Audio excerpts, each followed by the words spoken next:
gonna start cleaning it up next week.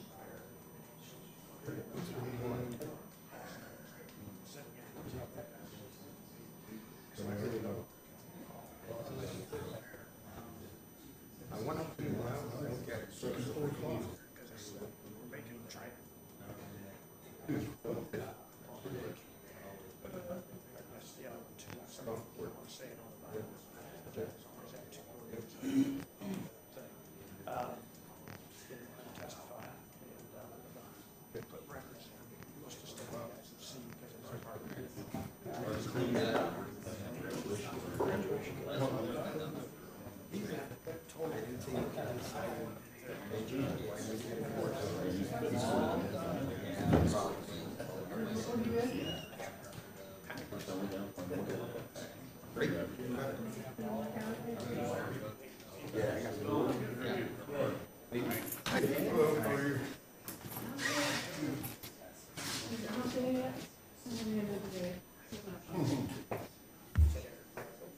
You could always take Friday off, Jim, and then you're up there. Take Friday off, and you're up there. How are you? Good.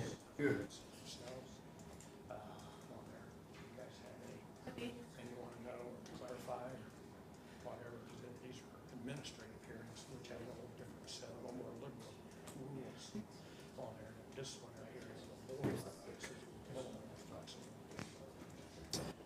So I think there's fights about it.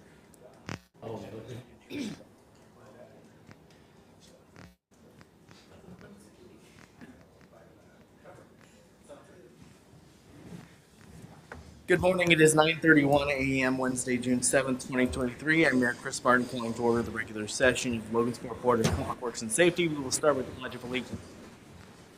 I pledge allegiance to the flag of the United States of America and to the republic for which it stands, one nation, under God, indivisible, with liberty and justice for all. Roll call. Adrian Grant. Here. Chris Martin. Here. Jacob Palmson. Here. Start with the approval of minutes for the May 31st, 2023 meeting. Make a motion to approve the minutes. Second. Any further discussion? Call for question.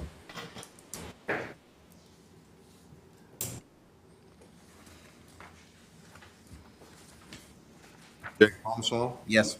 Chris Martin. Yes. Adrian Grant. Yes. All right, next up is the approval of claims for $264,917.96. This includes claims for $135,975.93. Police pension claim $1,000. Police pension pay $34,414.19. Fire pension pay $65,511.84. And clothing allowance for $28,016. I'll make a motion to approve the claims as presented. Second. Any further discussion? Call for question? Chris Martin. Yes. Jacob Palmson. Yes. Adrian Grant. Yes. All right. Any public comments? Anyone in the audience who would like to make a comment, please come to the microphone, state your name and address for us. Seeing none, no old business, on to new business, contracts and agreements. Master Service Agreement for Alliance Technical Group LLC. Dwayne? This is a contract, updated contract for Chester Lab, which does our air monitoring data, and it's sent out of Oregon. So they were bought out by Allied Technical Group, so this is now Allied's contract for us for them. And this is already budgeted and paid through the air monitoring line item for the council. Very good. Yep. I'll make a motion to approve the Master Service Agreement for Alliance Technical Group LLC. Second. Any further discussion? Call for question. Adrian Grant. Yes. Jake Palmson. Yes. Chris Martin. Yes. All right, next up is the proposal for Alt and Witz Zig Engineering Incorporated. Dwayne? Yeah, these are, both have already been done. These were signed originally by our, they were for the technical work done out at Chase Davis property for the wetland survey and for boring sites to make sure that everything was buildable out there. And so this has been done, and like I said, it was originally signed by Mike McCord, for the contract, but we thought we ought to go through the Board of Works since you guys are approving payment for it. So that's the reason for the presentation of it. All right. I'll make a motion to approve the proposal for Alt and Witzig Engineering Incorporated. Second. Any further discussion? Call for question? Chris Martin, Yes. Jake Palmsall, Yes. Adrian Grant. Yes. All right, next up is the translation agreement for Nadine Flournoy. Everything is correct in that, so I'll make a motion to approve that translation agreement. Second? Any further discussion? Call for question? Jacob Palmsall, Yes. Adrian Grant, Yes. Chris Martin. Yes. All right, next up is the Penguin Management for e-Dispatch app. Chief Barrett. Good morning. Good morning. This agreement is for our e-dispatch, which is what we utilize to transfer our calls to our cell phones. We've been utilizing this for just over 3 years. It's in the amount of $1572, and I have it in my budget under maintenance contracts. All right. Make a motion to approve the Penguin Management for e-Dispatch app. Second. Any further discussion? Call for question? Chris Martin, Yes. Adrian Grant, Yes. Jacob Palmsall. Yes. All right. Next is the ProAir Midwest contract. So this agreement is for ProAir, which is who does our air monitoring on our SCBA fill station. This is required, and this is something that we've been doing since we've had the system. It's in the amount of $1,404, and that is also in my maintenance contracts. All right. Make a motion to approve the ProAir Midwest contract. Second? Any further discussion? Call for question? Jacob Palmsall, Yes. Chris Martin, Yes. Adrian Grant. Yes. Thanks, Chief. Thank you. All right, next up is the Army 5 Agreement of Service. Jan? Morning. Good morning. We are privatizing a little bit. We have been unable to find somebody to take care of our rental activity. Whenever somebody rents McHale or a Penman building, we usually have somebody unlock and lock it, and we haven't been able to find a person that would do that regularly, so Army of Five has agreed to do that for us. And so this is a contract with them, so. I'll make a motion to approve the Army 5 Agreement of Service. Second? Any further discussion? Call for question? Adrian Grant, Yes. Jacob Palmsall, Yes. Chris Martin. Yes. Thank you. Thank you, Jan. All right, Street Department. Tony? Got a few things here. Start with the request for surplus property. All right, this is, we were just going through stuff for the city auction this year. These are 4 snowplows that don't fit any of our trucks anymore that we've held on to. We didn't sell them when we sold the trucks. We held on to them because, at that time we could still use them. So we figured now is a good time because metal prices are way up and we'll get more selling them for scrap than we would in the auction. So we just want to get rid of them. All right. I'll make a motion to approve the request for surplus property. Second. Any further discussion? Call for question? Chris Martin, Yes.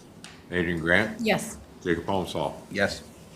All right, next is the application for curb street cut for QC Communications. This is at 131 Godfrey Street. All right, this is right of way and boring under, so no asphalt will be disturbed. I'm fine with that. All right. Make a motion to approve the application for curb street cut for QC Communications at 131 Godfrey Street. Second? Any further discussion? Call for question? Jacob Palmsall, Yes. Adrian Grant, Yes. Chris Martin. Yes.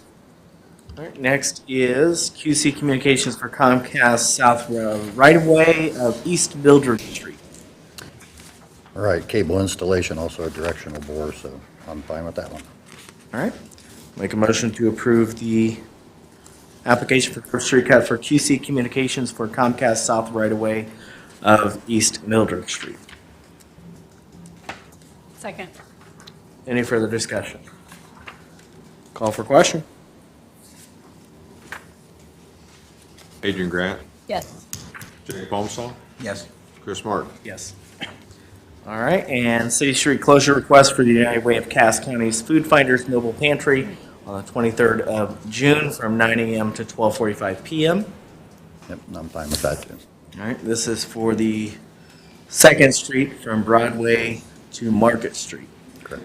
I'll make a motion to approve the city street closure request for the United Way of Cass County's Food Finders Mobile Food Pantry. Second. Any further discussion?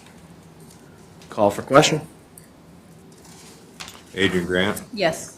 Chris Martin, Yes. Jacob Holmesall. Yes. Thank you, Tony.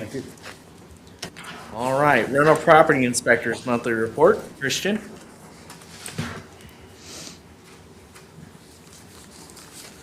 Morning, Christian. Good morning.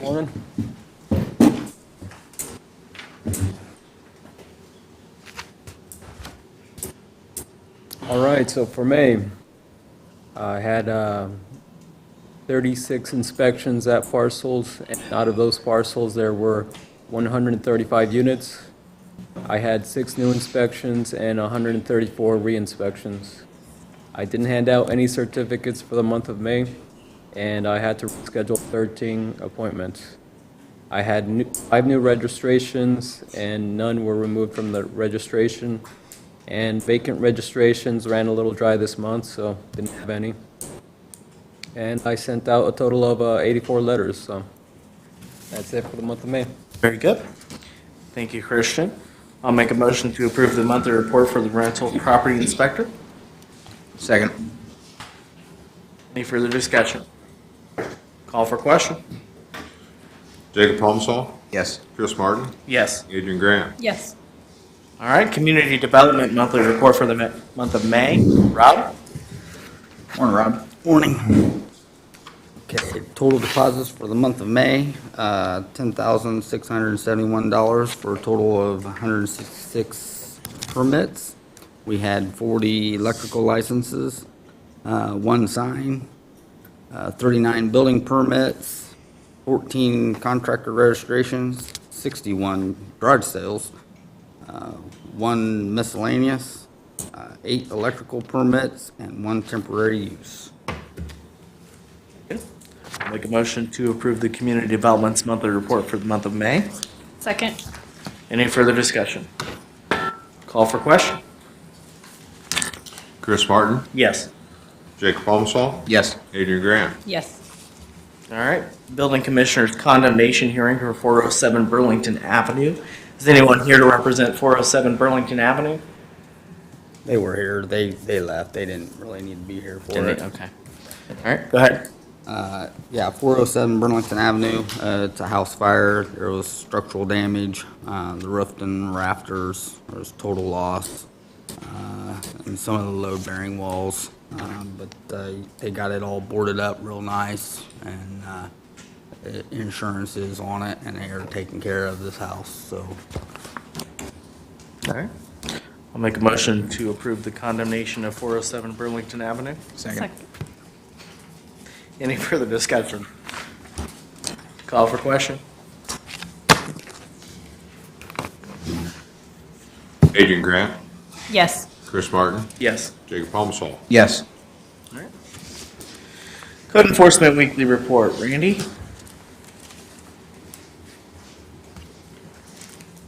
Morning, Randy. Morning.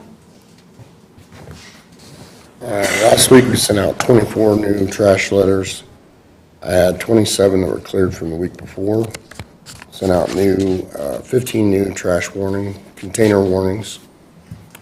Tagged 5 more cars last week. We had 6 that were moved from the owners. We only had 1 first notice for mowing last week.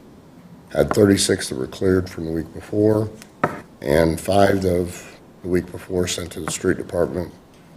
No new notices to appear or properties appearing before the Board of Works. Make a motion to approve the Code Enforcement's Weekly Report. Second. Any further discussion? Call for question. Chris Martin, Yes. Adrian Grant, Yes. Jacob Holmesall. Yes. All right. Property cleanup, request for 1315 Canty Street. Is there anyone here to represent 1315 Canty Street? All right, you can come forward for us, please. State your name. All right, go ahead, Randy. This started out as a complaint on 519 about stuff going out in the alley and alongside the alley and stuff. I had put the notice up, waited a week, and then we started the case on it and got it started. I had no response from them. It hasn't changed. As of this morning, she was out working, cleaning it up. Now, I was yesterday too. If you were, there was a dump trailer there, okay. and they saw you come around. And if you paid attention, you would have seen them with. Oh, I did see him. Dump stuff. I did see him. Yeah. But it So I still had to- has not been improved. We were here in July of last year. And I never got no notice. The notice goes to Jamie Rohrball. Yes. But Who it is- owns the No, it is property. my house. I own The the property. property is listed Yes, it's in his name, legally but I under own his the name, house. so we have to legally send it to him. He never received one either. He He never, signed for the certified. the one we just got, yeah, but not the first one. The first It one sa- it was says mailed that- to him, then was not returned. The second one, which was the $100 fine, which was the Board of Works fine, he signed for on 5/24. Yes, I know that one. He signed for it. And being this is a multiple violation, we did not have to send out a first letter. Being it's a multiple violation, Well, it's we never automatically received sent a out a first second. letter. And why are you telling my brother anyway? Jamie No. Rohrball. My son, my brother, Ray Lincoln. You're going to him, telling him, and he's coming to me and telling me stuff. I Well, talked why to- don't he come to me and tell me? I'm the one that lives here. Do you, are you paying rent for this property? No, I own it. But it's listed under Jamie's name. Yes, I know this. Why My mom is- left it to me. It is under his name. We haven't went and put my name on there yet. Because he works in Okay. Lafayette. Okay, but I'm just saying, it's just a simple title change that needs to be done. But the problem is we're back here a year later with the same problem we had last July, with all this stuff extending Really. out past the, around your fence, out into the alleys, across the alley now. Okay. And as you know, my parents died, right? I am cleaning out their sheds. I have to get the stuff out of their shed, my mom's shed, clean it out so I can move the sheds over to the property that we bought, the empty lot, which you went by and took pictures of too. Why is beyond me. Because there's no building on that lot, so you cannot put sheds up, and that's part of a planning thing. Why can't I? And that's part of theirs. It's part of the zoning and stuff, rules. You have to clear all that through zoning and all that. That has nothing to do with me. I was just passing the information to them that I was told. So we're dealing with this, and the fact that we're back a year later. It's been To a year, this. yes, because I have to clean out my mom's sheds, and I have to move them. And I'm fixing to have a yard sale. The stuff that's underneath the tarps are stuff for yard sale.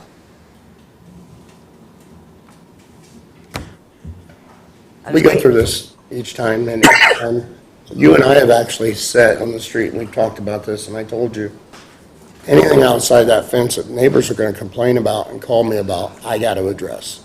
You can't have it through the alley, you don't, it isn't usable alley. Yeah, whatever the purpose behind all of that is, you can't just have all of that out by the alley. If you're gonna have a garage sale, probably should have gotten the stuff Well, it's out. not, that's not where it's, Garage sale. garage sale's gonna be. Well, Because there's stuff underneath, I'm you can't shorting have- stuff. You can't have all of that stuff there for an extended period of time. I think that's the issue we're talking about here, not where the notice went to, property owner or anything like that. Is that the property at this time looks pretty much like this. But nobody goes through that alley. Not even doesn't the matter. city. It doesn't matter. No, because nobody Because does. they can't. I've lived there like 4 years, and nobody goes through that alley except Because for they me can't, and because the you neighbor park there. behind, on the corner. That's This is an ongoing- completely irrelevant to the situation. This has nothing to do with it. Stuff's gonna be there. I'm in the process of cleaning it out and sorting That's it not an answer. But we started this on 5/19 and we're already into June, until tomorrow. so you're gonna have. Until the day after your hearing before this board on this issue. That's when you're gonna get it cleaned up. Excuse me? The day after that you were supposed to appear before this board, that's the day that you're gonna get it cleaned up. Well, no, I'm in the process of cleaning it up. It'd probably take me until tomorrow, but half of it's done gone. Yeah. All right. We can't really take that promise from the board. We have the pictures, we have the comments that the mess is still there. So I don't really know that there's anything we can do. I mean, if you're able to get it all Well, cleaned up obviously, before he the said city he gets over seen me there. there this morning. I did. Out there. I did. Because he's going and following. Hey, here's, I'm doing what I'm supposed to do. Problem is it starts And on you seen a 5/19. dump trailer yesterday, so. If we start this on, clear back in May 19th, and actually, it probably could have started clear back sooner than that. But I was trying to work with other things in that area as well. Then, the thing is, we're talking about almost a month. You wait a whole month to take care of this. You say you're cleaning out and doing all this stuff. I get that, that's fine. I understand you're trying to take care of family issues. But if I was a neighbor, I would be in here screaming daily about it. If I was the one that lived next to you and your stuff's always on the fence and stuff, I would scream daily. I've actually been, the health department's actually phone called me on this. They've had complaints. Okay, for what? Because all this stuff draws stray cats, draws mice, possums, all that stuff. I've got cats, so they chase the mice away. But that's just not the issues. You can't have like this. Regardless, we have to take action as a board on what is there, what's currently there now. Now, if you get it. Half of it's done. Okay, if you're Well, you should have had it cleaned up in 2 days, then I say we table it for a week. We I come just back got in a the week. If letter it's not cleaned up, then it's a couple fine weeks and ago, or a clean up. week ago. It takes, Last it takes a letter for you to feel that this. No, I didn't do it. My mom just lives right down the alley from me. I go down there, I get some load of her stuff, bring it down, I'm sorting it. First, I was doing my dad's. He lives out in Star City. So I had to bring his stuff because there's somebody moving in there. So I had to bring his stuff to my house and sort it out and figure out what's junk, trash. You know, if my brothers would help me out with this, it wouldn't be such a burden on me. Yeah, that is unfortunate. I'm sorry you have to deal with it, but convenience is not a good excuse for this to appear on an alley with all of your neighbors there.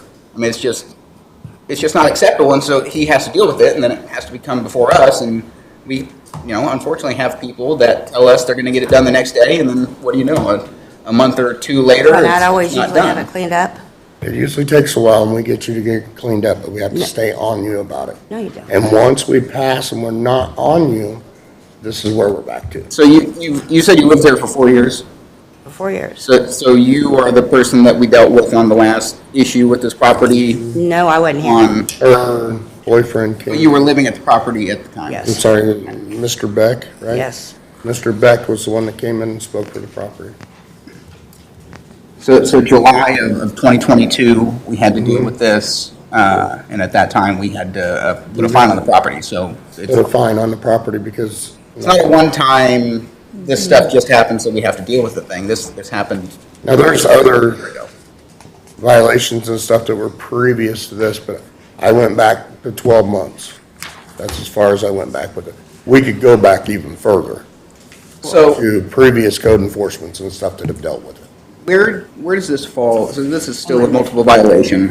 Where does this fall within our system? This would fall like a 3 or possibly tier 4. So it could be anywhere from a $1,000 to $2,000 fine. You already fined me $1,000. Well, I I agree with giving a week. I would say let's table it a week. She says she can get it done in 2-3 days. Give her a week, and if it's not done, then we bring it back, and that's it.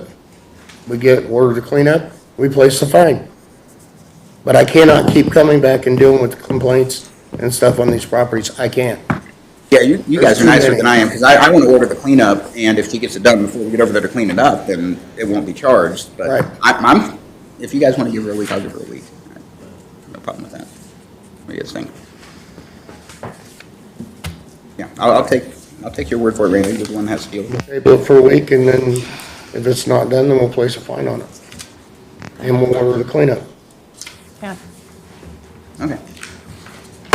I'll go ahead and make a motion to table this for You wanna go to- a week. Yeah, I'll second. Be able to have a- Any further discussion? Call for question. Who was my second there? Adrian? Okay, I didn't hear you. Chris Martin? Abstain. Jake Palmasol? Yes. Adrian Grant? Yes. All right, thank you, Randy. Yep. All right, we will now take a 5-minute recess. Anyone not here for the public hearing concerning firefighter Scott Jones does not need to return.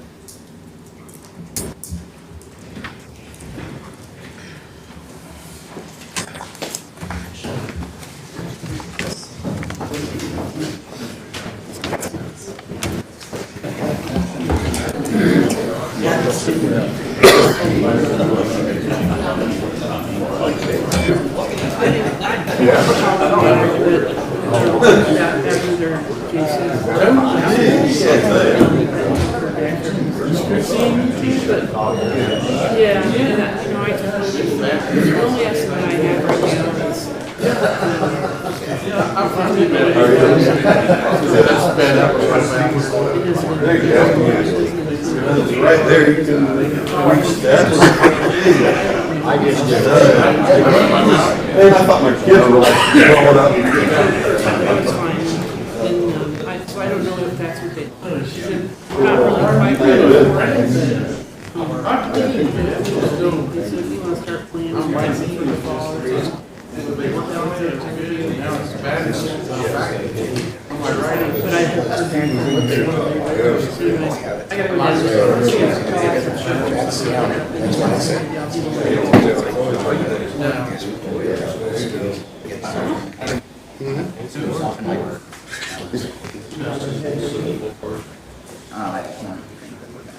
I don't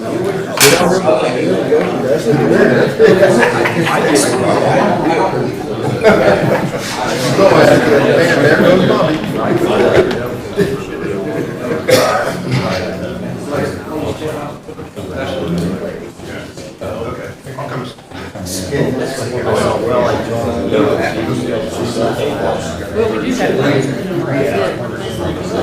we got our agreement. Yeah, and so we're gonna start tracking the next 35,000.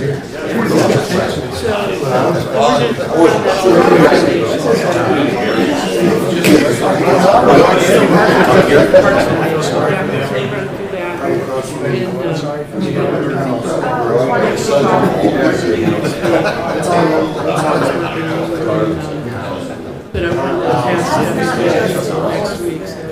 Anyway, yeah, so I'm excited about that, and that's why, one of the reasons we're going to be at this festival. I want to start getting that word out.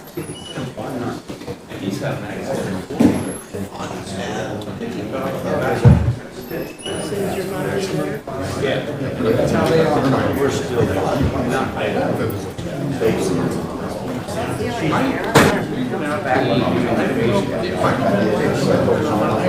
That's a 5-year deal.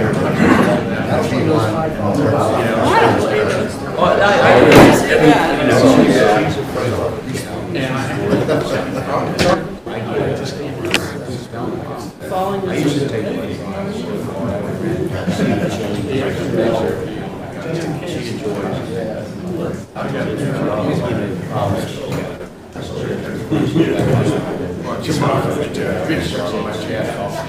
Great. That's done.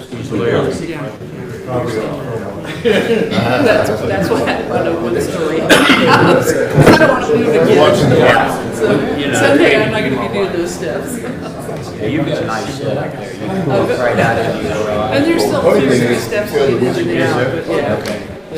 Oh, in the front there. The dog has already shown me how hard it is to get up and down. She doesn't like it very much. Yeah.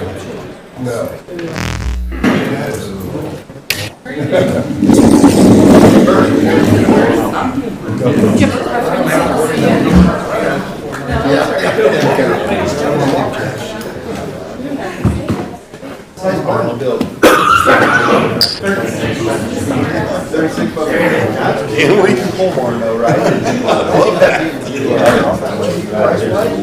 Yeah. Are you a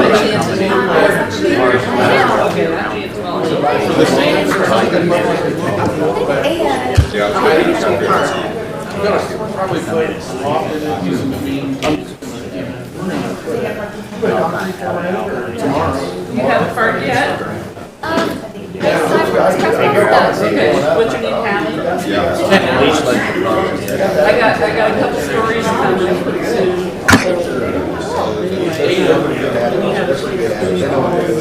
Yeah, we're gonna do all of our gardens out there. Natural family. And then we also are launching a. My wife donated that to the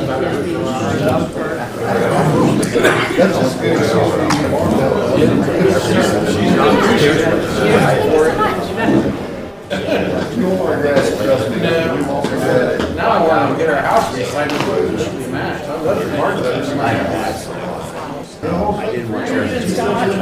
Yeah, I keep this. You know, I was really in one college, and they got mixed up, and they cut that wainscot, and then I just, you know, I wanted it all matched. They looked it up, yeah, it's supposed to be, they said, we can get a wainscot, but wainscot, which is kind of nice to have. I thought that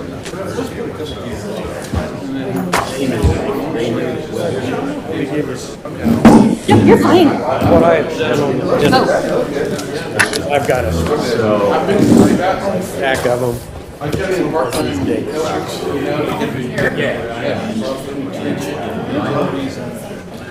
Those guys are coming, you know.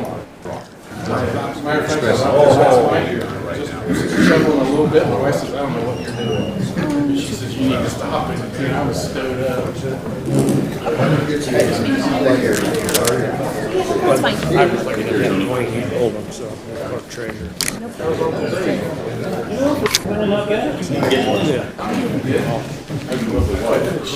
Try not to. Oh, I know. Well, a lot of them are. Yeah, and I'll just try not to.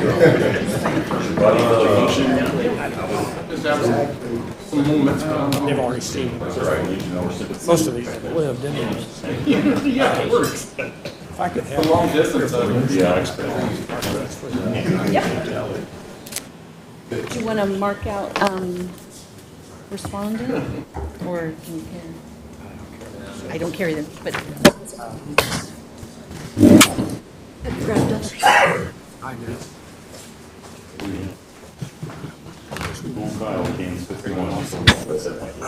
I didn't use anything yet because I figured you would do numbers and I would do letters, but I didn't do it because I wasn't know. sure.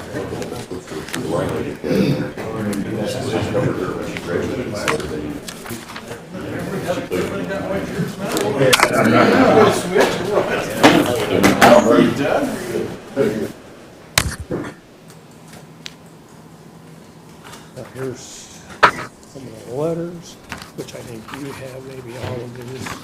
I did go over, my secretary's going over certified copies of like. So nobody knows who he is. Technical form I want to be. Right, I know, I wasn't sure. Well, we've been keeping it locked up pretty much, yeah. There's totality in addition to minutes here. Then I've got You know, you go in there and it letters still, that are still separate. smells like. So, It's hanging down there, so they know what it looks like. You know, even though I don't want to,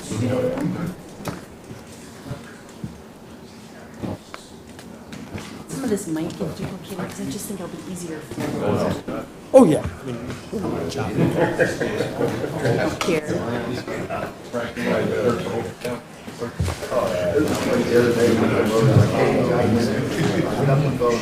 This is my copy. What do you say? You say, we go in there and shut the door, he starts talking. Talk long enough that we'll back in. Another's already like 2 hours in. We got her done. That's why I was trying to like, get over there and find out meetings. And I know, I can tell that the gas leak is like, Time to go, or all stand up? I'm like, You sat next to me in long. Ever. All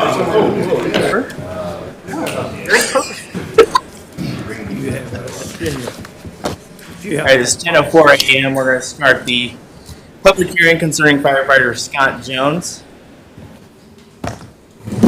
We'll start with Attorney Kelly Lehman. Yes, Judge, this is a case that is set before the Board of Public Works and Safety because Mr. Jones has requested, we set it for a hearing in anticipation he would request a hearing because it's to be done within 30 days of when the chief files a recommendation of discipline. The chief did that to the Board of Works at a meeting here, the date right in front of me is May 1st, I think was the date. May 10th. And so that triggered the 30 days, the way we treated it. His attorney is agreeable to that date, and so we're proceeding today. We will present evidence in support of the chief's request. His request is that that Mr. Jones has been suspended without pay since back in 2018.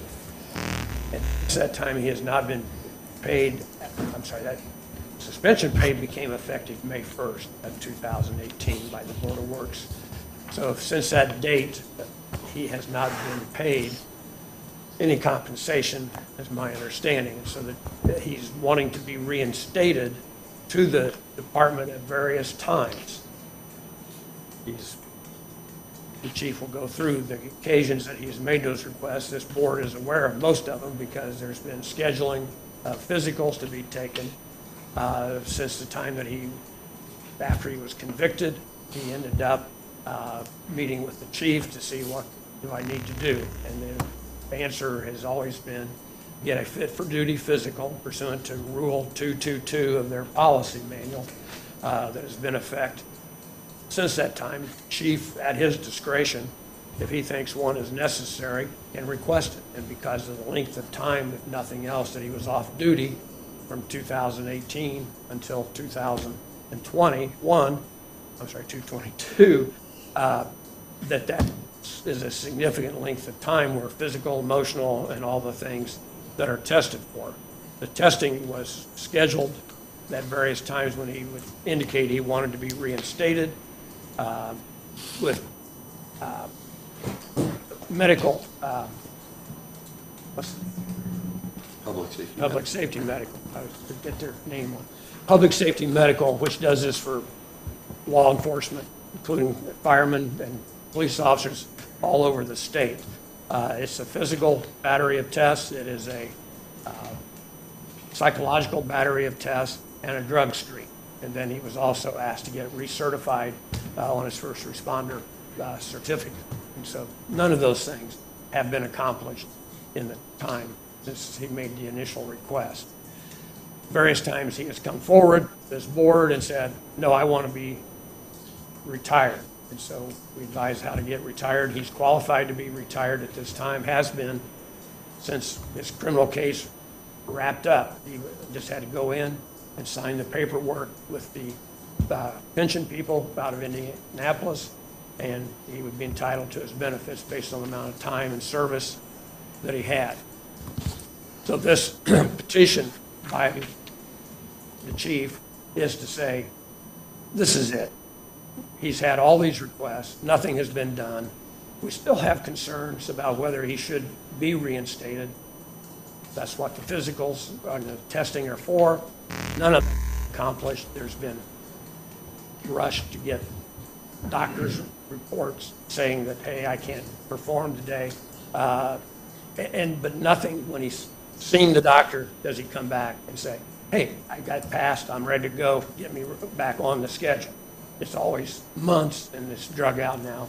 And still to this date, none of these things have been accomplished. So all the chief is asking is that his ability to come back on active duty be terminated.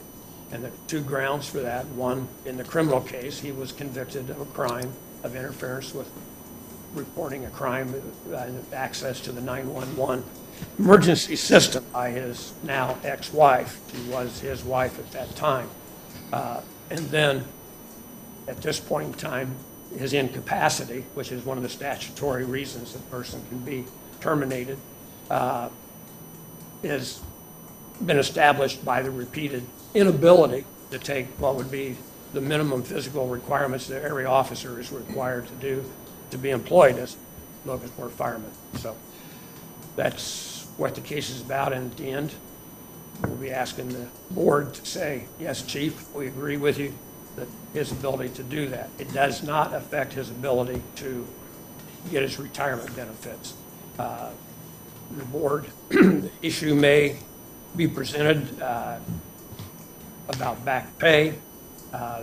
There's a statute that says that if his pay is suspended as a result of criminal charges, that the board, when a person is kind of finished with that aspect of their life, that the board, with their discretion, if they are found not guilty, doesn't have to, but has discretion to award back pay.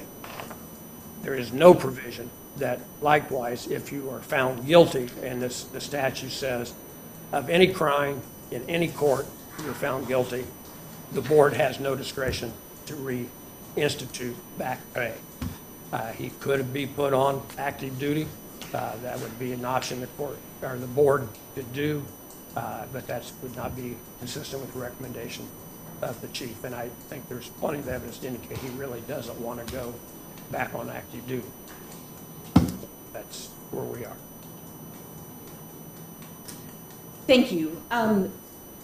We believe the evidence is going to show that the board acted inappropriately in January and February of 2018 when firefighter Jones was initially placed on administrative leave. The board took two actions at that point. There was a meeting and hearing whereby there was a vote and firefighter Jones was placed on administrative leave with pay. Following that, by law, any further action should have been stayed pursuant to Indiana code. And rather than staying any further action, the board took a subsequent action in early February, I believe February 7th of 2018, changing that administrative leave to without pay. At that point in time, we attempted to address these issues before the board and were informed by the city attorney at that time that there was no redress available, that there would be no hearing or further action of the board until there was a resolution of firefighter Jones' criminal matter. That was resolved ultimately in 2021. There was no further action by the board at that point in time. Ultimately, I then sent a letter requesting that action be taken, and there was still no action taken until today, essentially. Ultimately, it is the board and the city's responsibility to take action to finish the administrative procedure, and that was never done. Firefighter Jones was never notified of any hearing before any action has been taken until this hearing. So this is our one and only opportunity to present all of this to the board. We believe in the end that there is not a basis pursuant to policy to terminate Officer Jones from the Logansport Fire Department, and there's also not a basis to have him had gone without pay for what is now 5 years because of the delay in this matter. And so we'll be asking that he be reinstated to active duty and that he be awarded back pay for the time that he's been suspended administratively or placed on administrative leave without pay. I think. I'm done. Okay. Just as a brief explanation, action has taken place about reinstatement. When they've asked to be reinstated, that's what all of these appointments have been, is to get him reinstated if he can pass the physical tests. And as Logansport fireman, that's what I mentioned, he's never completed any of that stuff to get back on the department. So He says that's what he wants to do. That's what his lawyer sent us a letter saying she wanted for her client. We didn't have to have an official board, although there's been several times that Mr. Jones has been here and said, yes, I want to be back on the department, as opposed to when my lawyer sent you, another lawyer sent you a letter saying, he really doesn't want to be back on the department and he wants to retire. And he talked to our human resource person about that. And we've advised him as counsel that he can retire. He doesn't need to be reinstated to retire. And so that's an issue where I think that it just boils down to he's wanting to be paid for 5 years now of back pay for having never worked, and he was on medical leave at the time that this criminal case arose, and he was then suspended without pay as a result of those things that took place. If counsel is correct that he was entitled to a hearing, the board is required to conduct those, and if they don't conduct them, they can go to court, ask for an action of mandamus to say, you have to act as a governmental body to take this action. He's had 2 lawyers throughout this 5-year period of time and has never done that. So to say that I want to be reinstated as a fireman and I want you to technically reinstate me so that I can be an officer, because once we reinstate him, he is an officer. And we don't want him as an active officer if he can't pass the test. And so, having not passed those, that's a moot point at this point. You both have witnesses? Yes. Yes. All right. Witness for Kelly is Chief Bear. Yes. Chief Bear, your oath. Do you solemnly swear, subject to the penalties for perjury, that you will tell the whole truth and nothing but the truth? I do. All right. Mr. Jones, do you solemnly swear? Raise your right hand. Do you solemnly swear, subject to the penalties for perjury, that you will tell the truth and nothing but the truth? All right. And Mr. Mayor, just so you know, I have additional witnesses in addition to Mr. Jones. Okay. Yeah, you can just do that. Swear As them in we- as they. Sure. as we- Sure. I just didn't want to lead you to believe that it was the. Sure. Absolutely. All right. Chief, you want to tell the board your full name? Yeah, Rick Bear, And what's your position? Fire Chief, City of Logansport Fire Department. How long have you been a firefighter, and then how long as chief? Hired on the department December 26th of 1998, so just about 25 years. Was appointed to Fire Chief January 1 of 2000. What other what other ranks have you held during the period? Training Captain, Assistant Chief. And you're familiar with Scott Jones as a member of the Logansport Fire Department? Yes, I am. And were you in charge of the department when he was charged in January of 2018 when the criminal charges arose? No, I was not. Were you aware of them? I was, yes. And how were you aware of them? I was an Assistant Chief at that point in time. Yeah, through the Fire Chief currently. So during that period of time, the department was aware that he had been charged? Yes, And the action was taken by Chief Minica to suspend him without pay upon learning of the criminal charges. yes, that's correct.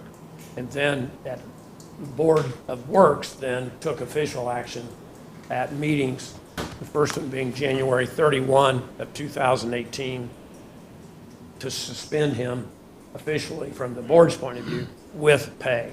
Yes, that's correct.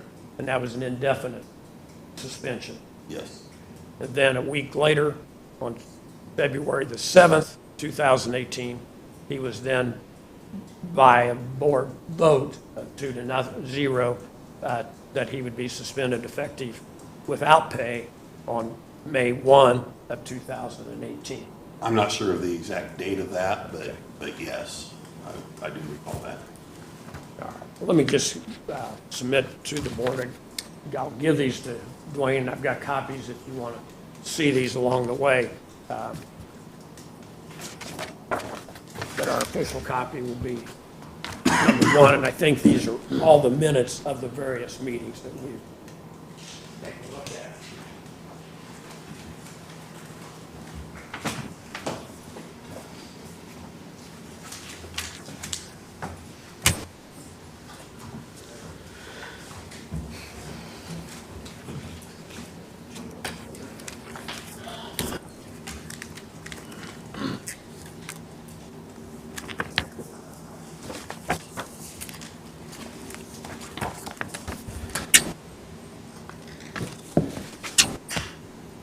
in any event, if the record shows that on February 7th, 2018, the Board of Works took that action to suspend him without pay, you wouldn't have any dispute with that? No, I do not. That's That is consistent. correct, yes. Okay. Then, do you know, did anything else happen to your knowledge with regard to his status as an active duty fireman? At that point in time, no, I'm not aware of anything. Until you became chief, did you become then aware that something was occurring with regard to Jones? I was aware that he was going through criminal proceedings, but the trial had not taken place yet. Okay. And the criminal charges you guys were aware of and all the Yes. surrounding issues that were filed with the court? Yes.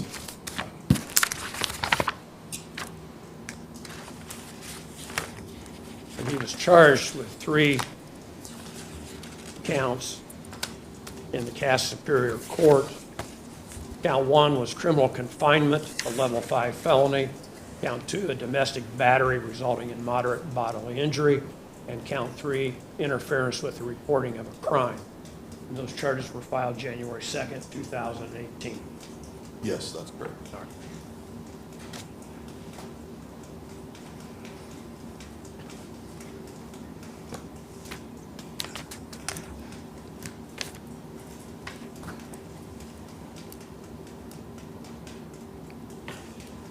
That's 3. That's the charges, the order, probable cause. and- All of it. Yeah, put it together. I will submit as our supporting evidence, the exhibit 3, Wayne here, of those criminal charges and supporting documentation regarding them as to the information available, Department, the chief.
And again, the department, generally the whole public, but then the Board of Works was aware of the criminal charges being filed, reported in the paper, and these things were also on file for public information at the courthouse. Yes, that's correct.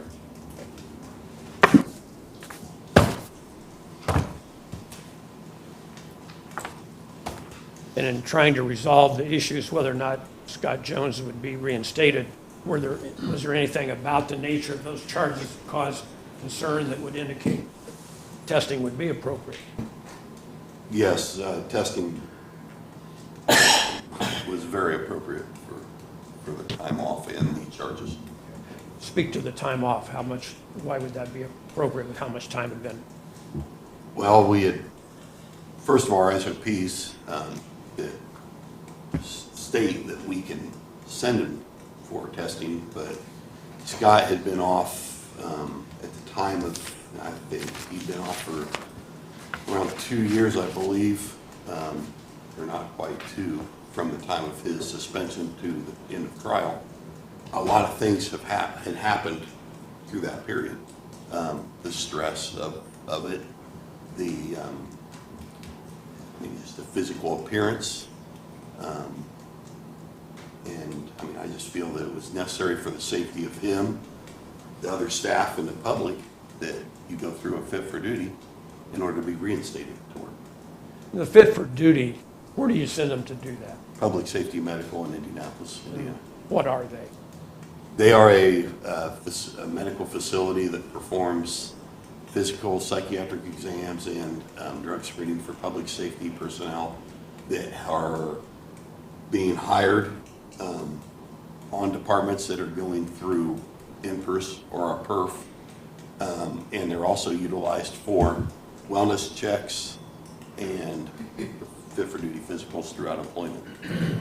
And anybody we hire new for the Logansport Fire Department, is that where you send them? That is correct, yes. And then anybody that you feel circumstances justify it, that's where you send them as well? That is correct, yes. And that's their specialization? Yes. And their reputation, is it good here in the state of India? Yes, it is. I mean, I don't know of any, all the departments I'm aware of across the state utilize them.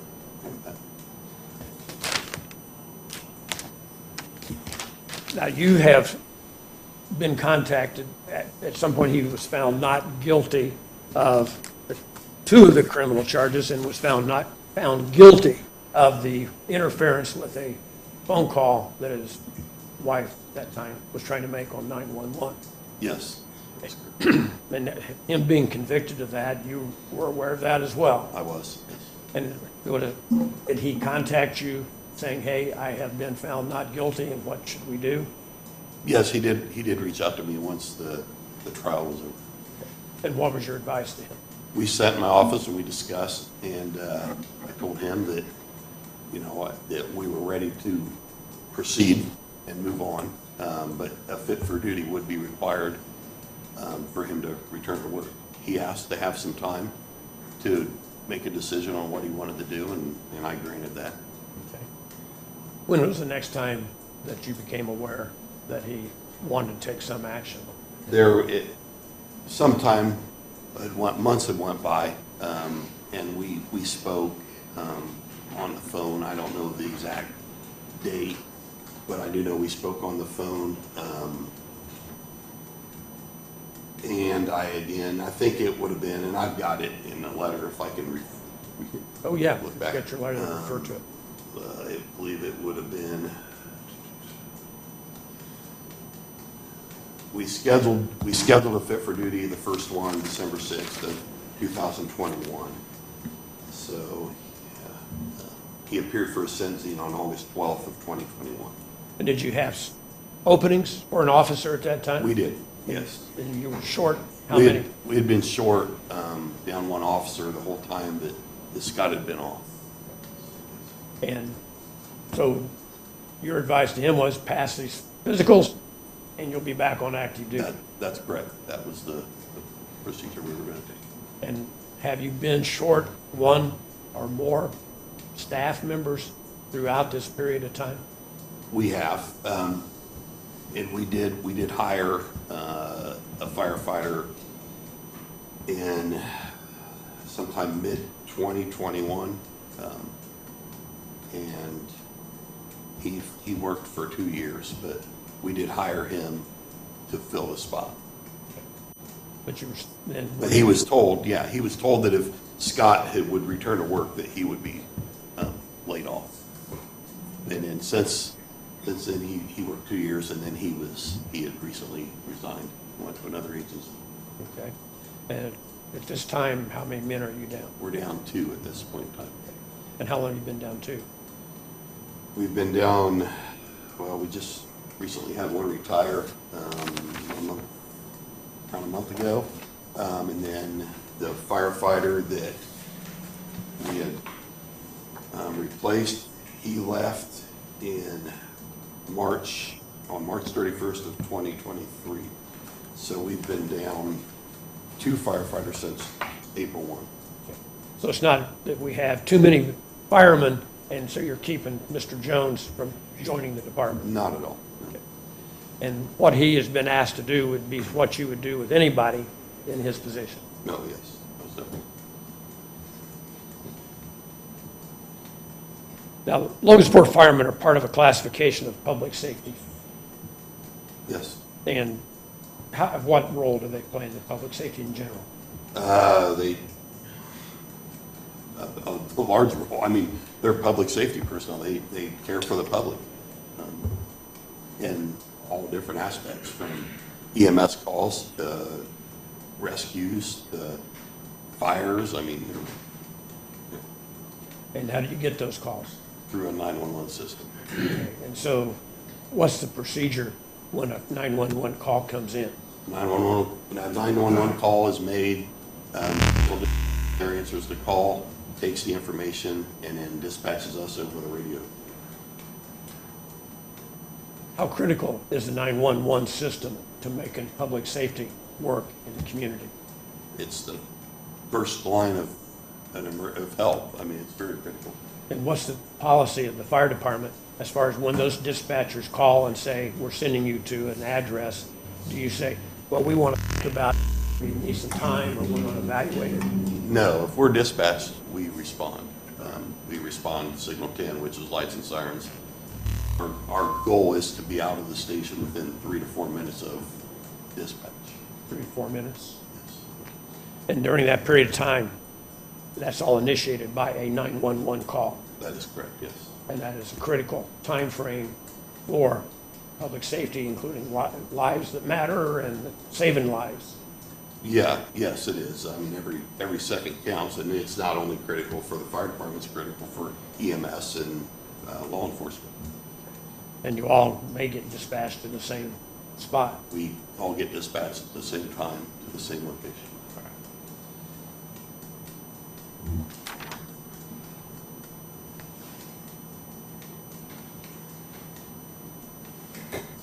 And I assume that's something that's drilled into the firemen as soon as they're hired, the significance of the importance of the 911 system. Yes, it is. That and being ready for the call.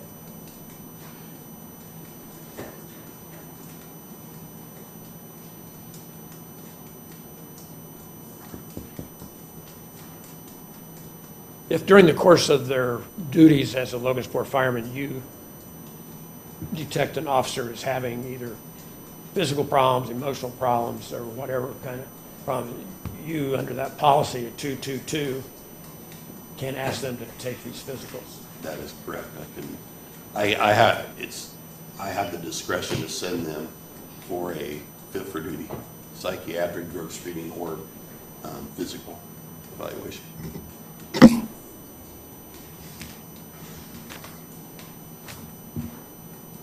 Do you know why drug screens are included in that?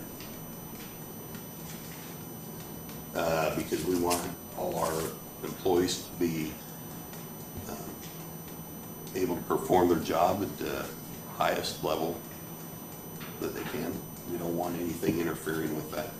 Is timing of those drug tests and when those are taken significant and important? Yes. How so?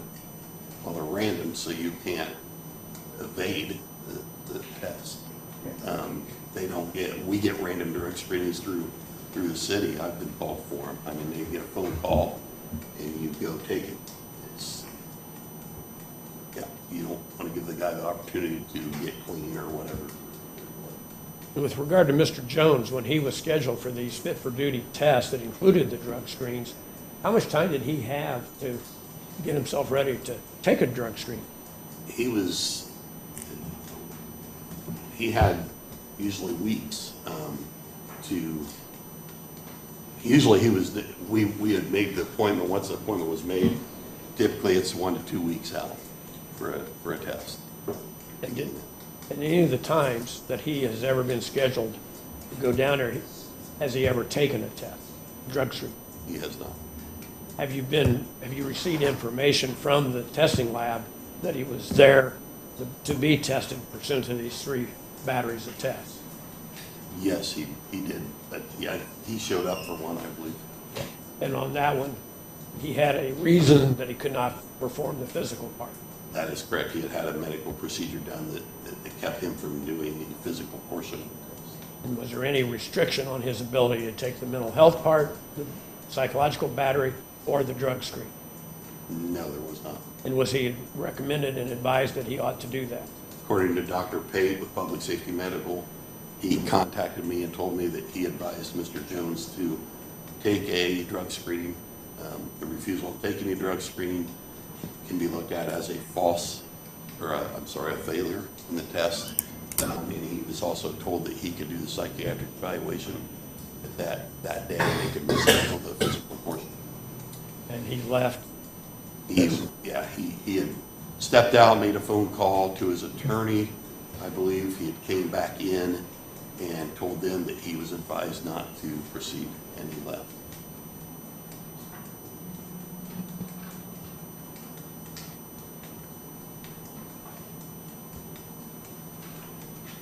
You mentioned a while ago that you had observed changes in his physical appearance. Yes, I have. What were the changes you observed, and what was significant in your mind about those changes? Well, weight loss, he just, when I spoke with him, he just looked run down, which is understandable with the stress he'd been going. But yeah, his physical appearance definitely had changed. And did you feel his clarity of thought and thinking was appropriate at all times? For the most part, when we spoke, he seemed like he was with it. I mean, we had some good conversations, but I was concerned with his well-being, yes. And what was Mr. Jones's attitude in response to you when you would discuss the need to have these tests performed along the time frame here? He didn't feel it was needed. He didn't understand why we would subject him to that testing. He didn't feel it was necessary to be reinstated in order to do that. And did he at times say that he did not want to be reinstated, and so that wasn't why he was not going to take tests? He did advise me a couple of times he wasn't sure if he even wanted to be reinstated, or be back on active duty, I should say, not reinstated. And ultimately, we set a hearing on February 1st of this year just for the purpose of getting his decision. Does he want to be reinstated or not? That is correct, yes. And when he came here for the hearing, and that's in the minutes of the February 1 meeting, what was his advice to the board? He came to the board and he told the board he wanted to be reinstated to return to work. I came up and also questioned Mr. Jones on that and asked him, "You're wanting to be reinstated to return to work?" "That is correct." He said, "Yes." I then looked at the board and asked the board, "We are going to reinstate him to return to work. Is that correct?" And they said, "Yes." So I had left, and when I left the meeting, I immediately went down, called Public Safety Medical, and set an appointment up for the fit for duty evaluation. After the February 1 date, when was the test scheduled for? February,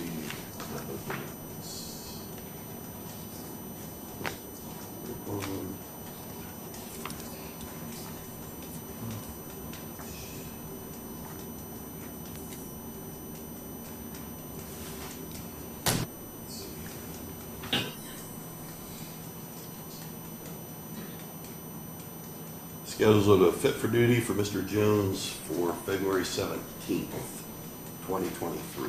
And what happened on that date?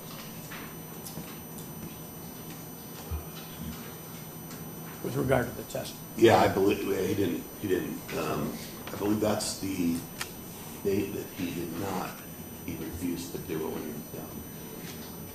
All the dates are running together, but, yeah, so he was set for a fit for duty physical, for February 17th. And then I received a phone call from Dr. Pate on February 22nd, and that's when he refused to do the psychological exam and the drug screening because he could not complete per his medical. He was wanting to return to work. He could have knocked out 2 of the tests on that day that he was already there for. That is correct, he could have. Has he ever contacted you after one of these adventures or events where he goes down to do it and has some reason that he says he can't do it. And then he follows up and says, okay, I'm well now, I don't have that pneumonia, or I don't have whatever it might be that he's. We had talked, I believe the only time that I reached out to him after one of the appointments, and he had advised me that he had been sick with pneumonia and he was unable to attend, and that was like the second appointment. He was unable to go down there, and it was during the COVID, and they weren't allowing people to come down that had respiratory infections. So we rescheduled.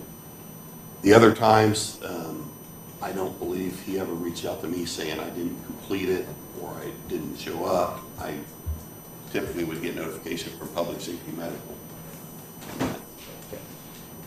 And so if he was actually actively wanting to be reinstated, you would have expected that he'd say, my respiratory problem is cleared up. I would sure think so, yes. The first time that he was actually scheduled for a test, his lawyer was notified a week in advance of the test.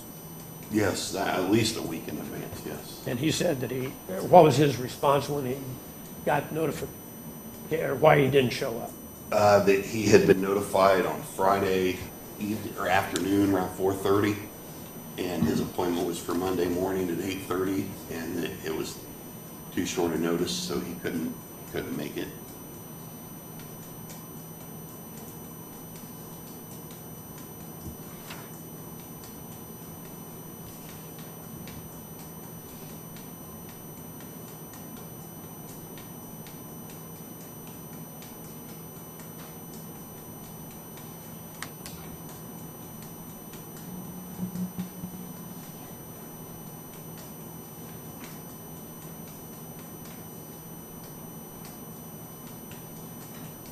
Along the way here, we received notification that he had changed lawyers, and Ed Merchant was going to be his lawyer.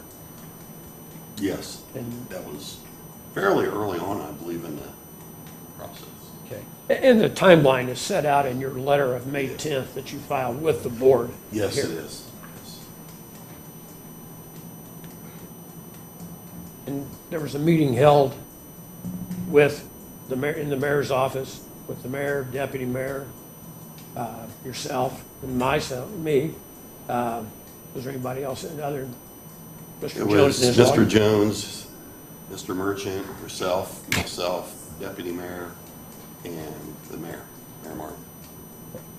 And everybody discussed how he could resolve this.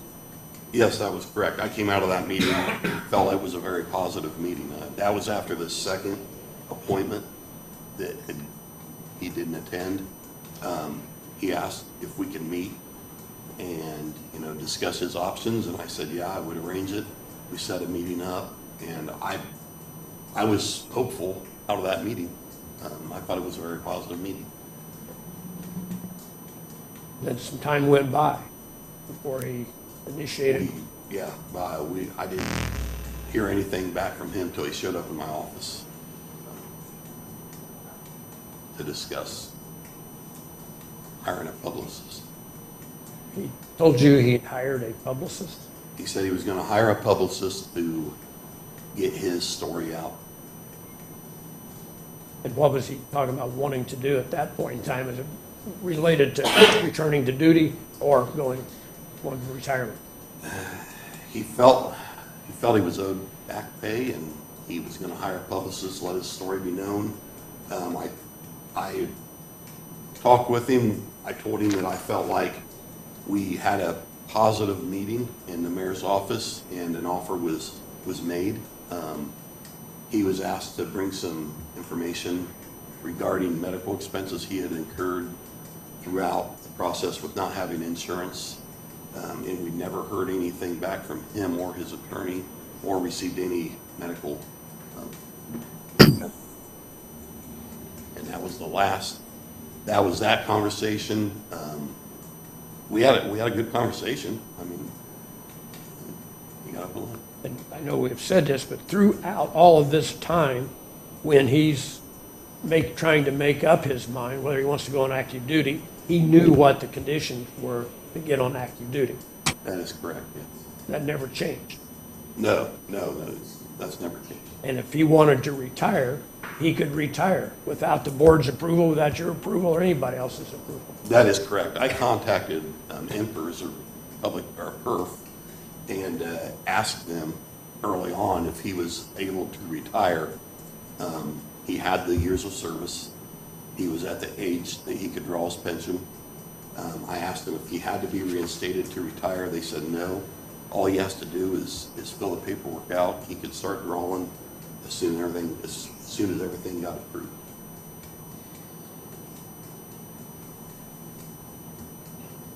And just to clarify, the law firm Mr. Merchant is part of represents policemen and firemen around the state of Indiana. I believe, yes, they are. They are, the state firefighters union utilizes that law firm. They have a retainer with them, I believe, or they had. I'm no longer involved with the union because of my position. But as long as I'm aware, they have.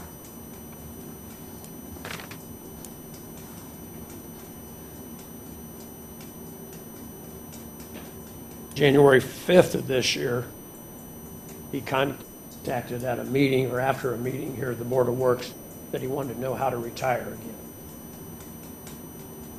Yeah, he actually had, I received a phone call from Marla Bondage, Human Resources Officer. He had stopped in her office inquiring about what he would need to do to retire. And has he filled out any paperwork to your knowledge? Not to my knowledge. And you didn't really fill it out with you? No. That would be through? That's all through Human Resources. I mean,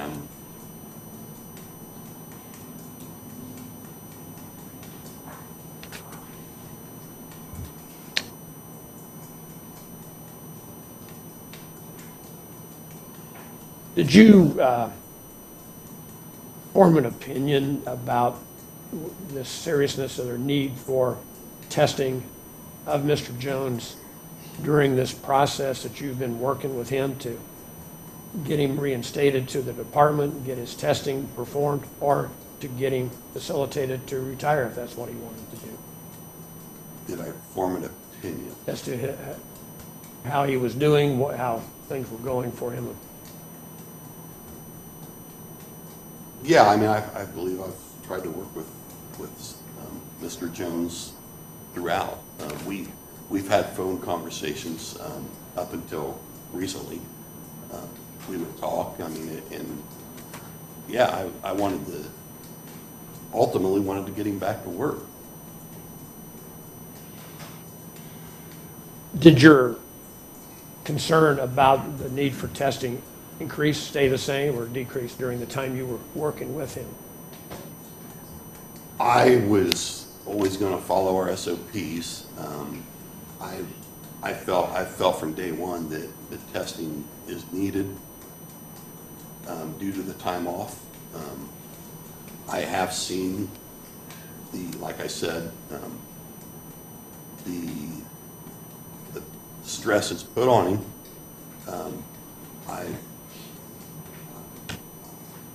Personally, I feel that I'm concerned. I was concerned for his health and well-being, but I also have to look out for the health and well-being of the other firefighters and the citizens. So the testing, SOP or not, we do have it in our SOPs, but I feel that's much needed to become back to work and for me to be confident that he can perform the job at the highest level. You indicated in your letter to the board that you felt he, for whatever reason, he was trying to avoid getting evaluated. Yeah, I mean, I think I've came to that conclusion that throughout 4 appointments, 2 reschedules, and not being employed, I don't know what else he would be doing. I mean, he's, in my opinion, he's avoiding the test for whatever reason. And that creates a concern itself. Yeah, most definitely. your recommendation in your letter to the board was that his ability to be reinstated on active duty be ended at this point. That is, yes, that's correct. I feel that we've done everything in our power to work with Mr. Jones and get him reinstated. But, you know, and I'm a patient man, but, and when I spoke with Mr. Jones on the phone after the appointment where he refused, I called him up that morning. And it was around probably around 9 a.m. in the morning. He answered, and I asked him what his intentions were, because we'd been through this, and flat out asked him, what's your intentions here? You know, we've sent you down there. We've yet to get any testing done. I feel we've done everything we can do. The old saying is you can lead a horse to water, but you can't make him drink. And my patience is, I'm recommending termination, because I am, obviously he's not taken the proper steps to be reinstated, and I've got to do something. I've got to get my staff to where they need to be. This has been, I've been dealing with this for over almost 3.5 years now since I've been chief, and it's time to move on. So my recommendation is termination. Again, that does not affect or end his ability to take No, retirement. no, Mr. Jones can retire, take his pension, and, you know, move on.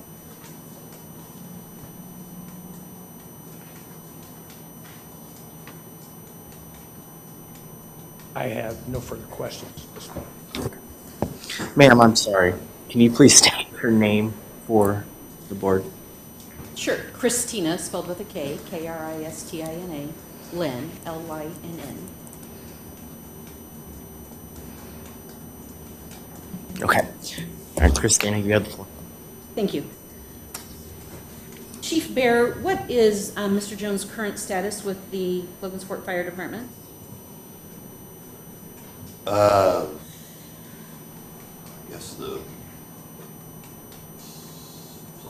administrative leave without pay. So he is still employed? Yes, he's still listed on the roster. And were you aware, at one of the board members, there was an indication that he was no longer employed? Board members? Board meetings, I'm sorry. Oh, At one okay. of the board meetings, there was an indication that he was no longer employed. Yes, I believe I do recall him. Which couldn't be the case because there had been no proceedings to terminate him, correct? That is correct. As a firefighter, he's protected by Indiana code and cannot be terminated without action of this board, correct? That is correct. And you're aware of that? I am. What his current rank or position with the fire department? He was a captain. Is he still a captain? Yes, Is there a captain's position available? there is not. Or no, I'm sorry, there is. Yes, there is. There is now? There or is now, yes. Has there been the entire time he's been? No, there has not been. On administrative leave? No, we did some restructuring on the department when I came in. And you indicated that his position with the fire department was filled in mid-2021? Yeah, March, I believe it was March 2021. So I've got it here. March of 2021? March 31st, 2021. And that would have been before his criminal jury trial, is that correct? That is correct, yes.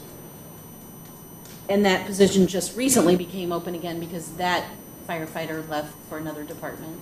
We had another position available prior to him leaving, but the person that, yes, that person that was hired March 31 of 2021, he actually left the department March 31 of 2023 and went to another department. And again, you indicated that Mr. Jones is still a captain, he's not been demoted. That is correct.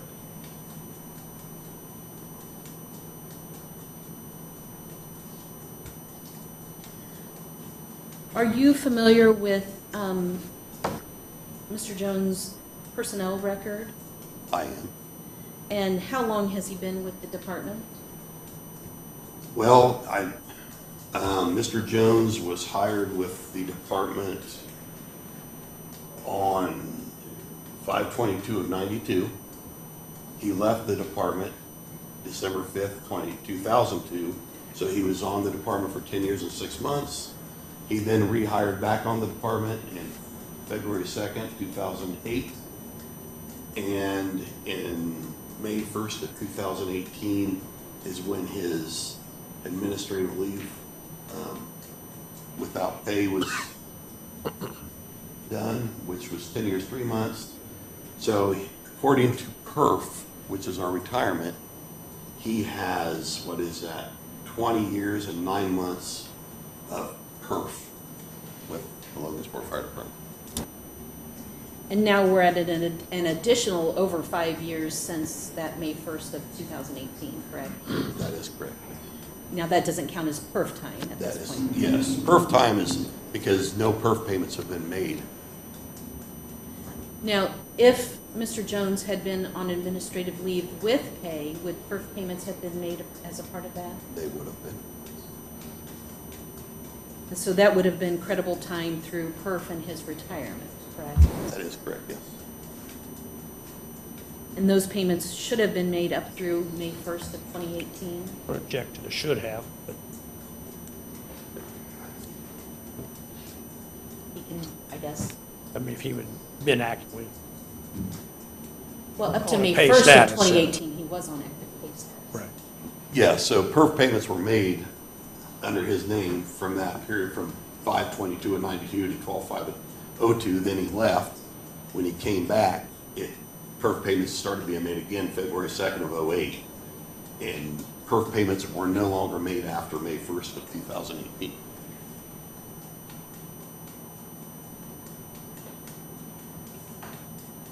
Because he was no longer on active pay status. That is correct, yes. He is vested in perf He is. with 20 years of credible service. 20 years and 9 months. And there are no disciplinary records in his file, is that correct? That is correct. So he was in good status in January of 2018? Yes, he was.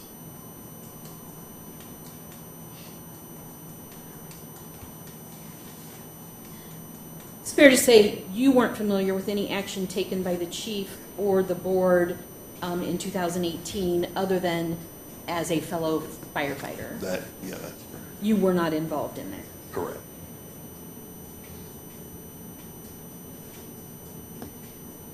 Were you aware that it was June 17th of 2021 when Mr. Jones' criminal case was concluded? If that's what the record showed? If that's what the record shows on the day, yes. And isn't it a fact that Mr. Jones came to you directly that evening to let you know the results of that trial? I remember Mr. Jones coming to me. I can't recall if it was that evening or the next day, but it was shortly after the trial that we spoke, yes. And he had told you the outcome, correct? He did. And so he was found not guilty of the 2 felony charges against him That's correct. and guilty of the 1 misdemeanor charge. That's correct. Now, you had mentioned that that was interference with reporting a crime, correct? That's the charge. That was interference with reporting of a 911 call, I believe. Official charge. I would have to look. If I told you it's interfering with reporting a crime, do you dispute that?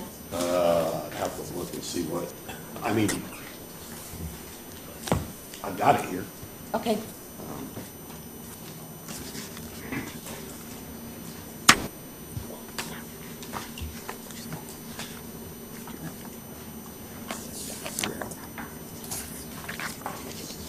And he would count 3, interference with the reporting of a crime, a Class A misdemeanor, ICE Code 35-45-2-5. But just by my, if you read the actual charge itself, how they explain the language, it's 1 page. I guess So- I'm asking about the conviction, the crime that he was convicted of is interference with reporting a crime. Yes, that appears to be what it was. Interference with reporting of crime. And are you familiar with the facts that were disclosed in the process of the trial? No, I'm not. So you don't know any of those details? I do not. I only know what I've seen in the probable cause affidavit and the, what was filed with the circuit court after the trial. When you're aware the probable cause affidavit is allegations, and that someone is presumed innocent until proven, correct? Yes. And that would be based on facts that were presented at trial, not in the probable cause, correct? Correct.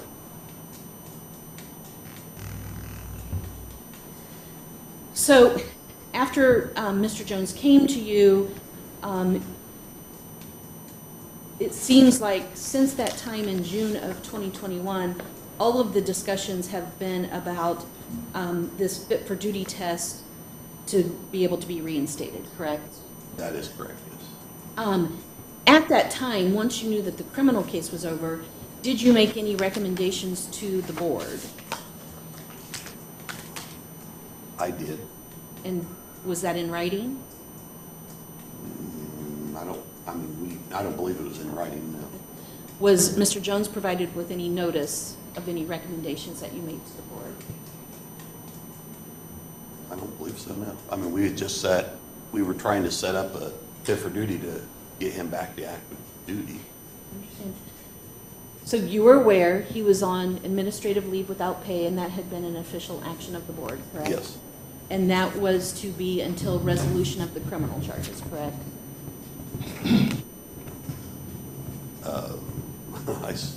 I can't speak on, I don't know. I don't know the details of that. You were aware the criminal charges were resolved, correct? Yes. Did you, again, then make any recommendation to the board to take any further administrative action?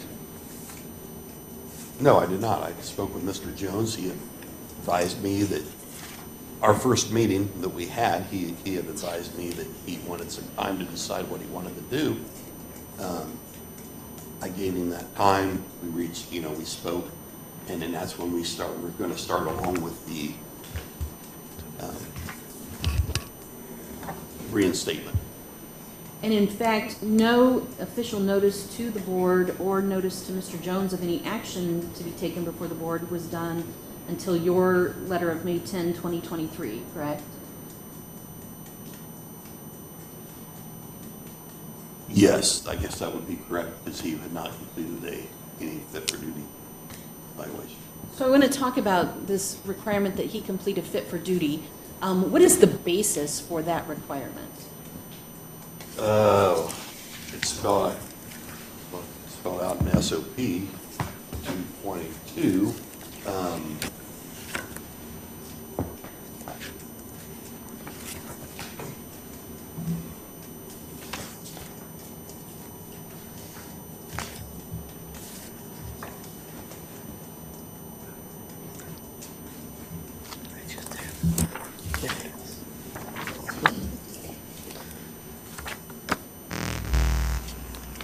I base my basis on what the policy says, which is in our fit for duty personal rules and regulations, issued 4/11 of 2018.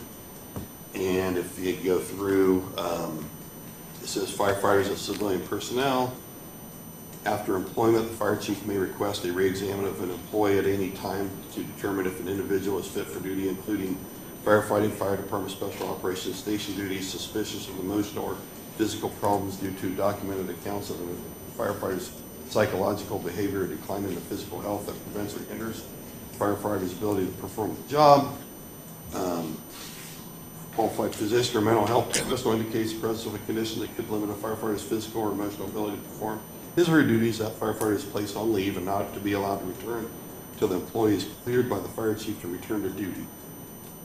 And then it goes into an employee may be cleared for duty if released from care of a health care professional facility and authorization letter is received and approved from a health care professional, and the firefighter successfully undergoes a completed PERF baseline objective examinations. So that's in your standard operating procedure policies, correct? That is correct, yes. And that would have been adopted April 11th of 2018? That is correct, yes. Is there any evidence that that was adopted by the Board of Public Works or approved by them? Well, that would be a question for the previous fire chief that wrote the policy. So you don't have that here today? I do not. And April 11 of 2018 would have been after Mr. Jones was placed on administrative leave without pay, correct? Or at least it was after the meeting that placed him on administrative leave without pay. Yeah, I believe so. Whatever the date was. Do you have any evidence that that policy was disseminated to all of the employed firefighters with the Logansport City Police or City Fire Department? We have used this policy prior to Mr. Jones, yes. Well, you were talking about that policy that became effective April 11, 2018. Do you have any evidence it was disseminated?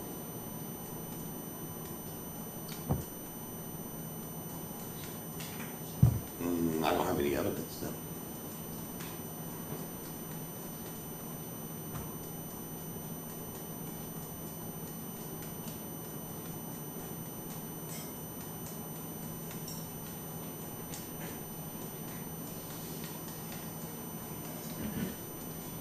You indicated that at the meeting on February 1st, I believe, of 2023, the board indicated that they were going to reinstate Mr. Jones back to work. Is that correct?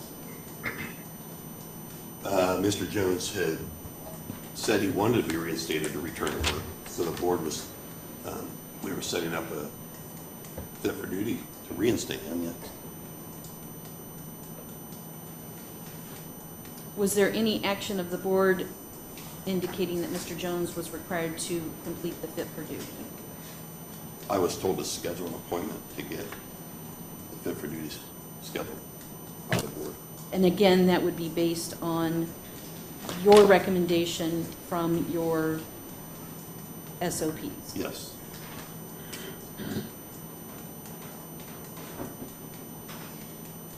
You testified that at some point, Mr. Jones was asked about medical expenses because he had been uninsured for some period of time. Is that correct? Yes.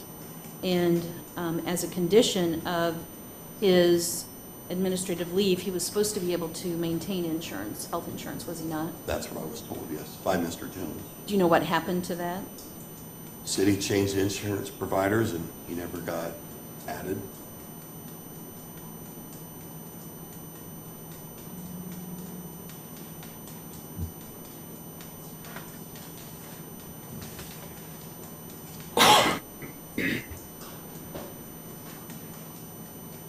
I don't have any other questions.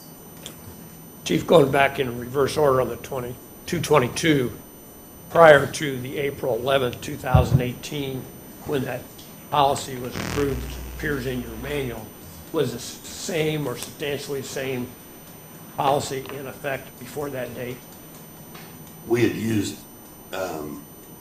we had used that policy like that for other firefighters.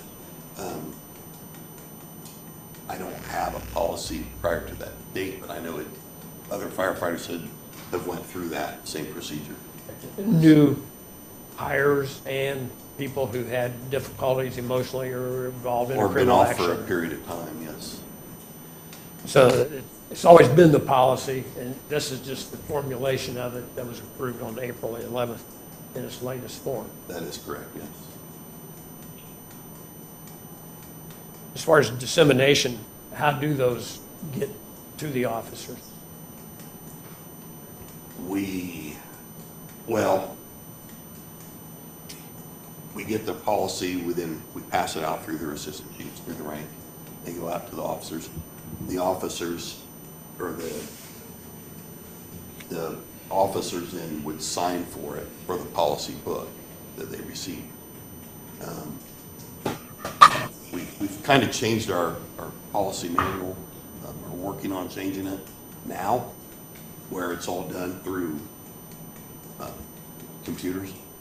But until the policy gets changed, we revert back to the policy that we've been operating under, which is in this book.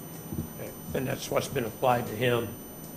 Correct. He's strictly fallen under this policy book because he's not been active on the department since we've changed our policy manual to lexical. And it surely is no surprise to him that you can ask him to be tested, because that was being done with other officers before. I'm going to object that it was no surprise to him. This witness can't testify as to Mr. Jones' mental state as to whether or not he is surprised by something. All right. Stand.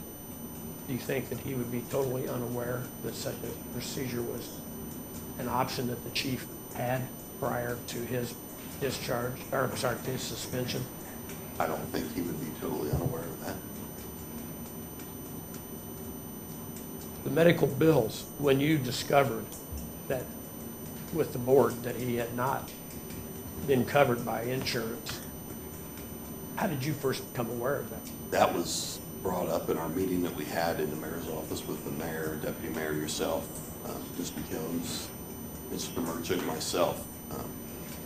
Mr. Jones advised us that he had incurred medical expenses throughout, that he was not on insurance. I believe prior to that on the phone, he had told me that he had not had medical insurance through the city.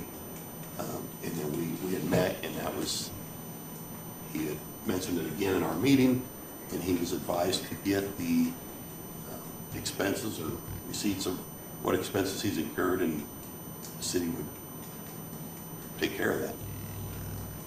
To this date, has he brought any medical bills to you? No. Do you know if he's brought any? I'm not aware of him bringing any. Okay. And nobody has told you that he's done that? No. But the request was, and sent to his lawyer, Merchant, to get us those. So they can That be is paid. correct, yes.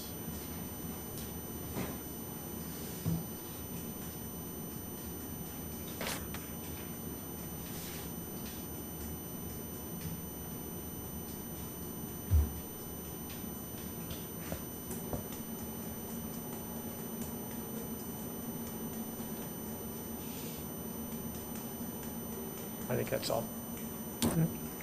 Ms. Lanier West. Thank you. Can you give me a name or an example of any other firefighter who's been required to complete fit for duty when having been on leave for a period of time? Can I give a name? Confidentiality of that, I suppose there is, I suppose it probably is through HIPAA. and their discipline files. It's not yeah, I don't. Can you tell me when? Exact dates.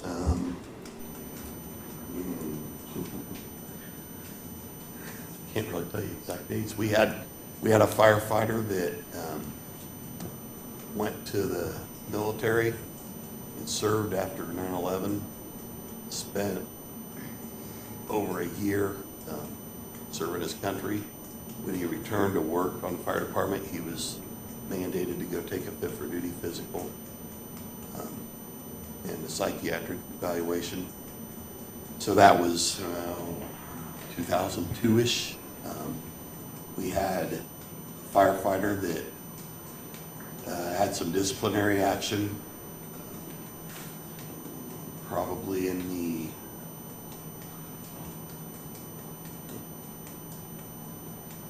around 2018-ish, 19, probably around 19, 20, and was put on suspension. He had to go, and Public Safety Medical had to do an evaluation on him. We also had another firefighter that there was questions on his physical ability. That would have been prior to 18. Yes, I'm probably around 16 or 17, and he was sent down there to do a physical evaluation. Sorry, I don't have the exact dates, and I don't want to, if I'm not, maybe I don't want to mention names. No, that's fine. Did any of those firefighters challenge that requirement? No, they went and did it.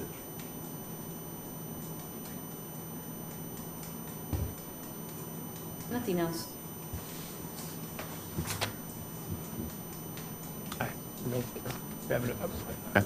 I think, Ms. Flynn, do you? and the board is able to ask questions too. Yeah, do you have any questions? Yeah. Do you have any questions? No questions? Okay. You want to move on to Mr. Yes, Jones? could I call Dave Kitchell? Okay.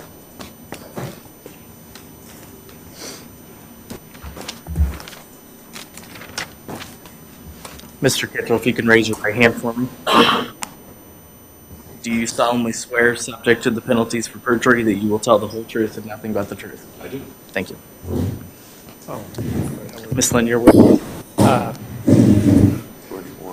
Let's see, we were thinking here in the middle, and we ran out of space. Rich and I want to switch. We can do a public pickup. Can we do that? I think, let's just put you here between the two lawyers, between the rows on the floor.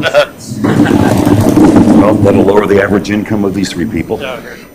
Okay. There you go. Sir, would you state your name for the record, please? David Douglas Kitchell. And you are former mayor of the city of Logansport, is that correct? I am. And when did you serve as mayor? January 1st, 2016 to December 31st, 2019. So you would have been mayor at the time in January 2018 that actions were taken relative to Scott Jones's position with the Logansport City Fire Department. I was, yes. And can you tell me what his status was just prior to any action by the board in January of 18? He was active duty. I believe he might have been a house captain at that time and had served with no problems at all. Did he have an exemplary record with the department to your knowledge? In checking, I found that he had no prior personnel issues. And charges were filed against him on January 2nd of 2018 in court with regard to criminal matters. Was that your understanding? That's correct. How did you become aware of that? I read about it in the newspaper and received a phone call from my fire chief at the time, Bernie Mitica. And there was action subsequently taken with regard to his employment, is that correct? That's correct. Do you know what the process was to begin that action? We, as members of the Board of Works, acted on the purview of the city attorney and the clerk treasurer and the city policy manual, which is approved by the city council, which indicated that if there were felony cases involving public safety personnel, that we could take appropriate actions. And so was there an executive meeting that was held? There were some executive meetings that were held to discuss personnel, and that was the issue that was discussed. And who was present at those executive meetings? The Board of Works members, myself, Mercedes Brew, who was the deputy mayor at the time, and Carl McPherson, who was the citizen member at the time, Stacy Cox, who was then the clerk treasurer, Yamir Gonzalez-Velez, who was the city attorney at the time, and I believe maybe Bill Cox, representing the firefighters union. And so what, if any, action was taken during the first executive meeting? Well, we couldn't take action during the executive session. That would be a violation of Indiana law. But during the public session following that, we did suspend him with pay, put him on administrative leave. And so that would have been at the meeting on January 31st of 2018. Does that sound correct? That's about the time, yes. It would have been in the wake of that, after we had the fact-gathering process. And so if the minutes from that meeting indicate that there was a motion pending further internal review, you would like to place firefighter Scott Jones on paid administrative leave indefinitely, action approved, moved by Mayor Kitchell, second by Carl McPherson, motion passed unanimously. Does that sound right? That's correct. Was there subsequent action taken after that January 31st meeting? There was. And was there another executive meeting in that regard? There may have been, yes. Do you recall who would have been present for that meeting? At least the same number of people.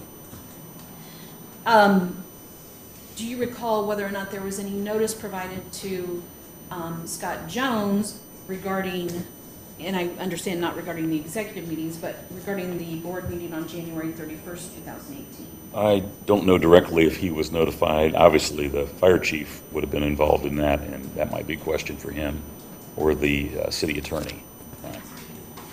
Are you aware of any written notice to him?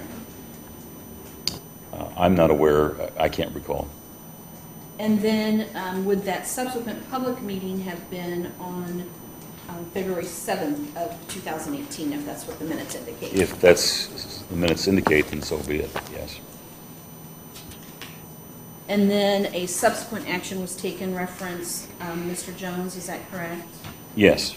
At that February 7th meeting?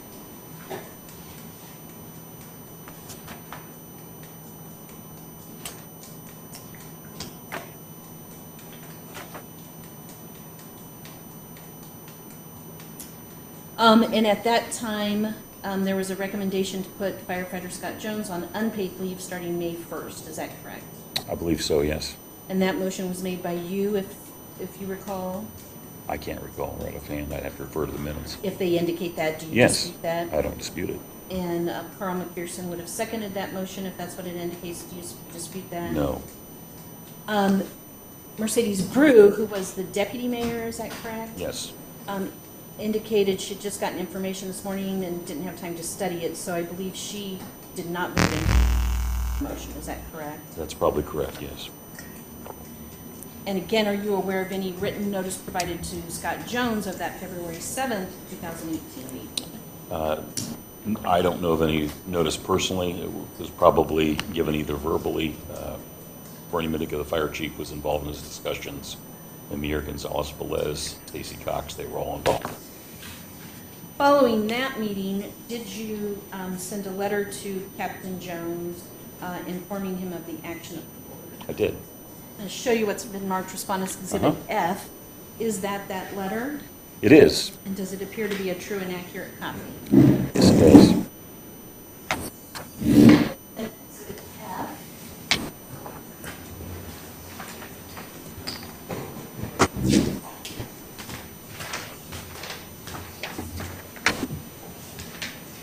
And sir, Thank you.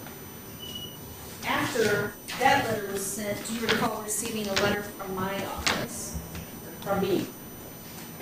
It's been 5 years, but yes, I do recall that you sent me a letter. I'm going to show you what I've marked as Respondents Okay. Exhibit G. Mm-hmm. Can you identify that as that letter that you received from my office? It does look familiar, yes. It's dated, it's sent to the city of Logansport to your attention, correct? Yes. I'm going to move to admit Respondents Exhibit G.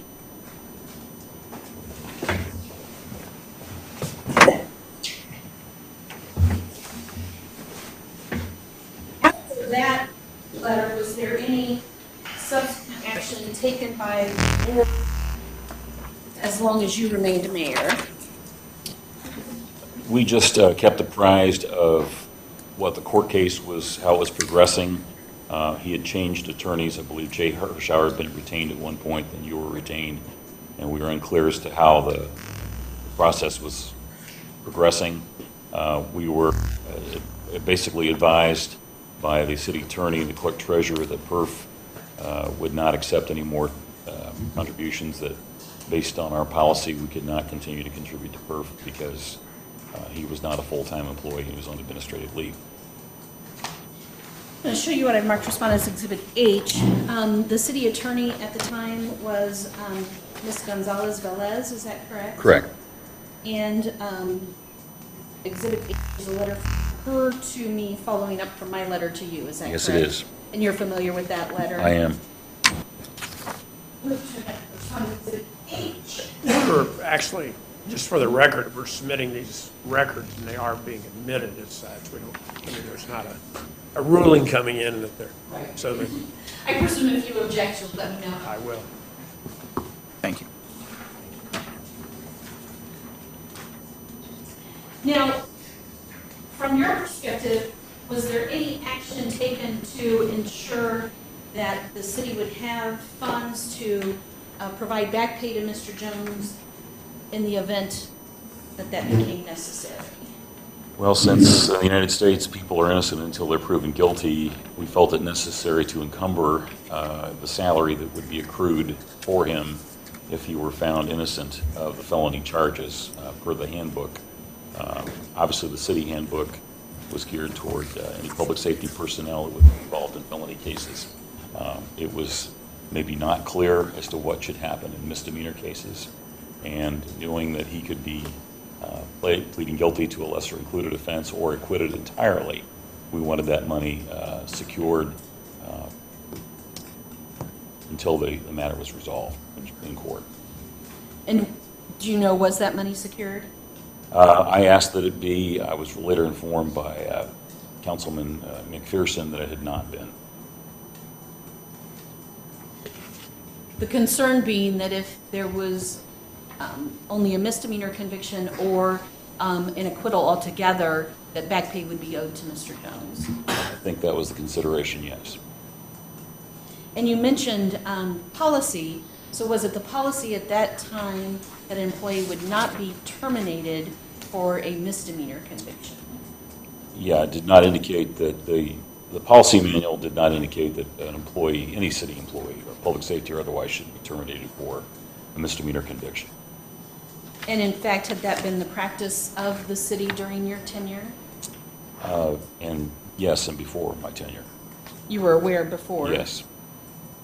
And so other public safety officials had had misdemeanor convictions and were not terminated from employment? Let me oppose it. It doesn't become relevant. It's each of these individual disciplinary actions are separate and distinct to the people and the circumstances involved, but go ahead. There was one case, and Rich referred to this, I believe there might have been a drunk driving case around the same time in 18 or 19. I can't even remember who the firefighter was. Chief Mitica might be able to refer to that. And,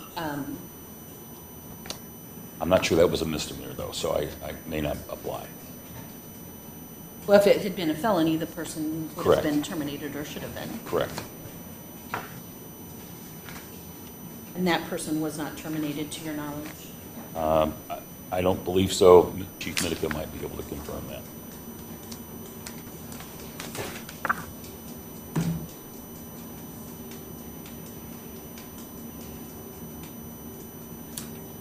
Who was the clerk treasurer at the time in 2018? Stacy Louise Cox. I'm going to show you what I've marked as Respondents Exhibit I. Are you familiar with that letter?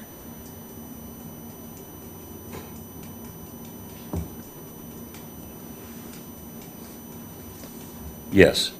And that would have been from Ms. Cox to Mr. Jones regarding his insurance and benefits, health insurance and benefits. That's correct. So those were to have been in place during his administrative leave? Yes, and we need to clarify, I guess, that the city is, and any employer would be responsible for COBRA benefits upon termination, and we needed to clarify if Scott was going to need COBRA or if we could still insure him under existing coverage. Which you could, and there were premiums. That Correct. Yes. Thank you.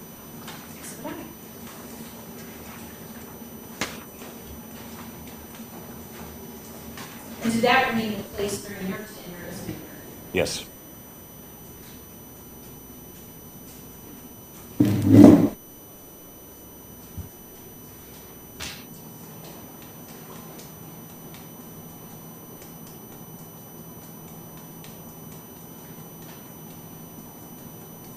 I don't have any other questions. Mr. Kitchell, during the time of your administration, you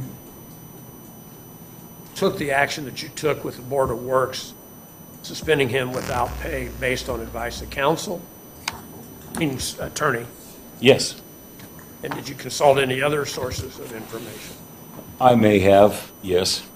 And your concept was that if somebody was convicted of a misdemeanor, they would get back pay automatically, or that they would have to ask for it and it would be discretionary?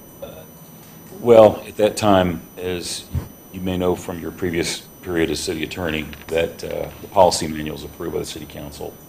And my concern was that we maybe needed to update the policy manual, that we needed to follow the law as it was, state and federal law. And recodification from time to time is necessary. In Chicago, it's done every week, the city code. So yes, I was investigating that, and at the time I consulted a company out of Bloomington, Illinois, Bliss McKnight, and I attempted to find out if we need to update our policy manual for those things, and we tried to pursue that. I tried to get codification money through the city council. I was unable to, or recodification money through the city council. I was unable to get that, so I had to do all the resources and the research on my own. But what I had was what I had, which is the city manual that was more specific with regard to felonies and public safety people that commit a felony rather than misdemeanors. Are you saying then the interference with a 911 call is not a serious matter? for No, public safety? I never said that. Okay, so it could be more serious than a felony under certain circumstances. It could be, however, it's not mentioned in the city policy manual. But there's also state statutes that regulate the administration that protect police officers and protect cities who are dealing with it. And the public, yes. And did you consult what the statute said? I'm not an attorney, and I did consult my attorney. Also consulted Jim Brew, who was the deputy city attorney at the time, although he was not in charge of the city council. He did occasionally make an appearance on behalf of Ms. Velez. And her letter that you were familiar with that was said that if a member is placed on leave without pay, the board in its discretion may award back pay if the member is exonerated in the criminal matter. It doesn't distinguish between a felony or a misdemeanor. Correct. And it doesn't say that if they are convicted, that they can get that refund of their lost pay. I think that's her letter. That's not the policy manual. Policy manual indicates. I'm not felonies. asking about the policy, I'm talking about the state statute that regulates these events. I'm not a lawyer. She would be interpreting the state statute, or Jim Brew. Okay. Did they give you any, I mean, you saw the letter that she sent to Ms. Lynn, and Ms. Sure. She referred to subsection N of the state statute 36834C that has that provision that any action of the board is stayed until the disposition of the criminal charge. Administrative leave of the section may be with or without pay as determined by the board. If a member is placed on leave without pay, the board in its discretion may award back pay if the member is exonerated in the criminal matter. Correct.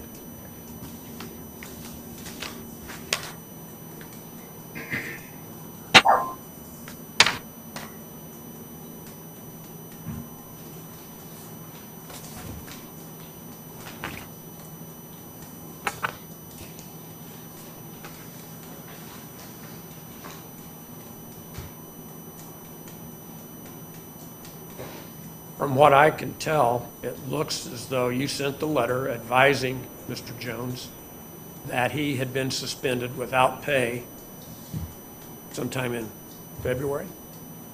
It could be. I'd have to check the record on that. I have no records of that.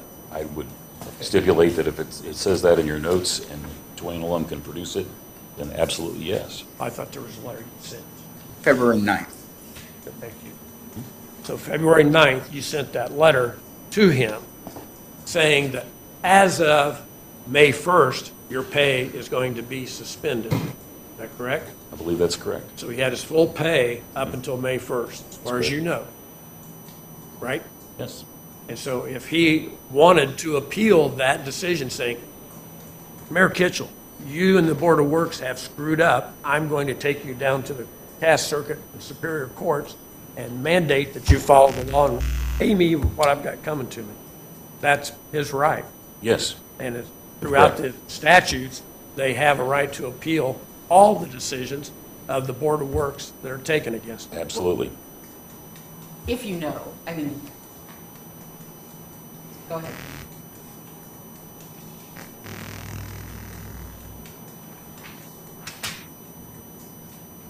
And you've been involved in litigation outside your duties as a mayor, have you not? Very rarely. Familiar with the court system? Absolutely. And know that you can go there to seek your rights as a citizen? Absolutely. Even, for instance, utilities, if it was an occasion. Even from the city judges at one point. Yeah, so I mean, those things, the Board of Works is not sacred, and there can be appealed, and you can't sit on your hands for 5 years. As you would say, a quasi judicial body, which is what it is. Yeah. I wouldn't say that necessarily, but okay. Well, You- okay. You say what you want to say. Did Mr. Jones or his attorney ever say, we're appealing your decision? No, sir. Did they file anything asking you to reconsider the decision? Not to my recollection. Was there ever a hearing after your letter notifying him to consider his wishes? We If you never, did. we never had any hearing with Scott Jones, no. Did he ever show up at any of your meetings saying, I think maybe you guys ought to send me my paycheck? Not while I was in office, I don't think. And from February 9th to May 1st, getting his pay, so he had some money, he was still on his pay, and knew it was coming on May 1st. Then, I assume his paychecks did stop. To my knowledge, yes. So he had knowledge that this action had been taken against him by the official body, Right. and he did nothing about that, to your knowledge. He may have done something, but not to my knowledge, yes. Didn't sue you, you never got sued, Not yet. they never got hit with any kind of action, or Nope.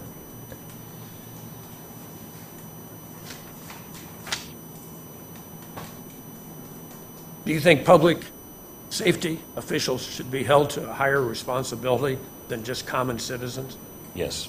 Why? They have a sacred trust to protect and to serve.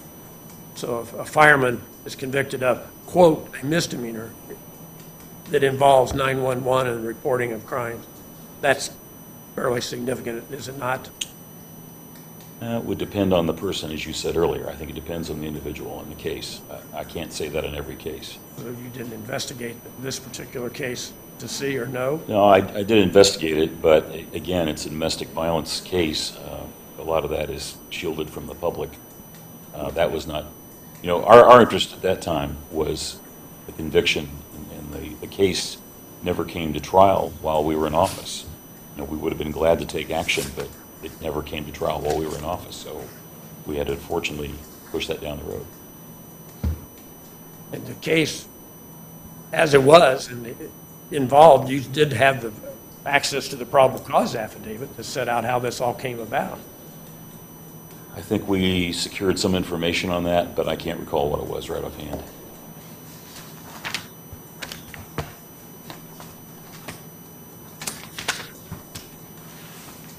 That may have been secured by the city attorney at the time.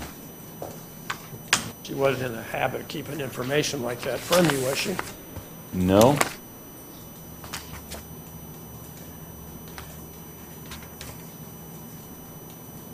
Dwayne, I'm going to need to get that, the first exhibit that we submitted. You want the very first one? The one that is the charges. Oh, okay, that's the second one. That's number 3. Yeah. There you go.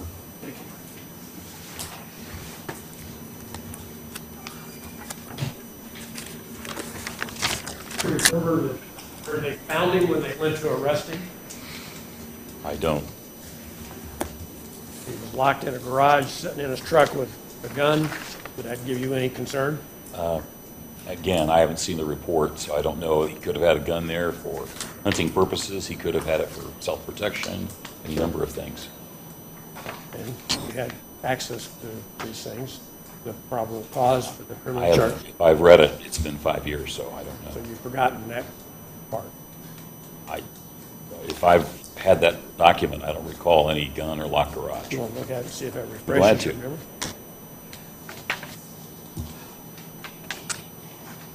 There's part.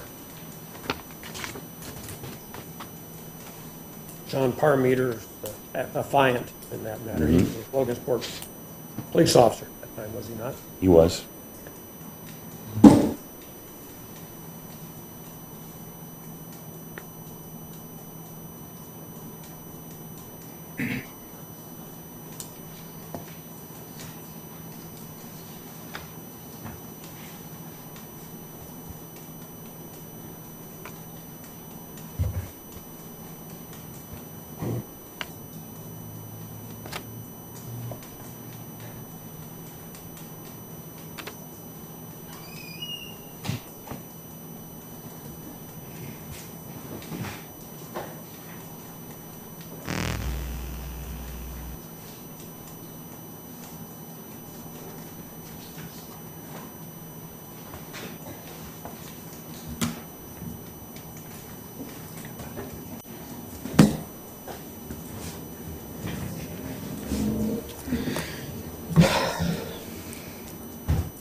I have not read that report. I would say that if, again, it would go back to the fitness for duty and the psychiatric evaluation for perf, and if he clears that, then, you know, I'm not a psychiatrist or a psychologist or medical doctor. That would be their clearance, not mine, on that. So you would agree with Chief Bear that there's some red flags in this information? Well, you'd be that would concerned cause you about to be- him, yeah. Yeah. Maybe the safety of the people that he came in contact with. Correct. But by the same token, our former mayor was suspended, and I would have had cause for concern about his return to the force, and he was returned to the force and elected mayor. Well, apparently he got clearance then. didn't Yeah, he? apparently And he so did, yeah. That's not the issue here. Yes. And you were the one in charge in this situation to Absolutely. make the proper determination. Correct. What was appropriate to protect the city, the citizens. Sure. And the rights of Mr. Jones. Yep. When this all came down, were you aware that she had a laceration that took Absolutely. her head? Yep. and- I guess I'm going to object. He was found not guilty Sustained. Let's move on, please. of those allegations. Yeah, let's move on.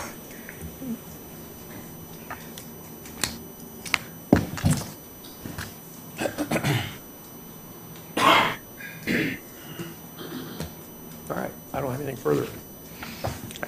Ms. Lynn, your witness. Just, Mr. Kitchell, just to be clear, you're aware that the allegations are simply that, allegations, correct? Yes. And evidence was presented at a trial to make a determination. Yes. The case, as you indicated, did not go to trial during your tenure as mayor, is that correct? That is correct. Was it your understanding that, given the administrative leave, whether with pay or without pay, based on the criminal charges, that there was an action to be taken then once that criminal case was resolved? Yes, And of course, you weren't in office at that time. I was not. No other questions? When you looked at that and it says he was charged with interference in reporting of a crime, what crime was being reported? Allegedly domestic violence. And he was found guilty of that, interfering with that. He was acquitted, I believe, of the crime. He was found guilty of 911 reporting interference. With that. Yeah. And the crime that you think that she was reporting that was interfered with involved domestic violence. That's correct. All right. Thank you. Done with me? All right. Yes. Okay. You guys can ask I'm questions. sorry, too. you need Yeah, to... do you have any questions? I just want to go back to Respondent's Exhibit F, your letter to Captain Jones dated February 9, 2018. I guess, is this something that would have been put together for you by the city attorney at the time? Do you recall? Or is that something that you would have put together yourself? What I did with that is this. I would write the letter, but I would vet it with her so that it would go out that way, because it had to come from me as head of the Board of Works Safety. So I wrote this, she would have cleared it, and then we sent it out through our office. Okay. This is my stationaries. I'm just wondering that the wording on the second half of that second paragraph, pursuant to state statute, the board reserves the right to reinstate your withheld salary pending the outcome of the case, the dismissal of all charges and/or lesser included offenses by the judge, full acquittal or withdrawal of the charges by the prosecutor could be considered mitigating factors in the way and reinstatement of your salary.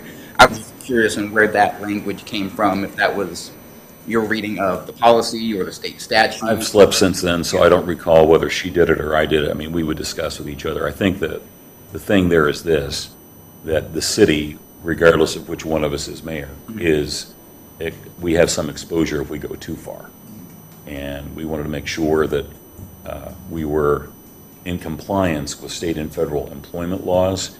And that's one of my concerns with the city policy manual, that it's always in compliance with state and federal laws. And I was not sure, and as I said, we consulted with the Bliss McKnight. We didn't get that done. We wanted to get it done. I spoke with Councilman Morris about that, but our concern was that we dot every I, cross every T, that we reserve the right to take action either way, depending the outcome of the trial. Yeah, that's what I wanted to make sure, because we Yeah. talked about the policy in regards to the felony charges and Correct. all that. And impacted your decision-making as a Board of Works. Right. And what you did with Captain Jones. So, yeah, we would, How it tracked with we would go with her because, as you know, state law changes every year. And there's changes coming up in July 1st, change, and you have to do some things accordingly. So we wanted to make sure that we were in compliance, and to my knowledge, we were. That was my only question. Nothing? All right. You're good to go. Send you It my should have bill. been in this, Yeah. but you can have that. I thought it was, but I, Ms. Lynn, did you have another witness? Yes, Bernie Medica.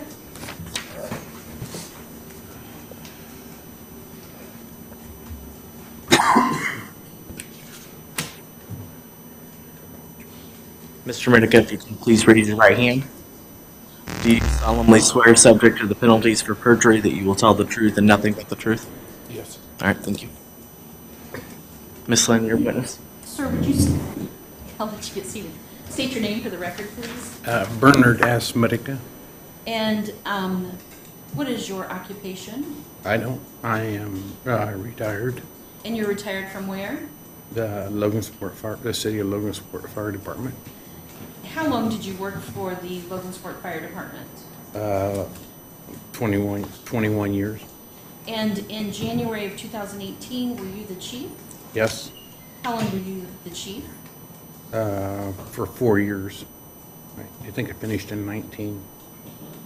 And so you would have been Captain Jones's chief at the time that he was placed on administrative leave in January of 2018, is that correct? Yes, He was accused of criminal offenses. Charges were filed on January 2nd of 2018. Were you aware of that? yes, How did you become aware? through the police department. And what action did you take once you became aware of those charges? They tried to, I was trying to get a hold of him because I couldn't find him. Okay. Ultimately, then charges were filed with the court, correct? Yes, And you were made aware of that. yes. What did you do at that time? Well, I couldn't get a hold of him. Okay. Did you take some official action? Yes. What official action did you take? I made several phone calls, and I went to one of his working establishments, trying to locate him. Did you take any official action with the Board of Public Works? Not at that time. When did you? Very shortly after I did make contact. Well, yeah, I would say the best I can recall, very shortly after I made contact. Do you recall when you first took any action with the Board of Public Works? I'm sure it was several weeks, but I don't recall. Did you attend an executive session with the board? Yes? And do you recall when that was? No. What happened at that executive session? To bring everybody up to date about what was going on, information. And did you send any notice to the board or make any written recommendations to the board at that time? After the meeting, I believe we did, yes. So there was an public board meeting on January 31st of 2018. Do you recall that? Was it a Board of Works? Was it a Board of Works? Mhm. Yeah, it would have been a public meeting. Did you provide any written recommendations to the board prior to that January 31st, 2018 meeting? It seems that we did. Do you have a copy of that or any documentation? No, ma'am.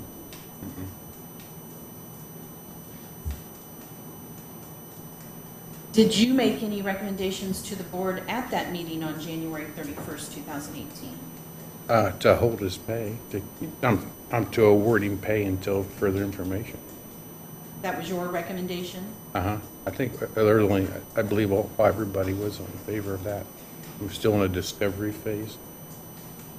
And so that would have been the action taken on that date, is that correct? I believe so, to the best I can, or can't recall, actually. I'm going to hand you what I've marked Respondents Exhibit D. Can you identify that? It definitely looks familiar. Take a look at it.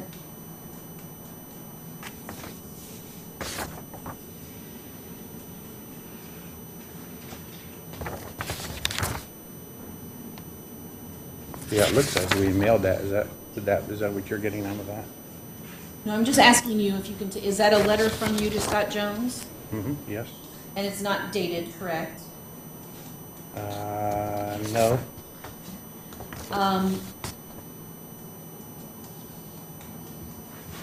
There's an envelope attached, postmarked February 3rd of 2018, correct? Yeah, Addressed to Mr. Jones yes, from this fire department, correct? yes, And so do you believe this is a letter you sent Captain Jones on or about February 3rd of 2018? the best I can recall. I'm going to move to admit responsibility.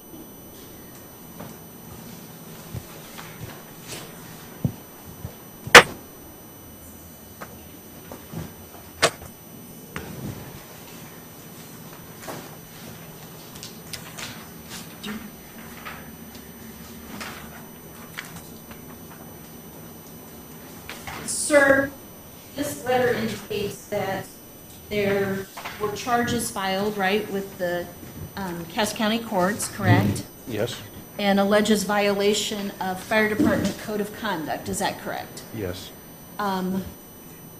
Article 1, Section 3, which would be a Class 3 offense, and that would be alleged commission of a misdemeanor offense, is that correct?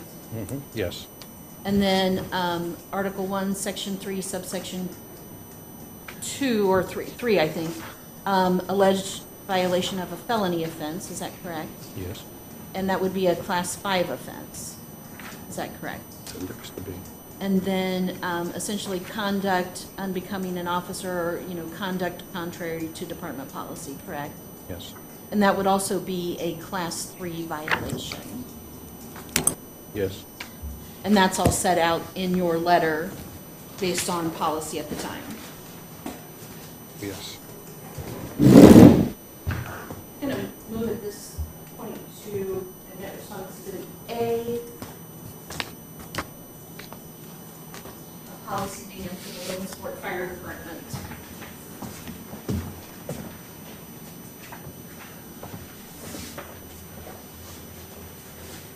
So, sir, do you recall what the punishment for a Class 3 offense is?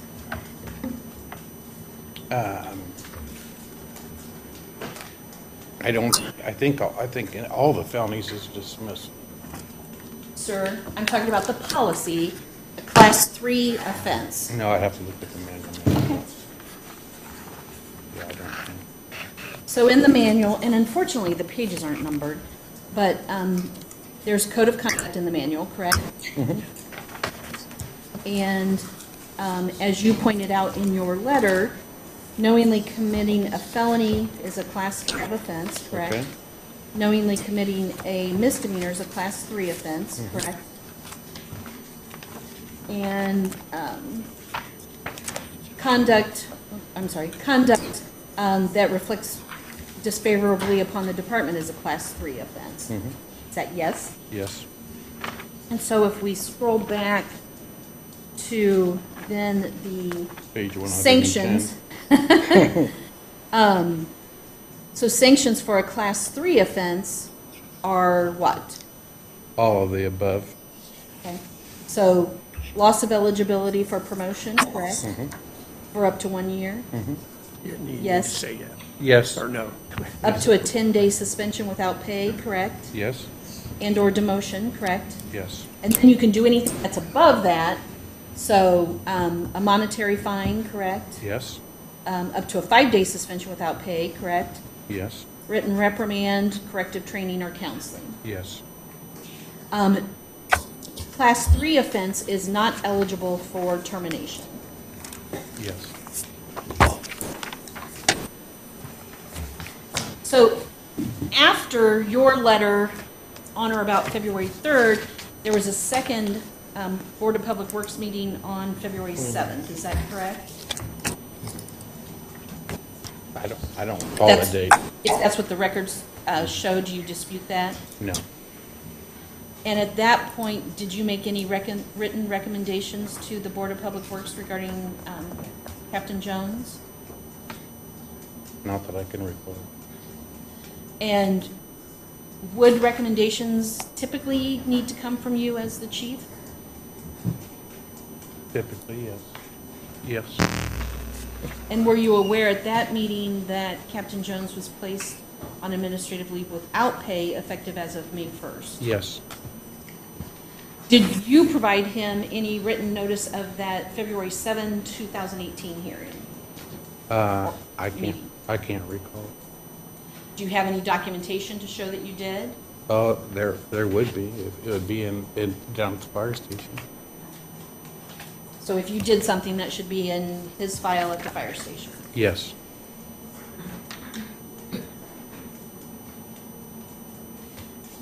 Did you really have any further involvement with this situation with Scott Jones than after you were no longer chief? No. Now, strike that. I don't have any other questions. Mr. Lehman? Yes, Mr. Mitica, with regard to the hierarchy of these offenses that you have, some places they talk about felonies and misdemeanors, but other places it's conduct unbecoming. Is that correct? Yes. I mean, and that's probably the most used because it's hard to pigeonhole a lot of conduct under a particular label. Yes. And in a situation, if an offense involving public safety could be, quote, a misdemeanor, but be a very serious offense that would be very unbecoming of a safety official. Yes. You even pointed out that along the way, we may find more reasons to modify. You just were trying to get things rolling with his case initially. Yes. And was he on medical leave at the time that this occurred? Yes. What was he on medical leave for? Broken hand. How did you break that? With snow blowing, snow removal. Was it on duty? No. Wasn't on any workers' comp claim? No. Was he off physically performing at the time then because of this hand injury? Well, he never established any light duty. He was injured and come to work injured, and it was bad because he showed us a picture on his phone, so I went over to the station and made him go home because he hadn't had a procedure to stabilize it. And then He had a hand, it was a hand injury? yeah, And it was so serious you felt he needed to get medical attention. it was all bulky dressing, and then the x-ray was bad for him, unfortunately. And Very you bad. got that moving snow? That's what, yeah. I think it was snow blown, if I remember right. Okay. In any event, as of the date these criminal charges arose, he was on leave not on leave, but he was on suspension of pay. Well, I'm no. not sure. What was his status? He should have been on light duty. Okay. And that's what you said, we can't have him on Oh, yeah. full yeah. service. Yeah. And he was trying to do that? Yeah, he'd come to work with that injury and had it all bandaged up, big bulky dressing, and then I was just afraid for him, that he needed to go home because they were going to do surgery, is what he told me. And you guys work as a team, so one of the team members can't carry his load. That makes him a danger. Yeah, we're minimal. All hands on deck. The situation then, he was on light duty only or was in the process of being put on light duty Correct. as of the date these criminal offenses arose. Yes. Okay. And had he discussed with you retiring? Yes. When did he do that? At a retirement party, probably, I don't recall the day, but it was a couple weeks or 3 weeks before the end of the year. Okay, so in December of 2017, Yes, and these things occurred on January 1 of 2018. yes. What did he tell you about his retirement? That he, well, I had seen him at the retirement party and was gonna, he was gonna have surgery in a couple of days, if I remember right, or the next day maybe, or whatever, and he was gonna get with me on the following Thursday and, use what, special overtime he had left and then retire because he wasn't planning on doing it wasn't in a sarcastic way, he just was gonna retire, not do light duty, and he had enough special overtime to not have to work those few days till the end of the year, then consider retired. Yeah, but most of the time, they have enough time stored up that vacation time, it becomes eligible. Yeah, yes. So he could get to his retirement anniversary date, Yeah, I believe that was, I think that was his goal. and that was in February, was his anniversary date? I don't recall. I don't know what his hire date was.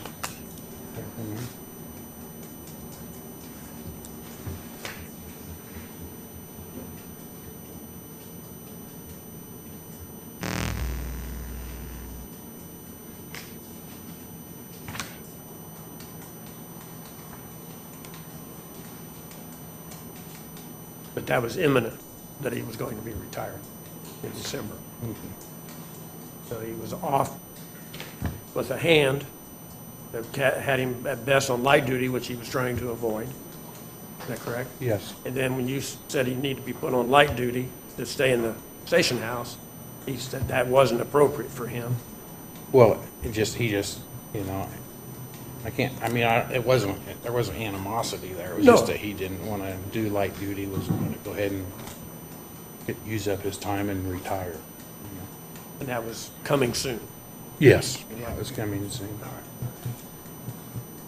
But that the January 1st Yeah. criminal stuff all intervened in that. Yes,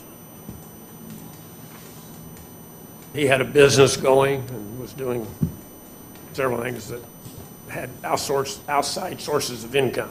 very busy man, He owned property. very busy.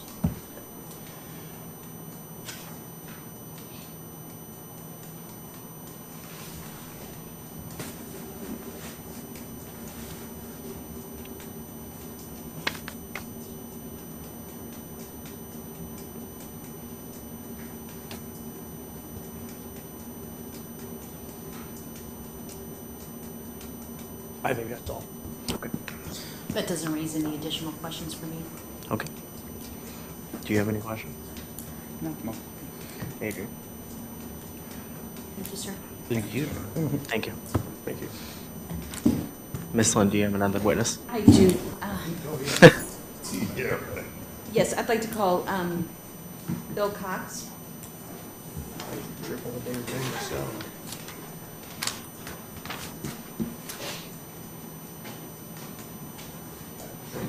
Mr. Cox, please raise your right hand for me. Do you solemnly swear, subject to the penalties for perjury, that you will tell the whole truth and nothing but the truth? I do. Thank you. Miss Lynn, your witness. Thank you. Sir, would you state your name for the record, please? Bill Cox, or BJ Cox. And how are you employed? I'm recently retired, April 14th of this year, my last day. And retired from where? Logansport Fire Department.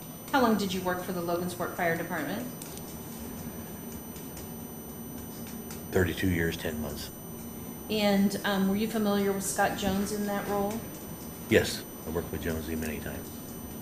And did you hold any special positions within the fire department? I was a training captain, then I moved to captain at Central Fire.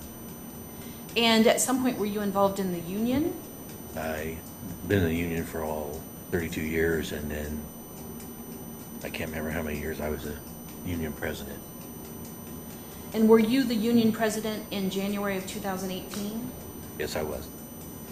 Was there a contract between the firefighters and the union at that time? between the city of Logansport and the Yes. union? No. Nevertheless, you were the union president for the firefighters. Yes. And did you become aware in January of 2018 that there was some disciplinary action being taken with regard to Scott Jones?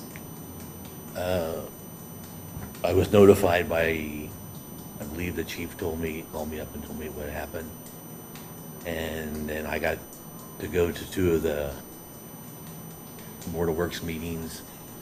It might have been executive meetings, and sit in for union representation, just to be there.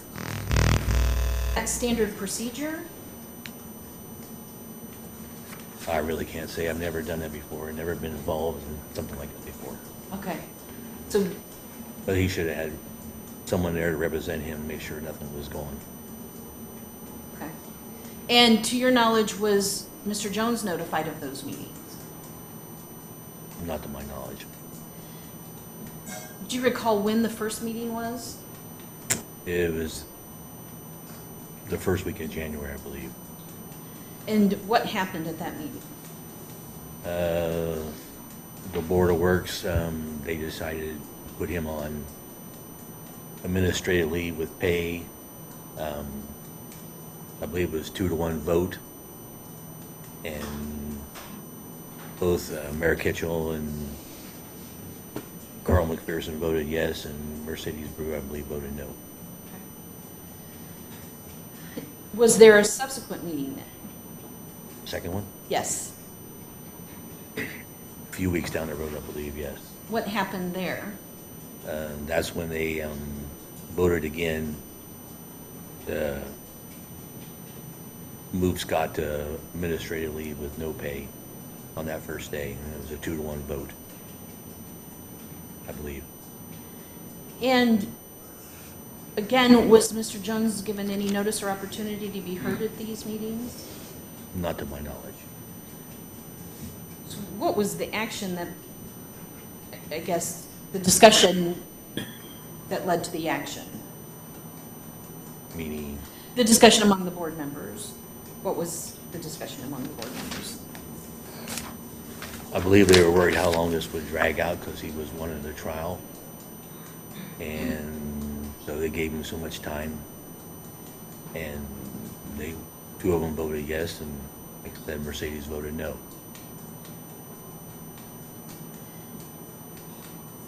What I was- understand this. Are these executive sessions? Is that what you said these are? I believe they were yes. Okay. They let me in because I was the president of the union.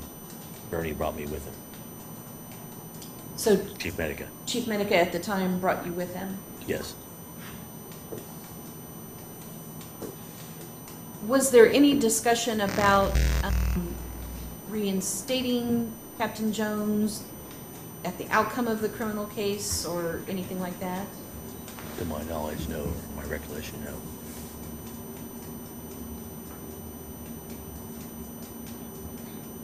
As a member of the fire department, were you aware of past practices in terms of other public safety officials being charged with criminal offenses?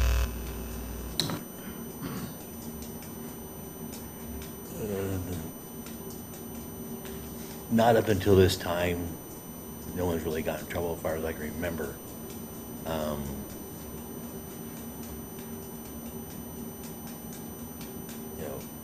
few guys got in trouble that year. And I believe they did both. I know one did pretrial diversion and he got stuff, and I was actually involved in the accident that happened with him. And another firefighter was involved in something, and don't really know, but he was gone for a while and came back. Okay. Were you involved in any process like this with either of those firefighters? No. And again, you said this was the first time that you, as a union representative, had been involved. Yes. Did you interact with the board members during these meetings as a representative for Mr. Jones? They asked why I was there, and I told them I was with the union, and so they let me stay, but I didn't get to say anything. So really, there was no advocacy on his behalf? No.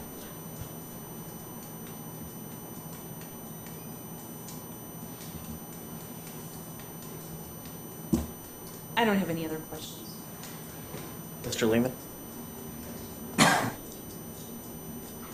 The two officers that you were talking about, they both got pretrial diversion, didn't they, their cases? I believe one did, and I believe the other one, I really can't remember what happened to him, but I know what he was arrested for and what happened, and it was also with a different mayor and different administration, and Did it involve public safety, like interference with somebody's safety? one was, both of them were probably, yeah. Well, no, one was involved where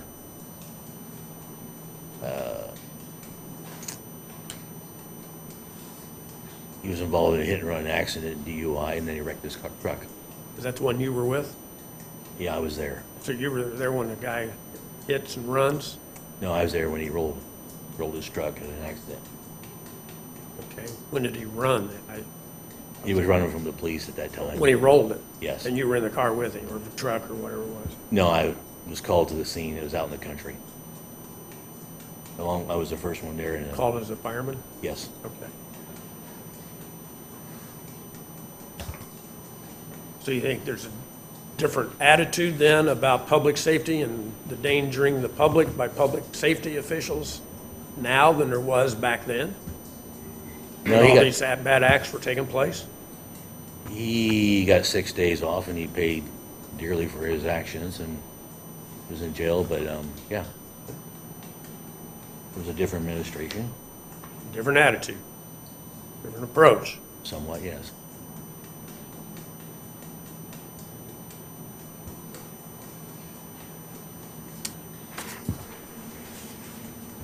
Do you think that public safety officials such as firemen should be treated special some way that as compared to a regular citizen? We're supposed to be held to a higher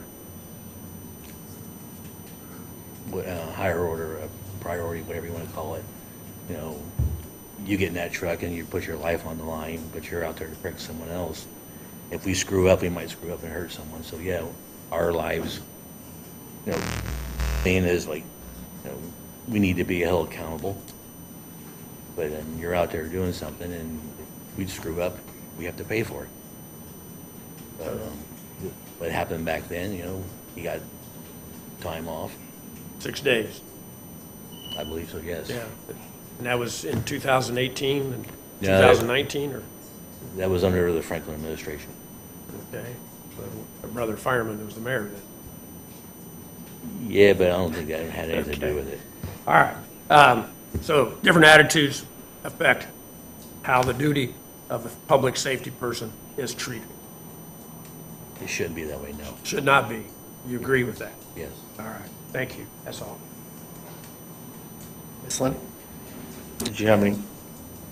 In terms of agreeing about what's appropriate or not appropriate, do you believe the actions with regard to Captain Jones were appropriate? Whoa.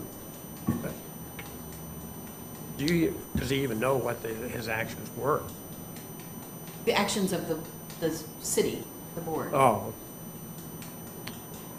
I was, you know, they put him on administrative leave with pay, and then they did it again, I guess a month later, to start on May 1st. I was told by a city councilman said that. okay, let's, Okay, fine. let me, we can get kind of far afield with hearsay, but that's Yes. getting a little far. Ask the question, sorry. Did you think the actions taken in response to or against Captain Jones were appropriate? Yes and no. Okay. Why yes? You know, you have to,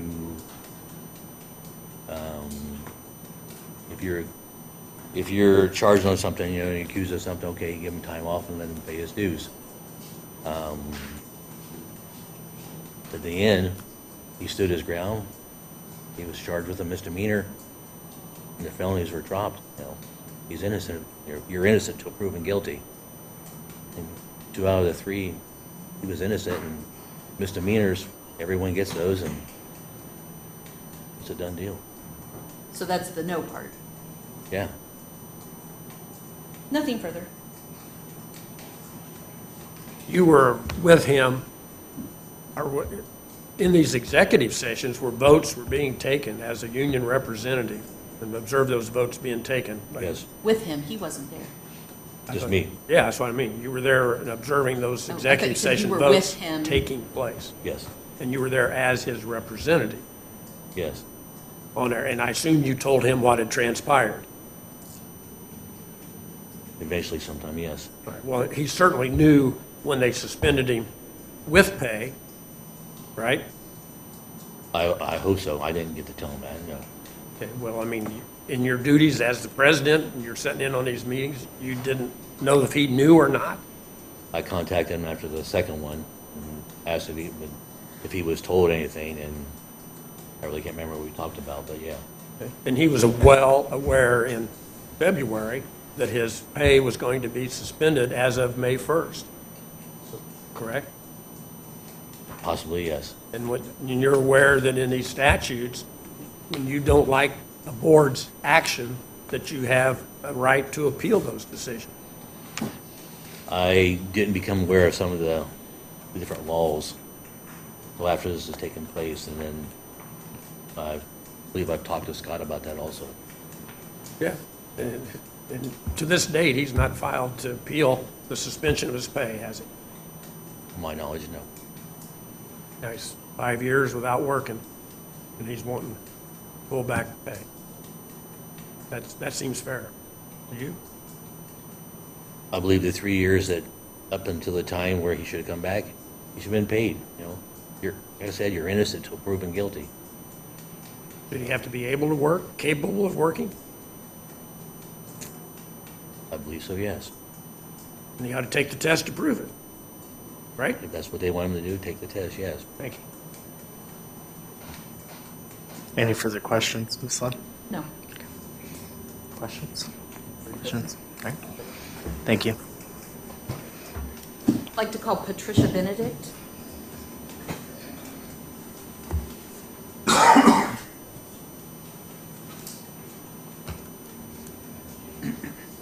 Ms. Benedict, there you go.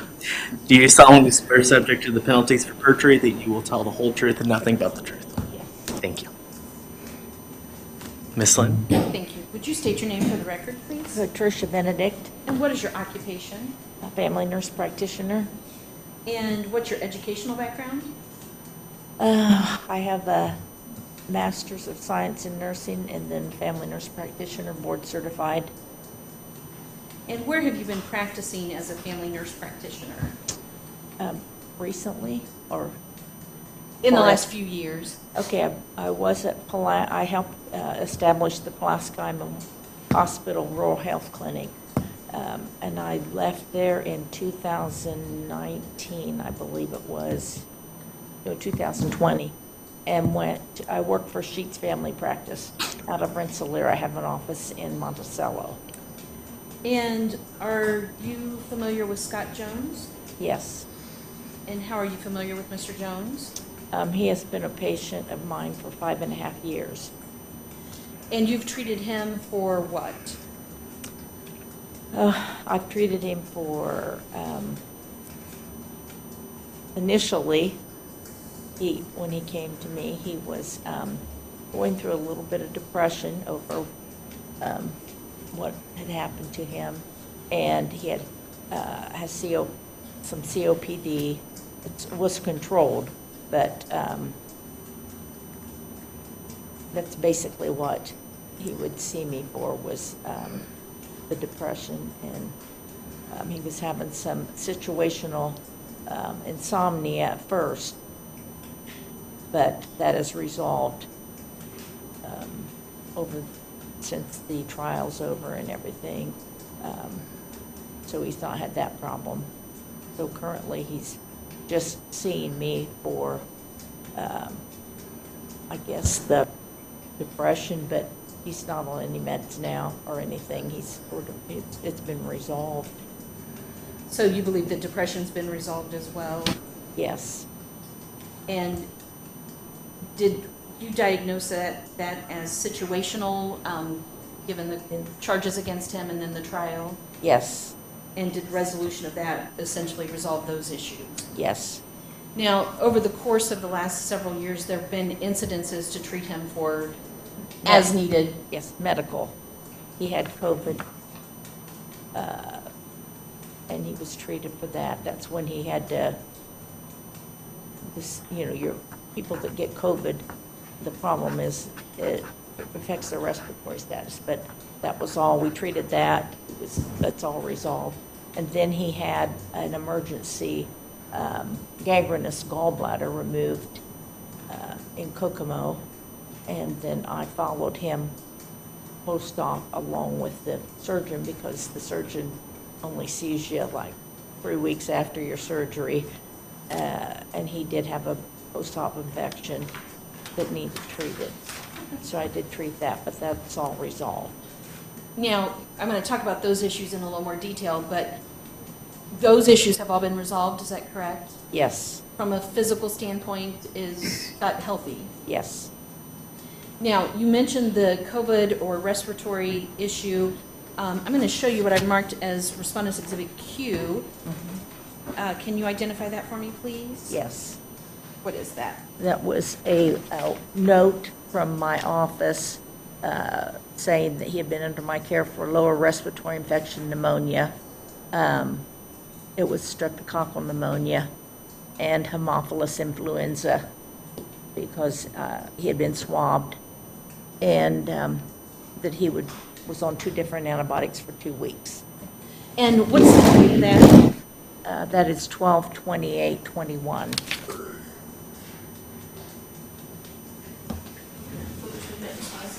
Q.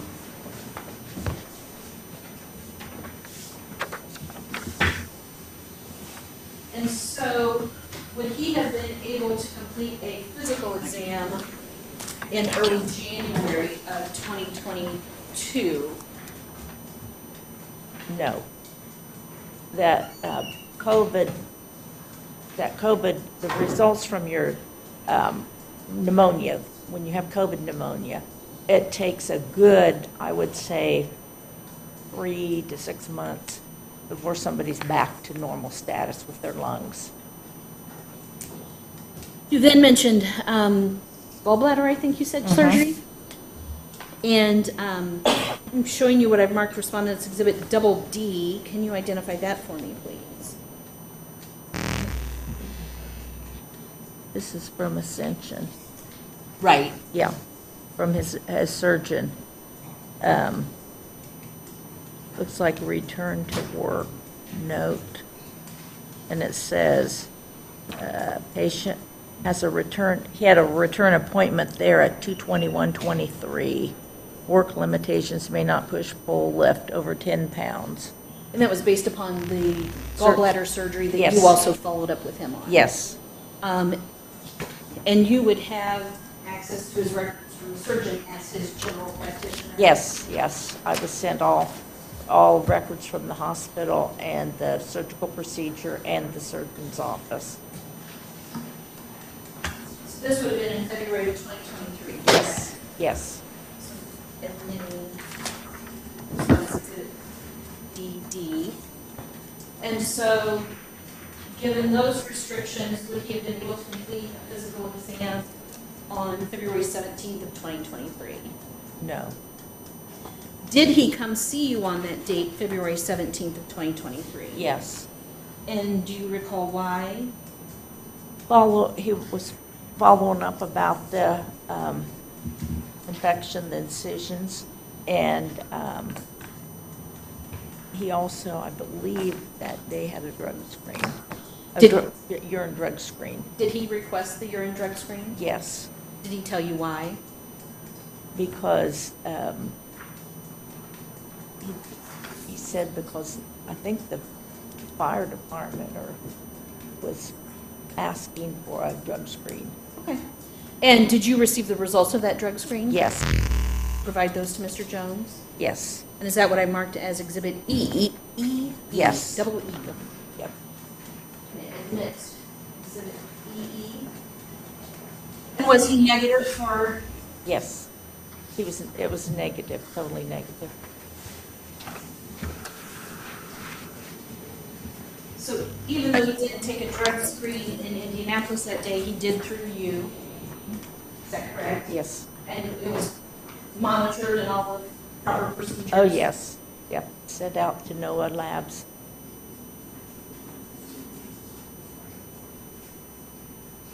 And then you mentioned some infection following the gallbladder surgery, is Yes. that correct? Yeah. And you treated Scott for that as well? Yes. I'm going to show you what I've marked Respondents Exhibit FF.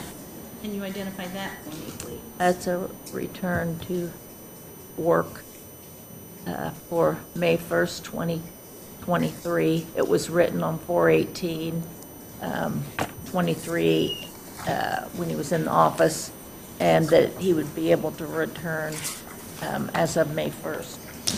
And that was due to that infection? Yes. Recovery from that and the surgery. And has he fully recovered again from that? Yes. Okay. And then Respondents Exhibit FF.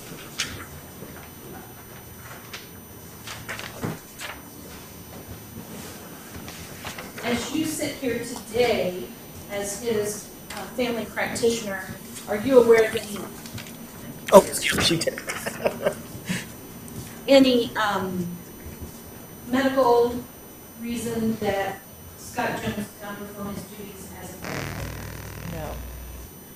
And you're not a psychiatrist or psychologist, but from your medical standpoint, is there any mental health reason he cannot perform his duties? No. I don't have any other questions. Okay. Mr. Lehman? Yes.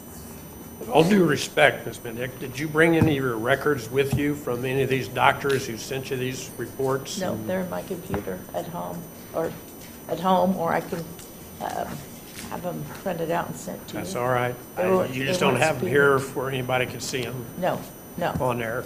The psychological stuff, he was in turmoil and suffering from depression when he came to see A little you. depression, a little like PTSD almost, because he was on some med at bedtime to help with that, but he's been off of that quite a while. Like PTSD, post-traumatic stress syndrome. Yes. From From what occurred. what occurred where? Going through the trial, some of the accusations that were incorrect, that people just jumped to conclusion that that was it, because I reviewed some of the records, and What records did you review? records he had What records were those? from the emergency room. So they had emergency room records of what, his wife? Mm-hmm. And she was injured? It was minimal. I says, nothing, what your charges are don't coincide with this report at all. And I said, it'll come out in the end, you just have to work through this. Believe in yourself, believe God will see that the right thing happens. And it did. I mean, his. Okay, well, we won't get into God's work No, but here, that's but- why he came to see me. It was to discuss this. That's how you, That's that's what how I you wondered treat it. about. I assume Yes. he's told you details about what happened. No, Oh, not about what happened, no. You just wanted to see what his wife had. No, problems with. he showed me these records of what his charges were, Yes. and they did not add up. She didn't have a laceration that required 2 staples to put it together? I'm going to object again to this line of questioning. Again, Mr. Jones was found not guilty Yes, of that's right. those Okay. offenses. Yes. Well, she's saying she's reviewed these and they, It's- for Scott, but, okay, I'll move That on was from just that. between him and me. I did I not. know, Yes. and It was that's what you're coming in here- As a patient, confidentiality, yes. To- It was told to me, and that's all the further it went. So. Patient Let confidentiality. Mr. Lehman ask another question. Right, let's, move on. Your situation Yes, is with him, he was suffering from depression, at that time. and it was almost PTSD. It was, from what had happened and what, until this, when a patient has PTSD, it's from a event that occurs. Unexpectedly, typically, is it not? Yes, and usually it's an unjust. Most times in people, yes, it's something that has happened to them. A woman who was abused, or a woman who is... No, it was not, she was not. I didn't say that she was. That's no. what PTSD Or comes men from, doesn't are. it? I have several men that have gone through PTSD with domestic violence. These It's not are- only a woman's All right. thing. believe me, more and more. Okay. The situation here is he did suffer and was suffering for whatever At that reason time. that you observed, and you cured him of that. No, I didn't cure him, he did. He cured himself. Talking and through the medication, but he's been off of the medication for over 1 year. Talking with you and taking medication? Yes, and he went to a psychologist also. Who was that he went to? I don't know. He didn't tell you who the psychologist he went to? I don't know, I did not. And he came from a place where the city was paying to have him tested by an objective that does all the police officers. He didn't want to be tested by them on his urine, and he came to you to let you test it for him. No, I don't test him. I can tell by talking to somebody. Did you secure the test thing that you showed here? The urine, yes. Okay, how did you do He was, that? he was observed when By he who? got, by the lab person in my office. I have a lab in my office. The labs are obtained, and then they are sent out by UPS. They are sent out by UPS. It's secure. All right. And then Now, they come back to I me. know I don't want to try to interrupt you here, but you're going on and on about things. Well, I'm just trying to explain how it's done. It is secured evidence. And there are people that are set up professionally to make sure that somebody's not cheating on them. Yes, oh, yeah. And you get people who come in and say, well, Pat, I got to take a drug test next Friday.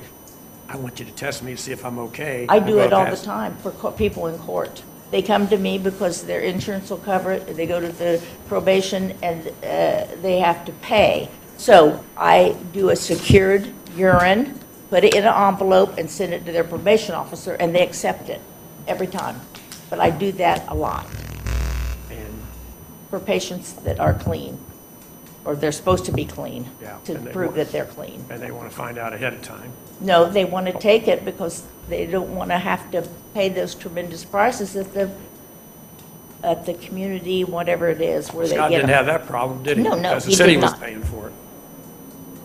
I don't know if the city was paying for it. I don't know who was paying for it All because, right, you didn't know that part. no, I don't do the Do you know he finance was part supposed to of be it. taking a psychological battery of tests down there No. from people that are psychologists Mm-hmm. and trained to do that, and they do it for officers who are under stress and have PTSD with their jobs But and all that. that's all resolved.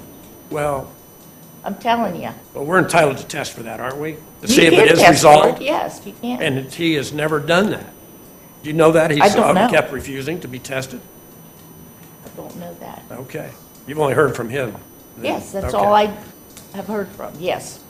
And the patients, the people I've sent him to, like the surgeon, he saw Depression, I know a lot of people diagnose depression during lots of regular times. family care. That happens all the time. PTSD and related incidents are more of a psychological specialist evaluation, are they not?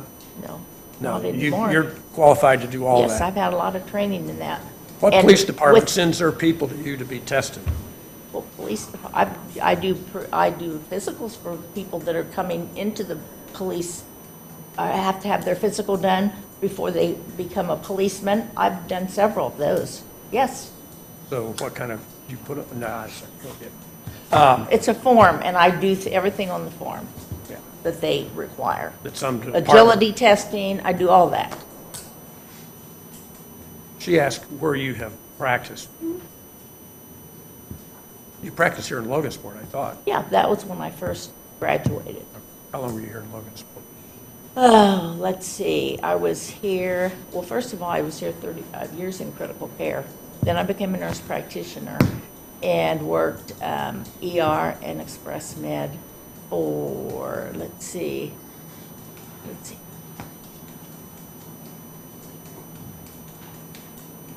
4 years as a nurse practitioner here. And then went up to the CEO at Alaska called me because they were going to Okay. open this I'm clinic. just and he asking wanted where, me- not how, what Yeah. your discussions were, what your pay was. Well, that's right? why I went there. No, Okay. because he called and asked me if I would come set up a clinic for him. And these discussions that you have had with Scott are confidential between you and him. All right. And did he ever say, Pat, or Ms. Benedict, I've been asked to take a battery of psychological tests to get approved to get back on duty. Did he ever ask you that about it? And say why he wouldn't do it?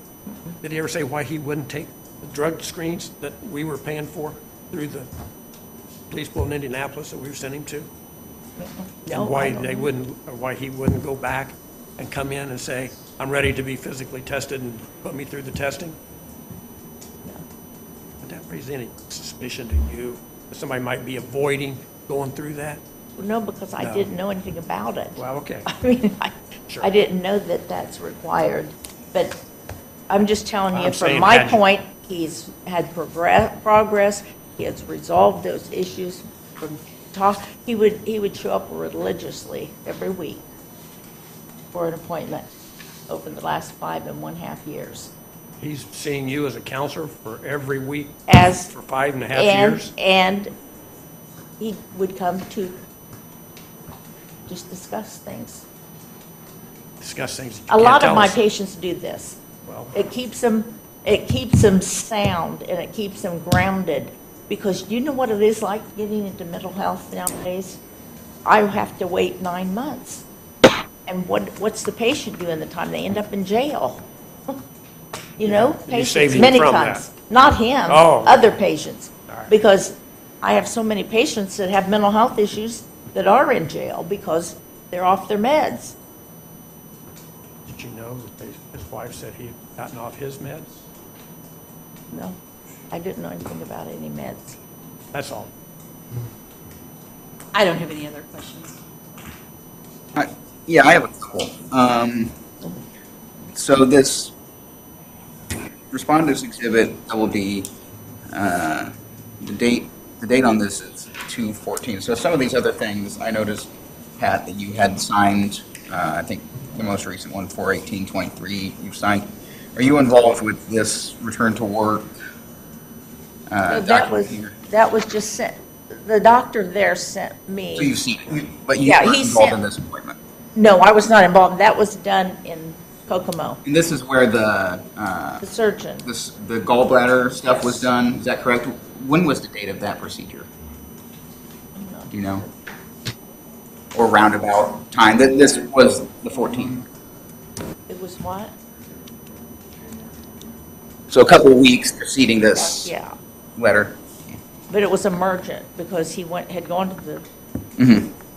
emergency room and he had a gangrenous gallbladder, which is life-threatening. If it ruptures, you could die. So that's how that came about. So that would have been, this was in 23? 23 this year. So didn't we have a hearing here at the Board of Works shortly thereafter that February 1st, I think, is when we had that? So you had the surgery just right before that meeting? Okay.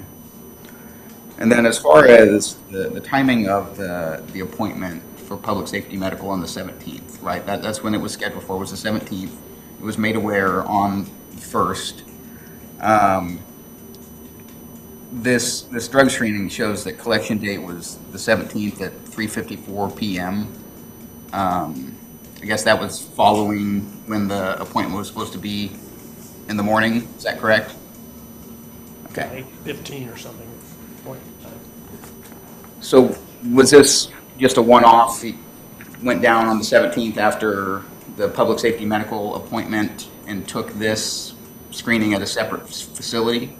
Is that correct? Was this done, was this organized through you, or did This you was just get done the at results? my office, yes. The We have a drug screening was lab, done at your office? Yes. On the 17th? yes. Or it was collected at the office. They're sent out by UPS. Yeah, but you were involved in the Yes. scheduling of it and Yes. the dissemination of the specimen, at least, okay. Those were my only questions. The drug screen, was it given to the chief? Was this drug screen, the results given to the chief? I don't know. Nobody, he didn't request it from me. I wouldn't release anything unless it was requested. This document on February 17th, was it given to the chief? It was given to Scott, I don't know. Scott, was this given to the chief? Go ahead. Not to my knowledge. Okay. Adrian? Okay. Actually, Go ahead. Go ahead. I was just one follow-up. During the course of your treatment with Scott, have you given him other random drug screens? Yes. Have those all been negative? Is that a yes? Yes. No, I'm sorry, I didn't mean to interrupt. No, you're good. Mayor. Well, I guess you haven't had much time to look at that. I'm just wondering about the screening that comes at Public Safety Medical. I guess the process on this is he just goes in the room, does the specimen, you send it off to the lab. Is that basically the process at Public Safety Medical, where if you're in a private setting, presumably, is that done the same way? They witness you. They go in, stand behind you, watch you.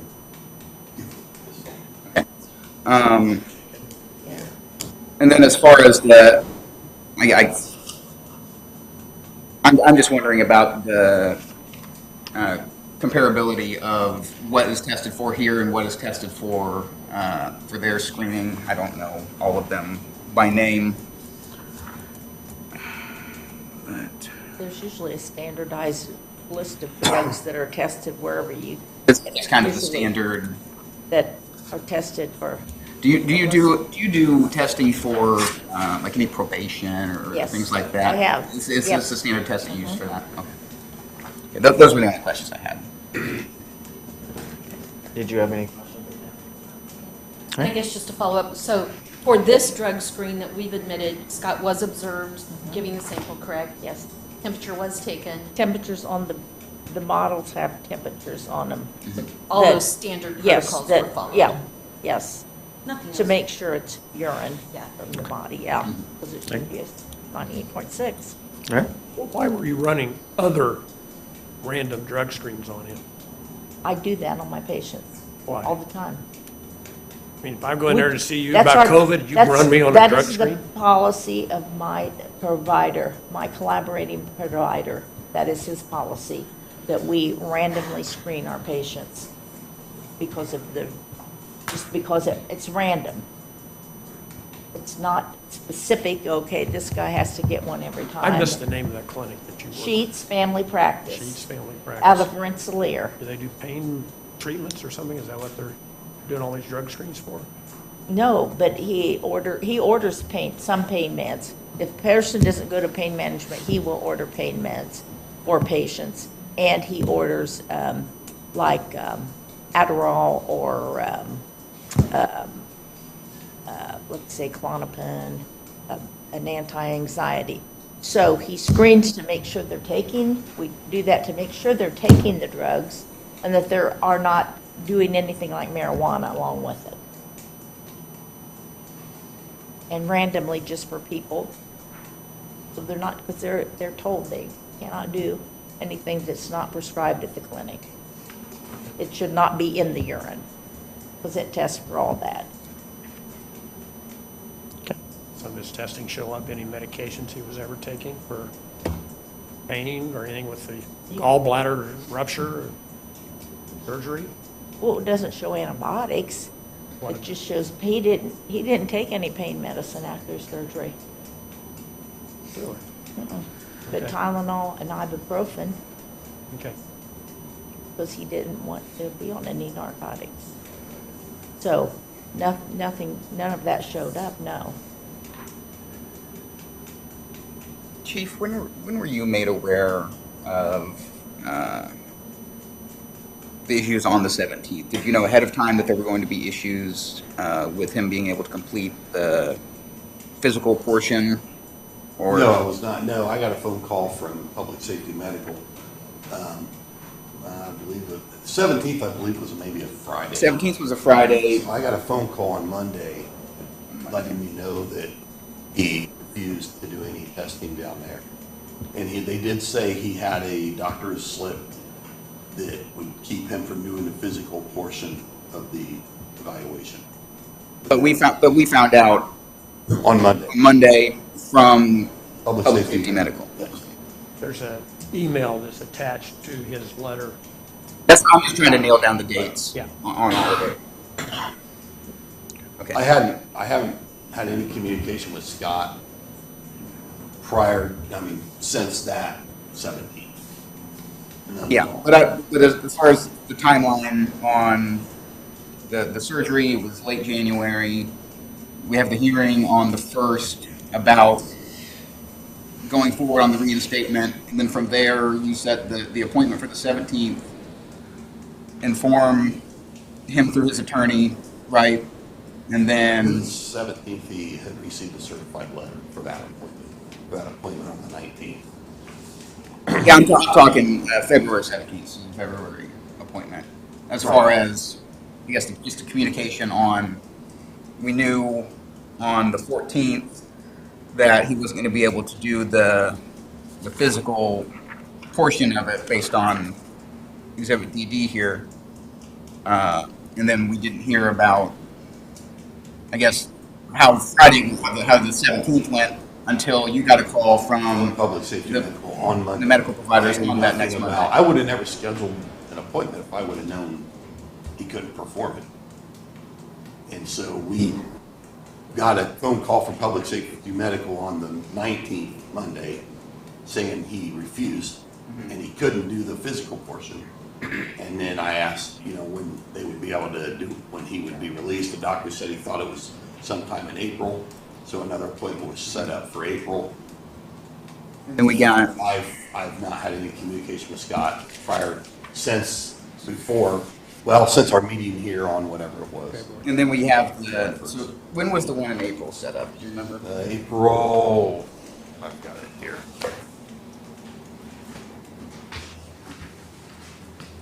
It was set for April 19th. April 19th. So it's set for April 19th, and then, so Exhibit FF here is dated April 18th, the day before, and the note says able to return to work on May 1st. So that would have cleared him for the physical starting May May 1st. Is that Yes. what this is saying? But so the day before the appointment, we have another note saying that he's unable to do this for a couple of weeks, and you found out from Public Safety Medical the next day that He didn't. he hadn't shown up to it. Correct, Okay. That's all I have, Pat. I don't know if anybody else has anything for her. Thank you, Pat. So my only other witness, finally, is Mr. Jones. I don't know, I could use a very brief restroom break. Sure, we could take a 5-minute I've been waiting recess. for somebody else to break, so. 5-minute recess. And we'll do closing. Usually the old guy does. Well, we'll do. It couldn't be me, it had to be somebody else.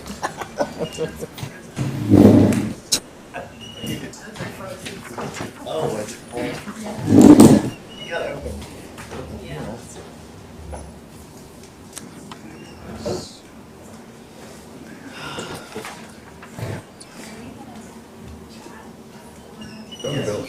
So we Go, sure, go. we'll do is, I don't imagine that's good to sit in all the time. Yeah.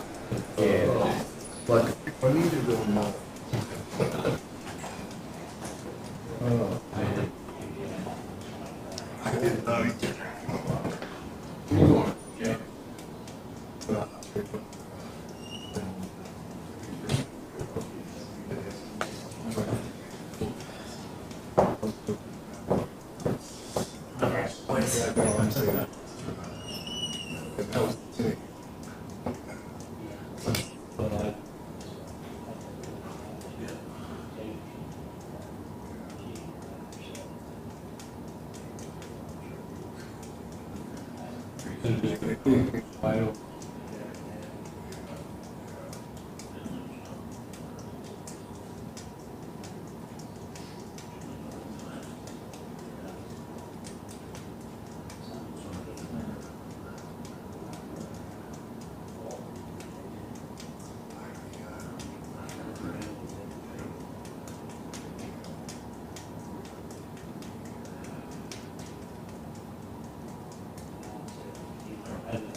Really.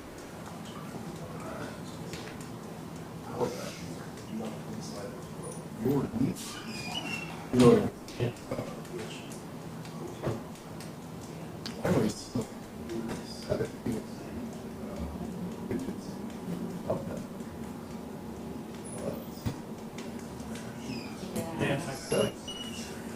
maybe we could have.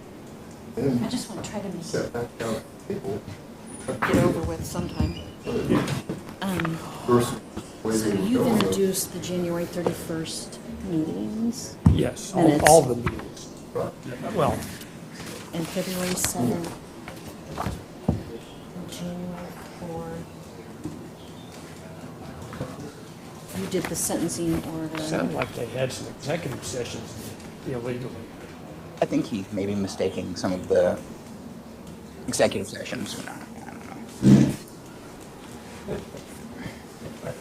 Yeah. Because the two votes in favor and the one vote against was actually the meeting on the 7th, because it was unanimous the 31st, and so I think there's just a lot of people I guess don't Yeah. Yeah, 5 days ago, not 5 years ago. It's one of those entities that just No, kind of goes we have under the talked, radar. so they're with me. You know, as far as administratively. We're going to lose out on this construction season. You know, even at the mayor level, council, you know, level, whatever, but I see it as a way you walk every day. Yeah, maybe just what are they waiting on? Like, I don't understand. What are they waiting on? I mean, she's supposed to get back today. Because her vacation said June 7th. So just need to follow up because I don't know what's outstanding from us. Like, I know we have the sales disclosure and paying the invoice, but we don't have the invoice. So that's what we need. It's her to get us a darn invoice. Yeah. Yeah. Their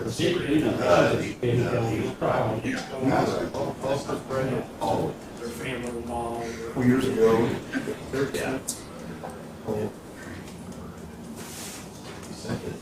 You know, lady was walking her dog, walked them up, start, you know,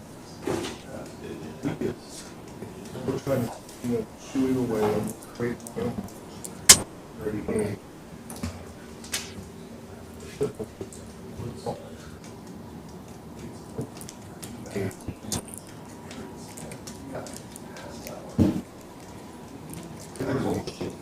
oh, hit that ass. Turn that dog on the head so hard. And it wasn't until he finally got it back.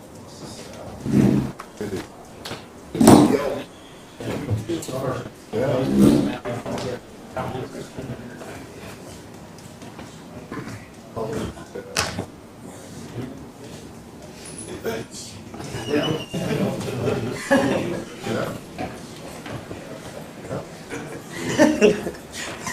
He does. Yeah, I'm like. That's good to know. It's probably a good thing, because I was about ready to get on my leg. Okay, is everybody back? Everybody good? Okay. Miss Lynn, you're on the floor? May I have, I'll call Mr. Jones, and I guess he's already been sworn in. Yes, that is correct. Scott, would you state your name for the record, please? And are you currently employed? Where are you employed? How long have you been with the Logansport City Fire Department? Combination of 1+ years. And you were employed at the Logansport City Fire Department as of January 1st, 2018, is that correct? Correct. And what was your status with the department on that date? On January 1st, Correct. 2018, 1 second. Okay. And you were on sick leave for what reason? How long had you been on sick leave?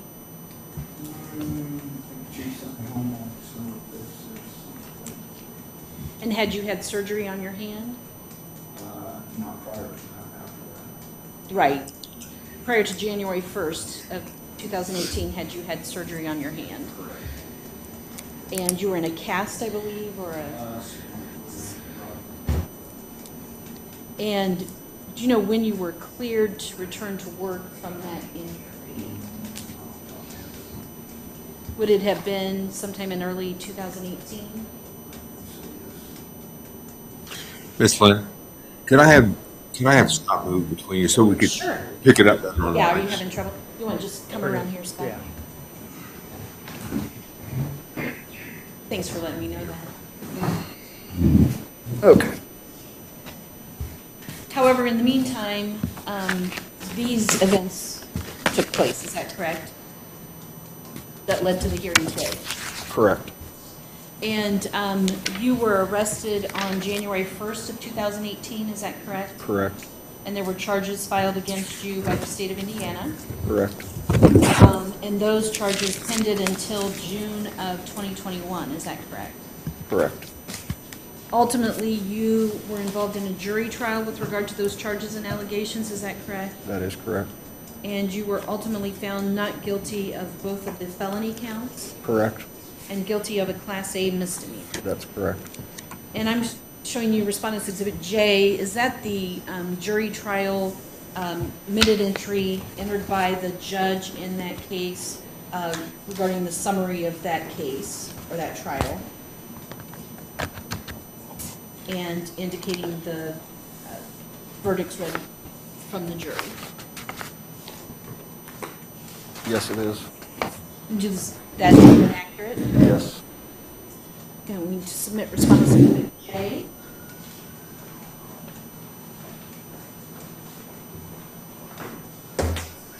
And so then finally, in June of 2021, that criminal case is resolved. Correct. I'm going to take a step back to January of 2018. Were you notified of any hearings before the Board of Public Works for January 31st, 2018? No, I wasn't. Were you present for that meeting? No. And again, you didn't receive any notice of that meeting? No. Were you notified after that meeting that you had been placed on administrative leave with pay? I found out through the newspaper, pretty much. And you did ultimately get a letter from Chief Mitica with the envelope dated February 3rd? Correct. And based upon that, you were told that there was a Class 5 offense being charged with a felony and 2 Class 3 offenses, is that correct? I believe so, yes. And you were aware of the policy manual in place at that time, is that correct? Yes. And that provided that for felony offense conviction, you could be terminated, correct? Correct. But for misdemeanor or conduct unbecoming, termination was not a potential penalty? Correct. Or sanction?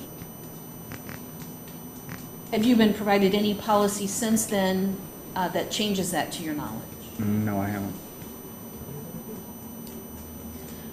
Was there any fitness for duty policy in effect on January 1st, 2018 that you were aware of? No, ma'am. And you've heard testimony that there was a fitness for duty policy put into effect, I believe in 2020? Or no, I'm sorry, in April of 2018. Correct. Was that ever disseminated to you? No. Have you ever received a copy of the policy referred to by Chief Bear from April of 2018? No.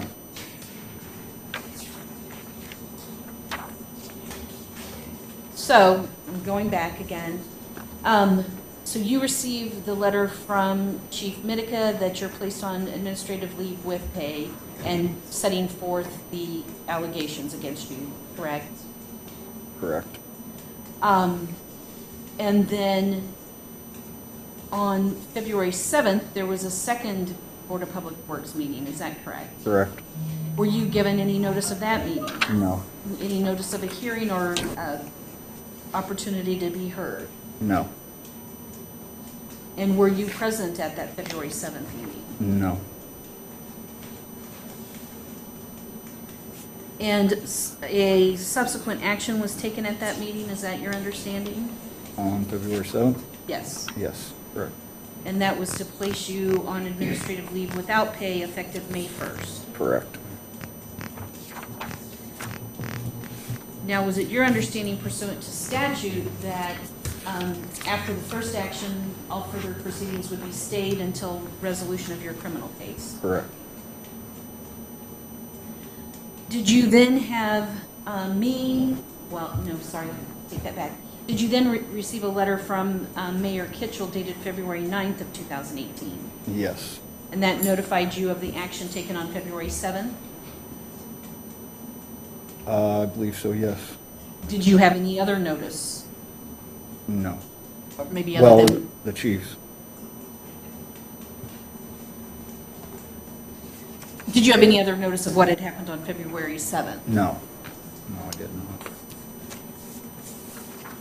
You then had me send correspondence requesting a hearing, is that correct? That's correct. And that was my letter dated February 16 of 2018 to the mayor, is that correct? That is correct. Was a hearing scheduled after that letter? No. Was any action taken by the board after that letter? No, I don't believe so.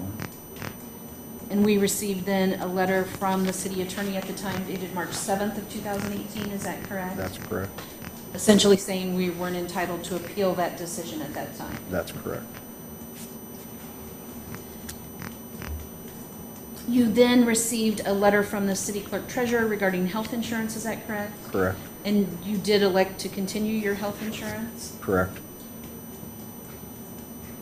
Well, I wasn't asked to elect. I was told that it spelled that I would have it. You were told you would have it, correct? Did your income in fact stop as of May 1st, 2018? Yes.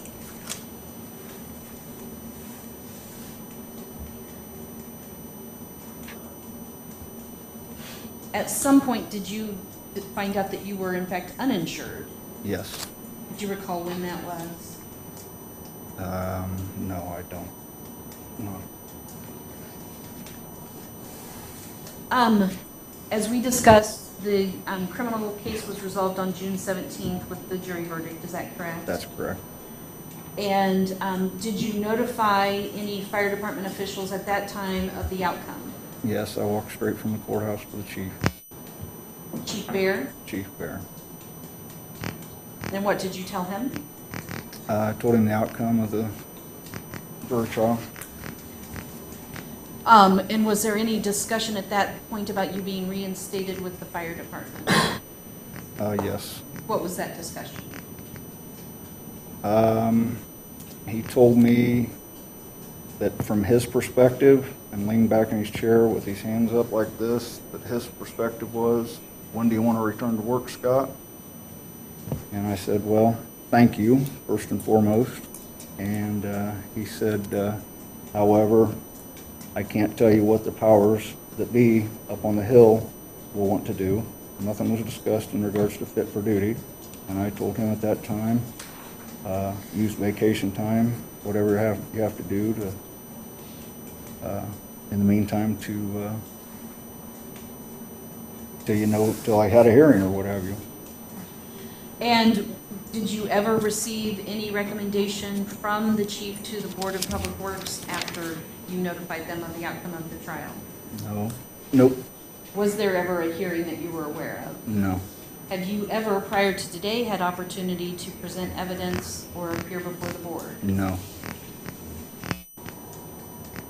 And of course, I mean, June 17th of 2021 was almost 2 years ago now. Correct. Ultimately, you were sentenced for your conviction on August 12th of 2021, I believe. Correct. And then, again, did you hear anything from the city after that? No. Did you hear anything from the chief after that? I can't answer to that for sure. I know I've been in communication with him the whole time. Did you hear anything about a hearing or reinstatement or action of the board? No. So when nothing had been heard, did you again have me forward a letter asking for your reinstatement I did. and asking for action to be taken regarding your back pay? Yes. I'm handing you what I've marked Respondents Exhibit L. Can you identify that, please? It's the letter we sent, yes. So that was the letter sent from my office. To the Board of Works, Board of Public Safety, Pension Chris Martin. Requesting your reinstatement Correct. and your back pay. Yes, as well as paying up my pension, et cetera. And was any action taken at that time? No. Admit Respondents Exhibit L.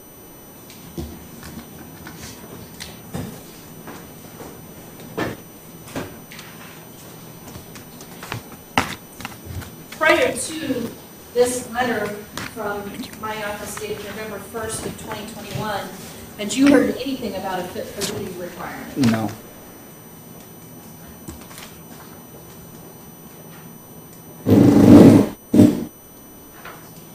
There was then a Board of Public Works meeting on November 24th of 2021, is that correct? That's correct.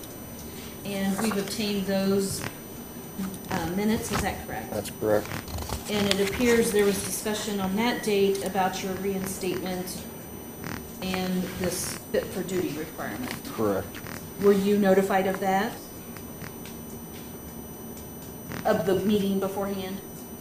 No. And were you notified after the meeting? I believe by you.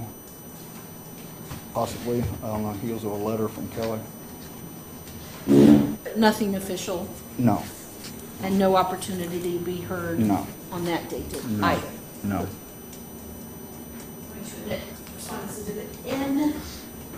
And just so you know, these letters are off. I'm trying not to duplicate the exhibits that Mr. Lehman indicated, so that's why there's gaps. Thank you. Trying to streamline. I appreciate that.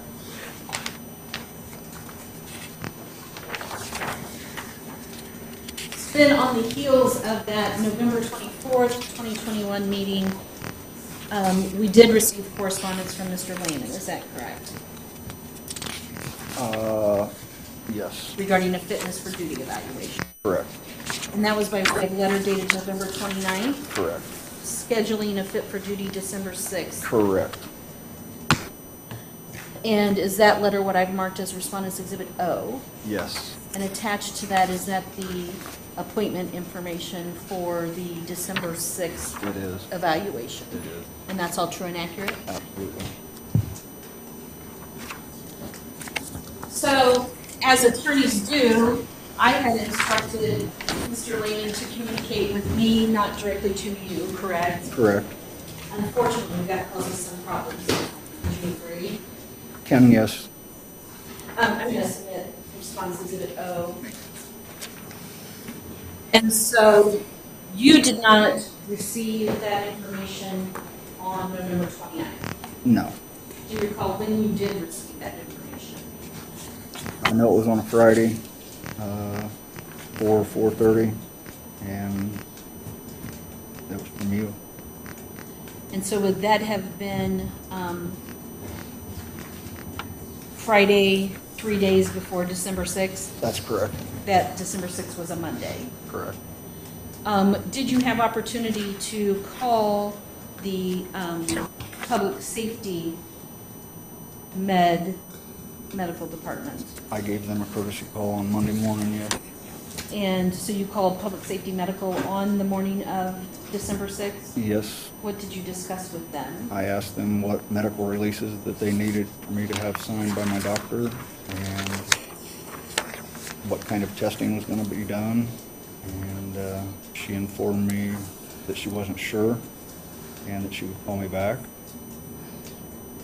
I think she confirmed with the chief what kind of testing they wanted, and that I'd have to reschedule the test. And so the notice says to bring the physician's release with you, correct? Correct, And that's what you were inquiring about, exactly, so you could provide what they needed. yeah. Of course, by this point, there wasn't time to do that. Over the weekend, no. So were you then rescheduled for fit for duty evaluation on January 6th I was, of 2022? I was. And were you able to attend that?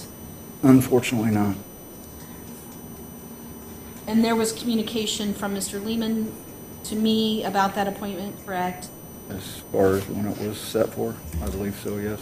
And then follow-up communication, canceling that due to your medical issues that we've discussed. Correct, You had COVID or respiratory issues at that time. that's correct. And had you notified Chief Bear? Yes, I believe so. In fact, I believe you gave him your doctor's note. At the Board of Works meeting, that's correct. Okay. And then Mr. Lehman as much as confirmed that. Yes, And that's with respondents exhibits P and R, scheduling the appointment and then canceling it because of the respiratory that's issues. correct, that's correct. P and R. So Scott, at this point, are you trying to avoid a fitness for duty evaluation? No, they're saying I refuse those two. Did you refuse those? Absolutely not. Now, through the course of this, have you questioned the necessity of you completing a fitness for duty evaluation? I have, Again, you're not aware of any policy that requires you to do so. I've never received one, no. You've been told there's a policy. Yes, And what is your understanding in terms of enforceability of policies if they haven't been disseminated to all that they're not, employees?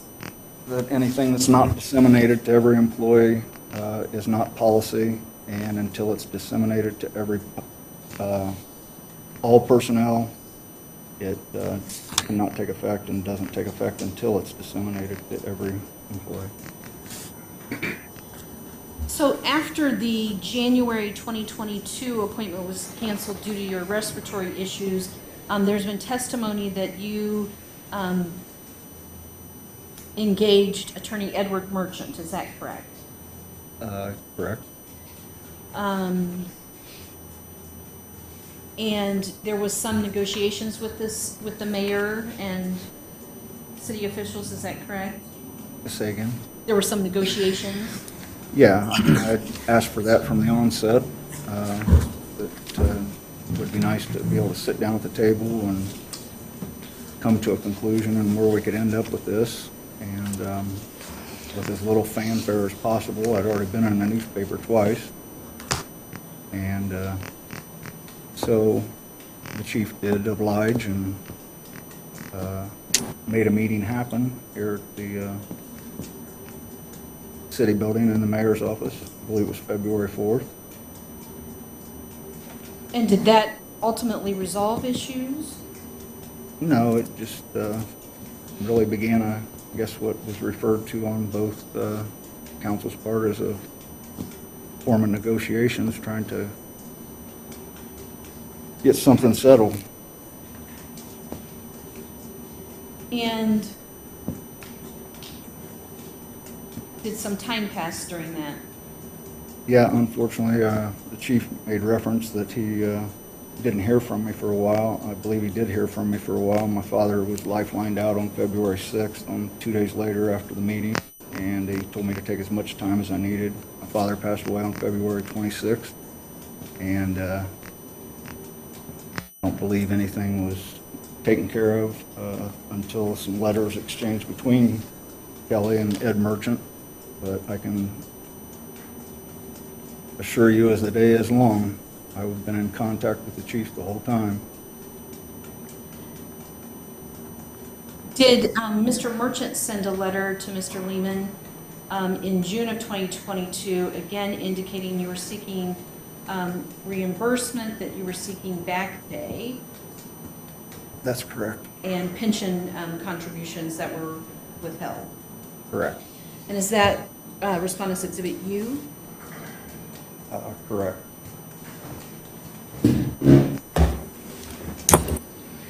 Again, there may have been communication between the attorneys, but was there any action taken before the board in No. response to that letter? None, no.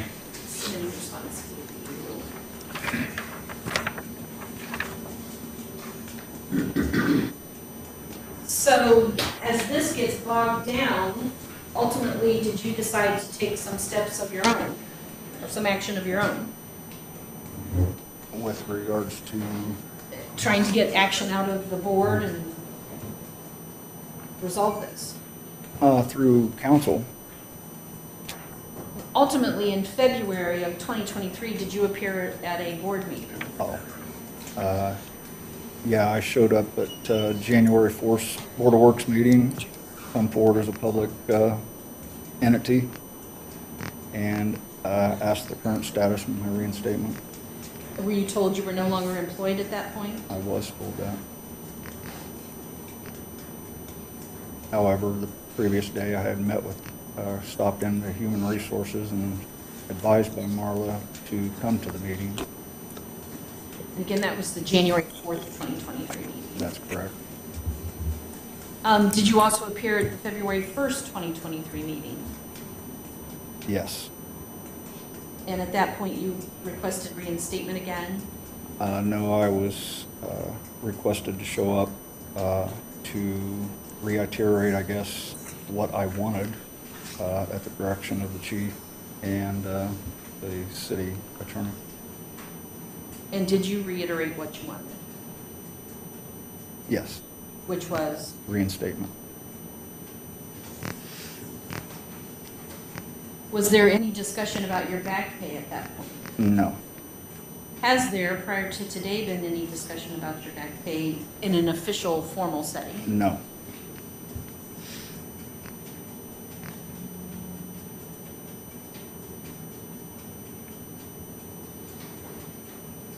You were then notified by letter dated February 1st of another fit for duty evaluation, is that correct? That's correct.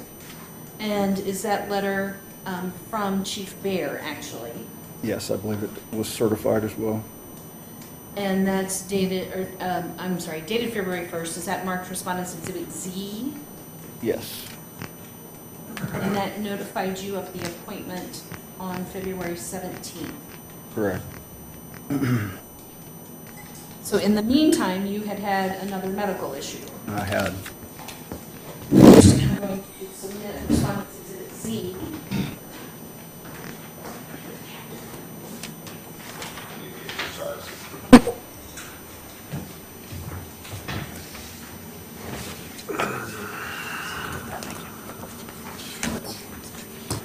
So what had been the medical issue then in early February of 2023? Emergency gallbladder removal. And do you recall when you had that surgery? January 29th, something, 30th maybe, I'm not sure. I can't recollect exactly there. And were you still under doctor's care on February 17th? I was. Nevertheless, did you go to the appointment at Public Safety Medical? I did. Why did you go there if you were still under doctor's care? Because on the heels of, I believe it was the February 1st meeting, and being requested to come to that Board of Works meeting to tell them what I wanted on the heels of Mr. Lehman, the city attorney, telling me I was no longer employed, the chief took it upon himself to get up from the back row and make sure he came forward and stated on record that I'd refused twice the fit for duty test, which wasn't the case. And so I chose to go down myself and turn in the paperwork and let the cards lay where they lay. So again, you didn't want to be accused of not cooperating or refusing. That's correct. So what happened at that February 17th meeting? I went down to public safety on time. They gave me paperwork to fill out. The physician, Dr. Pate, came out. We went back.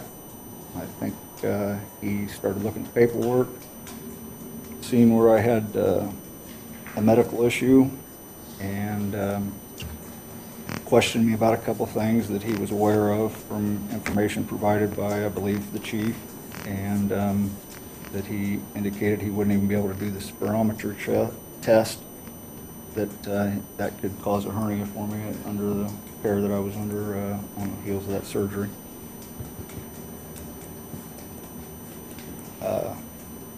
So they could not do the physical test? That's correct. Did you refuse the psychological test? Well, refusal, I don't know if that's the correct word. I was instructed by Dr. Pate to go back out and have a seat, which I did. And I was under the assumption at that time that the testing would be rescheduled, only to be in the waiting room for 7 or 8 minutes and be provided with some more paperwork, which was for the psychiatry side. And upon my filling it out, I wasn't comfortable with a couple things in the psychiatrist's paperwork that said that I didn't have the right to the results of the test, that could be, well, one, career altering, and future, that I didn't rest comfortable that I didn't have the rights to the results of the test. And so the psychiatrist come got me. We went back to his office, and I told him as much. He said he understood, and I explained to him that if that was the case, I would pay for the testing myself. He said he couldn't release it to me because the contractor was the Logansport Fire Department. And I said, well, then I would pay for it myself. And so I went back out per his instruction, had a seat, was presented more paperwork before I even got the opportunity to fill that out. Dr. Pate, that was done with me for the physical side, got me and asked me to come back to his office, only to divert me, and we went into back into the psychiatrist's office. So now I've got the psychiatrist there and I've got the doctor there, and they proceed to tell me that to call my attorney in regards to not taking the psychiatric test, and if I didn't take the drug screen, that I was subject to dismissal.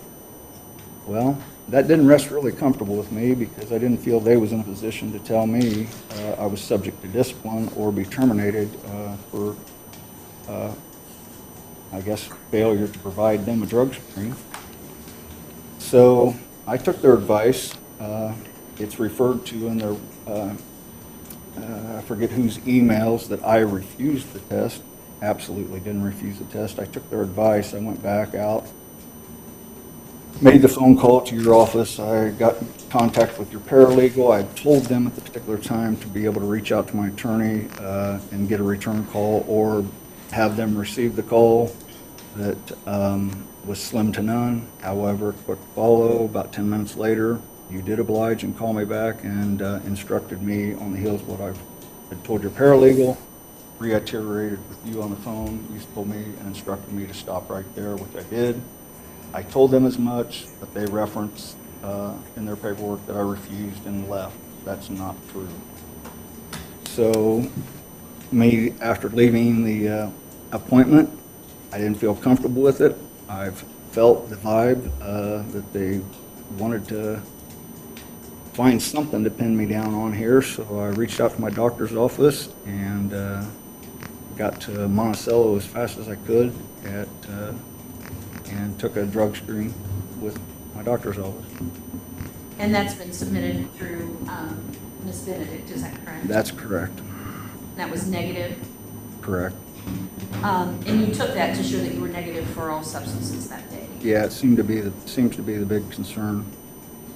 Now, then there was a subsequent fit for duty appointment scheduled sometime in May of this year, is that correct? I believe it was April 19th. Sorry, you're right, April 19th. Did you receive notice of that appointment? No. Through the emails that were attached to Chief Bear's letter, it looks like notice of that appointment was sent to Mr. Merchant. Yeah, via email. Did you ever receive any correspondence from Mr. Merchant after, or regarding that May 19th appointment? April 19th, no, I'm sorry. That's okay. April 19th appointment. I did not.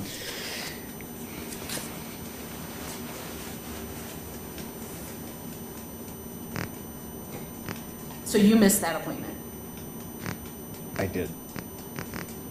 not But knowingly? not, yes, that's correct. And at the time, you still had an infection issue Yes, that you but- were dealing with Ms. Benedict, is that correct? That's correct. But we just submitted that to show that issue. That wasn't the reason you didn't show up for that appointment. No, I didn't learn about the appointment until I picked up my second set of personnel file papers that Mr. Lehman happened to want to add and delivered to your office, and we discovered it together. And that would have been after the date of the And appointment. that's correct.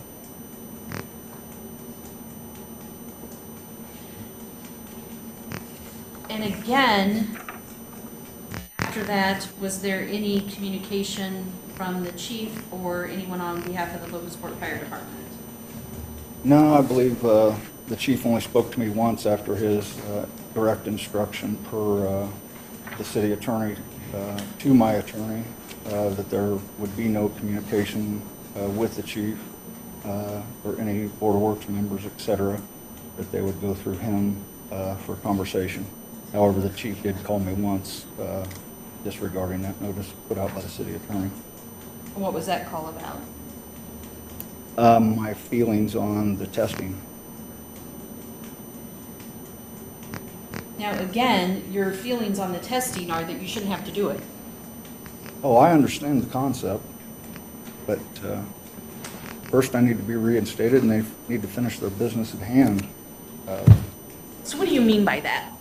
Well, I was put on leave not only once but twice, subject to criminal charges, and that's ran its course. And I understand a fit for duty policy. I have no problem with it. I've done it twice. I do it standing on my head again, but for the right reason. We've asked and addressed them to answer the questions in regards to back pay, my pension, my insurance, which continues to build every day. I was refused insurance upon them learning that they failed to continue my insurance, only to be told by HR that it was refused by Mr. Lehman himself, that I couldn't have insurance. And so not answering those questions, not giving me a final hearing in regards to what was already at hand, I feel that they're moving the goalpost out, that they should finish their business because, like I've said all along, and reiterated as much at the February 1st hearing and February 15th hearing, that finish your business at hand.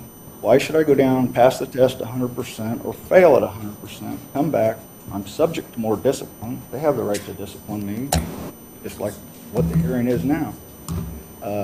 Come back and fire me. Why would I want to expose myself to that? The fire department, the city of Logansport, my family, myself, my personal well-being, any more so than what's already been done. Only to be told and not receive a letter and receive it at the February 1st meeting from the chief. It's dated January 13th from the city attorney, stating as much they're going to dig back into my divorce when I wasn't even employed, and it's not true. And it's not even stated on today's hearing.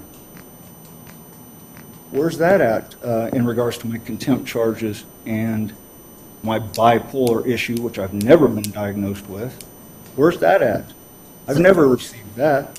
So we're moving the goalposts. We're moving the goalposts. You're going to have to jump through this for a further hearing. Where's it end? Finish your business at hand. Jacob said they had more due diligence to do. Have you finished your due diligence in regards with the investigation and the criminal part? I don't know. I'm just sick of it, tired of it. Has it been your understanding that you had to exhaust your administrative remedies, in other words, have a hearing before this board before you could move forward? Yeah, the exhaustion doctrine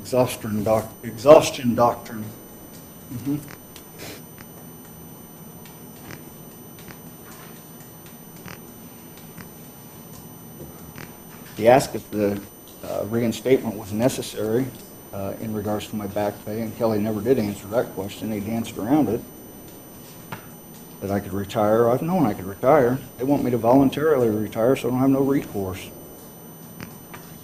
You mentioned a letter about issues that weren't even relevant or accurate, That's correct.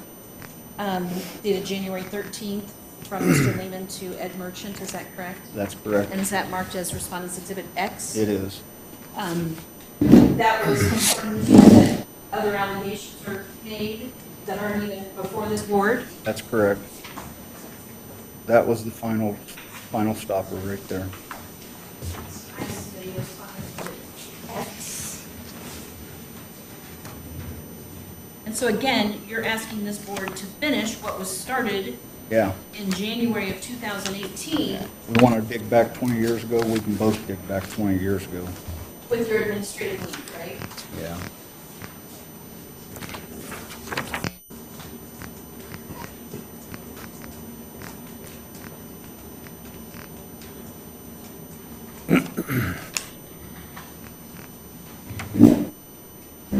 So the next thing you ultimately hear then is the request from the chief for this hearing and termination, is that correct? I believe so. Is that in the record, Kelly? Did you submit chief's letter? It's already part of the record because that's what he filed with the board. So it's no problem. We'll just admit it to make sure it's part of the record. So that notice was dated May 10th and is Respondents Exhibit CC, is that correct? Correct. So this is the first time you've been put on notice with regard to an official hearing before the board and had the opportunity to present your side. Yes. 5.5 years later. 5.5 years later. Response to CC, which is Chief Bear's letter to the board.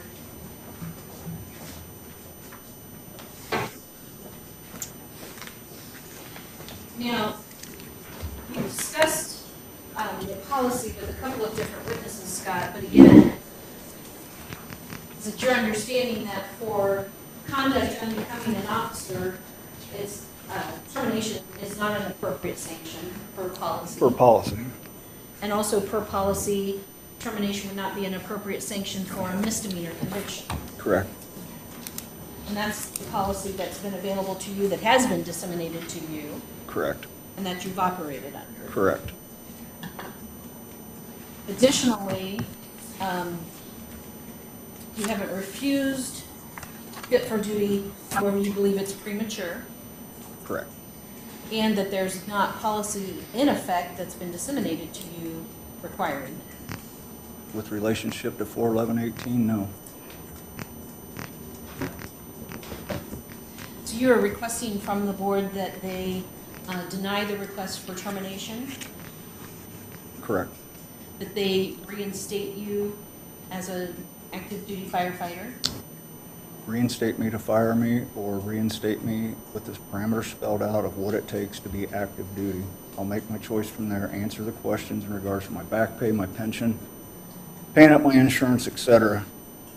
And then we can move on. put you at square one to move on. Yeah, right. No other questions? Mr. Lehman? You've been wanting to get this wrapped up, have you not? Is that what you're telling us? Sure have. And you have said, I've been a very patient man as well. I'm sorry? I've been a very patient man as well. Well, I think you've worn out everybody else's patience. Well, Uh, you're in this- charge, Kelly. Well, and here's the issue. You came to the chief and said you wanted reinstatement. There's no reason to discipline you, is there? If you're going to be reinstated, all you gotta do is pass the test and you'll be back on the department. Right? If you say so. Well, I'm asking, is that your understanding or you think that's something wrong? Rephrase it again if you would, please. You came to Chief Bear and told him you wanted to be reinstated after you got found not guilty down there. No, I went to Chief Bear and told him I was found not guilty. Yeah. You And came to him, and then he talked to you about your options, and you said you wanted to be No, reinstated. I told you, he leaned back in his chair and said, from where he sits, in his perspective, from the chief's point of view, when do you want to come back to work, Scott? There was no fit for duty discussed, but he said, I don't know what the powers to be up on the hill will want to decide, and sure enough, that's right where it went. Nothing was happening until November 1st. I was in conversation with him the whole time, on the heels of her having to send a letter to get action that happened before the board, and you respond on November 29th, or November 22nd, 21 days later, to go before the Board of Works on the 24th, and schedule me a fit for duty test on the 29th. That all originated from you, Kelly, not from the chief. Well, I think we might agree on that. but Well, that's we what can this agree is to about. disagree then. Because you quoted Chief Bear as saying that you didn't have to take a It was fit for never duty. discussed until your letter. Okay.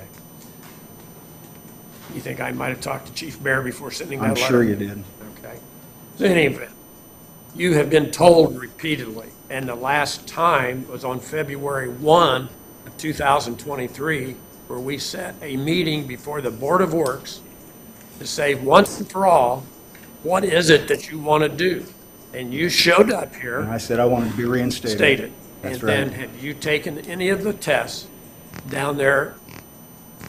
I just explained all that. We Yes. just went through all that. So you've not, correct? And you haven't come back and said, hey, I'm well now.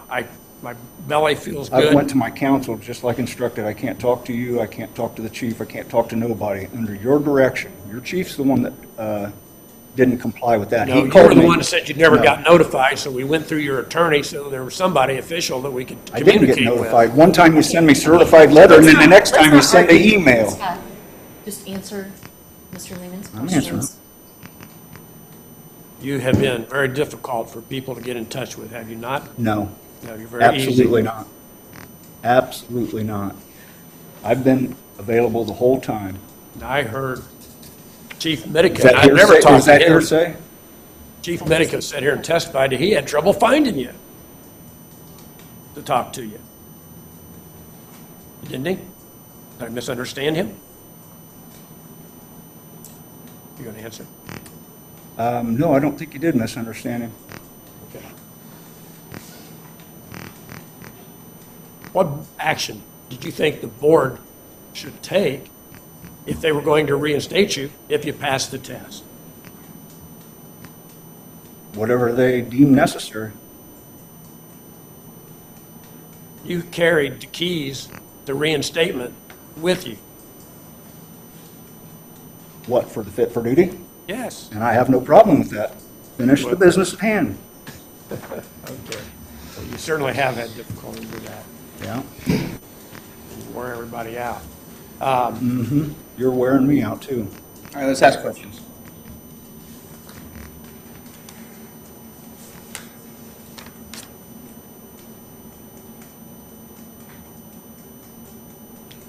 During the time, January 31 of 2018, when you were suspended with pay, were you represented by an attorney?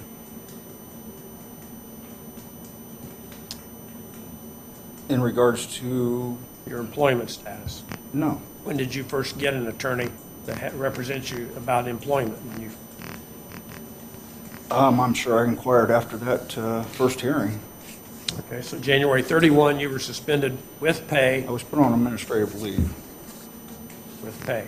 with pay indefinitely. Did you get an attorney then?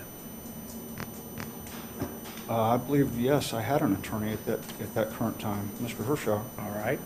And then February 7th, there was a suspension change by the Board of Works under the Kitchell administration that said effective May 1st, 2018, That's correct. you will be suspended with pay, or without pay. Administrative sorry. leave.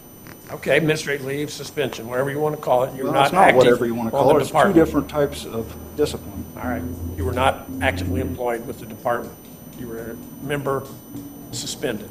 No, I was on administrative leave. It's an unappealable leave, not appeal administrative leave. Who's told you?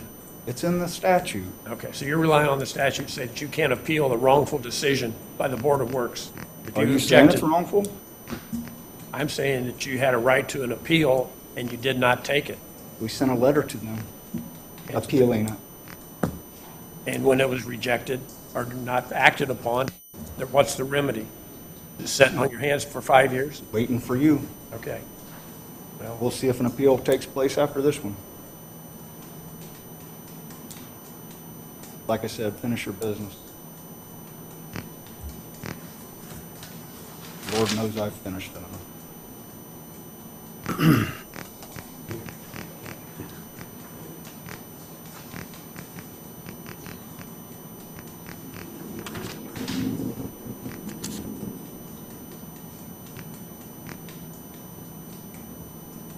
just so we're clear, you have never filed any type of appeal with any court regarding your treatment by the Board of Public Works and Safety in the city of Logansport. No, there's been no finality or hearing to file upon. You've been without pay since May 1 of 2018. Unfortunately, yes. Did you disagree with anything that Bernie Minica testified to? Not that I'm aware of, I don't recall. Not that I recall. Without reviewing. Chief Bear said that at no time did you ever, when you would go down and not take these tests, and had physical reasons on occasion to say that you weren't going to take them, to come back after that condition cleared and say, now, schedule me now. I'm ready to go. Let's get it done. I was never reached out for the scheduling in the first place. I don't have. Scott, scheduling of all these appointments was done without coordinating with you, is that correct? That's correct, every one of them. And again, you wouldn't have reached out to say you're available for testing because you thought the board needed to take action before you would be required to do that. Yes, that's correct. And in terms of being reinstated, have you ever been told that there would be no further discipline? No, and no, In fact, have you been told that it was possible? yes. As a matter of fact, the misdemeanor hasn't even been mentioned for 2 years, and it just got mentioned in this later of most recently. Other than that, it's never been discussed. Since you went to Chief Bear on June 17th, 2021, and told him the results of the trial, this misdemeanor's not been brought up No, until this letter, correct. May, asking for your termination. That's correct.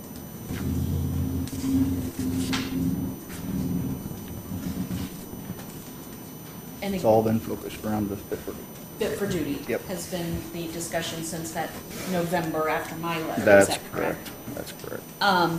And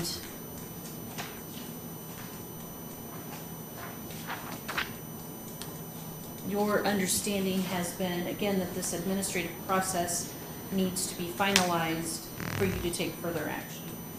Correct. No other questions? Just so you understand, there was a reference in the letter from former Mayor Kitchell dated February 9th, 2018, that if there was acquittal or withdrawal of the charges by the prosecutor, that those could be considered mitigating factors in weighing the reinstatement of your salary. Yeah. That didn't say anything about, well, you But it pled says guilty. the or you were- dismissal of all charges and/or lesser included offenses. Yeah, no. And they were Found lesser guilty. included. They were lesser included, weren't they? So that's a 2018, you were aware of. Aware of what again? Of the fact that if those charges were dismissed or you were found not guilty of them, that would be a factor in weighing whether you would get back benefits. Well, sure, but I think he testified as much that that was the course direction that they would have went if it would have been under his administration. And I think there's been plenty of reference to that, to the fellow by the name of Carl Pearson. God love him for his unfortunate passing. Lord knows he'd been an advocate for me. Any questions? Yeah, Chief, this is for you. So, for scheduling fit for duty evaluations for newcoming or others, what, is it similar to this process? Yeah, I mean, that's how you handle all of them? Yeah, I call Public Safety Medical, see when they have one available, and then contact the applicants and let them know what date and time. Okay. And then as far as you guys, is your contention that had you decided in 2018 that you're going to take your 20 years and retire, that the board would have had to take some action to allow that to take place, I guess, for your pension and all of that? Or where does the reinstatement factor into, I guess, your decision-making process on this? Paying up my pension. But, so we've gone through a couple of years of this with different levels of communication with different attorneys and all of that, because the letter that we have from Mr. Merchant, Exhibit U, from June 30th, 2022, talks about, seeking the back pay and the pension and all of that. Also questions the necessity of the physical and mental exams.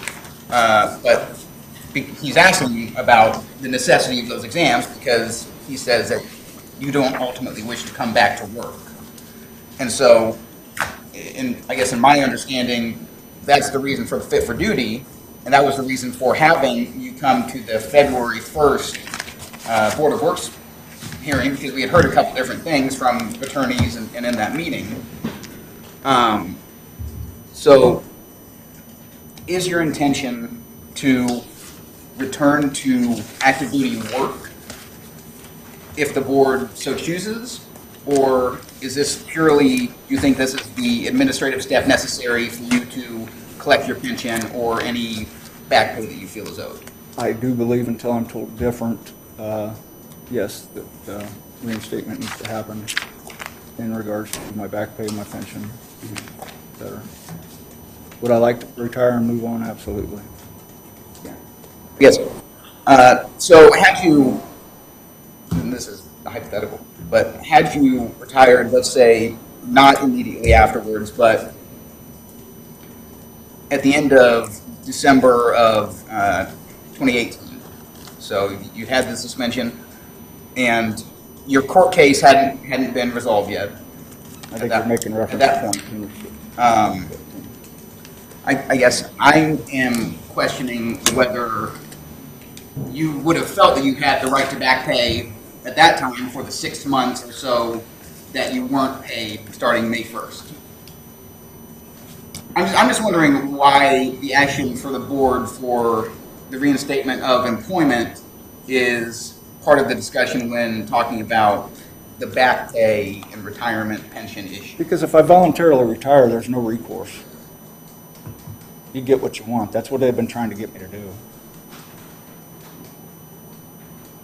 Yeah, I'm just... And you know, go ahead. Just for the record, and if he testified any different, he'd be lying. The chief told me that nothing was going to happen until I came off sick leave. I was going to bypass light duty, and then I was going to be put on administrative leave. It hadn't been determined whether it was with or without pay. He told me that on Tuesday night prior to the Wednesday Board of Works meeting, and they acted on Wednesday and put me in the newspaper. Because I was trying to avert that whole mess. Not me, correct? Not this No, chief? not him. Oh, okay. No, absolutely not. This is when it first all, and so therein lies, I'm already exposed, the damage has been done. I mean, I take that back.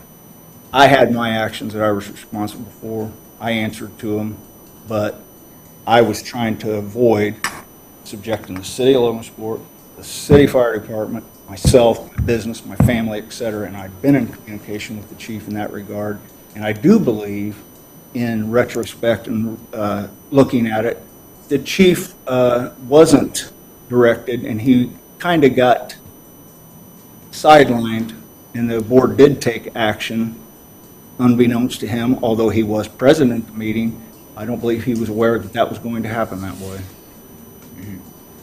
Because we had talked, and he knew what I wanted to try to avert, to save face. And I would have retired at that time, and there wouldn't have been no issue. But once that happened, why not be in it for the ride? And then they took another action and put me on the paper the second time, and I'm sure I'm gonna be there tomorrow with the nice mug shot. God forbid they take a fucking, excuse me, uniform picture.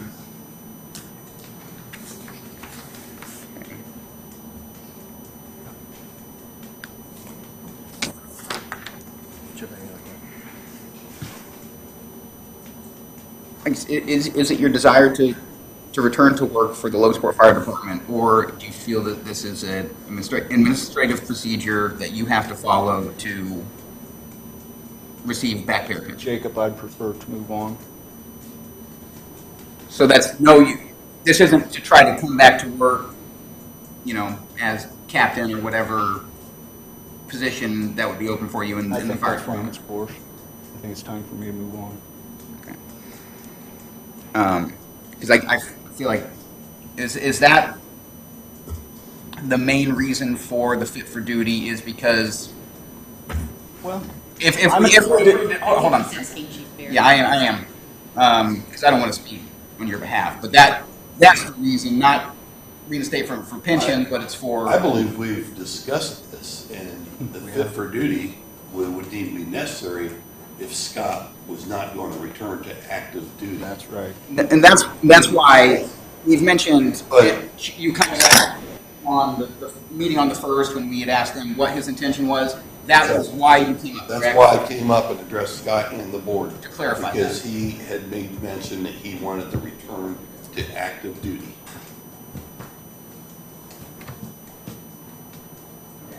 I think those are my questions at the moment, just to get that clarification. Adrian? Ms. Lynn, do you have Exhibit L for Scott to look at? Can you tell me what it is? It is the City of Logansport Board of Public Works and Safety letter that you had sent to us. The November 1st. Yes, November 1st. November 1st of 2021. Sure I do.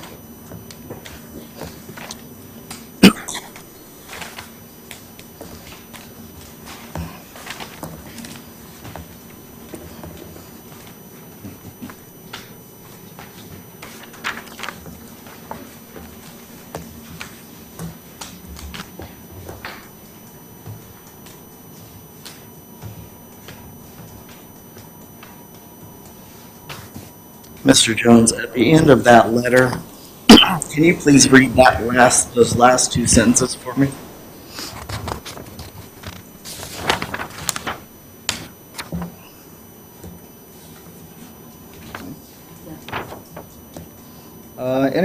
Any communication regarding this matter should be directed to my office. Thank you for your anticipated cooperation in this matter. Is it correct that it came from your attorney?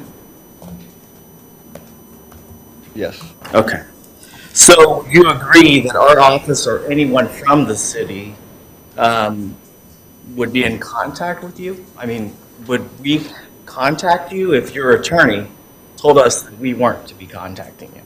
That we contact your attorney? So mayor's office, the city of Logansport, our attorney should be contacting your attorney, or we should be contacting your attorney, not you, right? Is that what that says? And vice versa. Is that what that says, is that we should be contacting your attorney? Any communication regarding this matter should be directed to my office. Your attorney's office, correct? Correct. Okay. So we're not communicating with you. We should be communicating with the attorney, right? Yes, and it's been vice versa both ways, Chris. Correct. That's I just correct. want to I just want it on record that it has been working both ways. So there is a communication issue, right? Both ways. We've had some communication issues both ways. Oh, I think it's. So we can't blame one side. I wasn't here to blame. No. I think I've tried to work with her. Yeah. May have. No. There was blame on both sides. I said that at the last meeting, with all due respect. Yeah. Exactly, no. What I'm saying is there's blame on both sides. And I just want the record to show that there's blame on both sides when it comes to the communication issue. Is that correct? Oh, I think it's failed in both sides, yeah. I can agree. Wanna make sure that that's on record. That's fair enough. Now, any employee, and I want you to know this, and every employee under this administration knows this, because the department heads are very well aware of this, and they've told their employees this. Any employee, regardless of rank or time of service, that works under this administration, okay, that is insubordinate, will receive disciplinary action. Regardless of whether you like the fit for duty is regardless. Whether you like it or not, it was a direct order from your supervisor. Is that correct? Because you are an employee of the city of Logansport. Is that correct? A request by It my is an employer in regards to a policy that has never been disseminated to me. Yes, you're right. Regardless of whether it is a policy or not, it is a direct order from your supervisor. Is it not?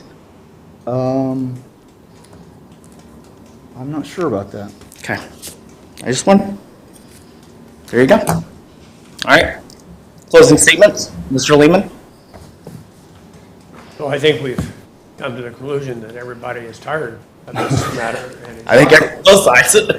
on there, and it's, Fair enough. there's some confusion and has been generated. I think Scott keeps taking the position that he wants to retire, but he wants to be reinstated as an active duty officer, and that gets a little convoluted because sometimes it sounds like he's, and I've always thought he wanted to come back to work. I mean, he's not that old a guy. There's a place open. The chief had a place. That's consistent with what he said is in his testimony and what Scott attributed to me. Hey, I've got a spot here. Anybody that comes on the department after that much time is subject to these approvals. I mean, it's just good practice, if nothing else. We don't have the prior one, but it was while he was on administrative leave or suspension back in January of 2018, shortly there, and then it was in April of that year when it was passed. And so he wasn't on active duty at the time and wouldn't have gotten it, but he's still subject to it when he comes back, and he's never done it. The getting me back on the job. So I think that is a door we should shut at this point, because, I mean, the chief has gone through this 4 times now of getting appointments. Now, I can understand that you don't find out, and that's the reason lawyers have those letters, like Miss Lynn did. Send your communication to me. And that's the way judges operate. They don't say, oh, here, I'm going to send this to your client, and then they'll come talk to you. No, they send it to the lawyer, and you get your client there. That's your job as the lawyer, and that's what's trying to happen here. So that April of this year, when one last stab was taken at this, he said he didn't know. Well, maybe he didn't, but we've had trouble. Yeah, I get the in prior service. one by registered mail. So in any event, that's the main piece that the chief is asking for, that him being reinstated be ended as a consideration, so we don't go back and forth on it. If he wants to pursue his back pay and those issues, he has every remedy available to him and has always had. In fact, I think, and I've told his lawyers that, I think that there's a statute of limitations that applies, that they have waited too long to do the appeal. There's an action that you can file to make a governmental entity perform their duties and responsibility called a mandamus action, to say, I'm entitled to my back pay and to be paid regularly while I'm on this leave, and you're not doing it. And then to wait 5 years after you've told your chief in December, 2 weeks or less before you're involved in this fracas that results in you being suspended with your bad hand already in place, that you're wanting to retire. And you're going to retire as soon as you've got your administrative time fixed up. So now it's turned into a 5-year, I want 5 years of back pay. Well, there is a statute, and I've cited that to it, and Chief Bear cited it, that says if you are not, the only way it can be reinstated, and it's even then discretionary with the Board of Works, is if you are found not guilty. And that would be consistent with being dismissed, because if it's dismissed, that's better than a not guilty, they're just throwing it out. So that's what the statute says. I'm of the thought that we can't pay him that, and this 5-year dancing around of saying, I want to be reinstated, I don't want to be reinstated, is for naught. But the Court of Appeals gets paid for making these decisions. I'm just trying to work our way through it, and that's where I think we are on this. And that's, I mean, Chief Bear, you know, we've talked about it various times, and I know the board's talked about it. We've talked about it in the board meetings and had special meetings to get Scott in here so we can find out what it is he wants. And I'm still not perfectly clear on what he wants, but I think the reinstatement, let's put that to bed, and then he can proceed on with his appeal, the lawsuit, or whatever it is he wants to file. And I think the grounds are there to do that, what we've done, and what he's asking for is the chief. Okay. Ms. Lynn? Thank you. I think, you know, frankly, that this was mishandled in January and February of 2018. And that's a problem, and it's a problem we've had for 5 years now. So there's been a lot of talk about suspension versus administrative leave, and it does make a difference. It makes a statutory difference. Under Indiana Code 36-8-3-4, a firefighter or police officer, right, can be disciplined for certain things, but to be disciplined for anything in excess of, I believe it's 10 days, that has to come before the Board of Public Works, except in a situation where that member is subject to criminal charges, and that's subsection N of that statute, which provides that if a member is subject to criminal charges, the board may place that member on administrative leave. So this isn't a suspension, it's an administrative leave, and again, I think that distinction is important. And that administrative leave is for the period until disposition of the criminal charges. Now, unfortunately, that took forever, right?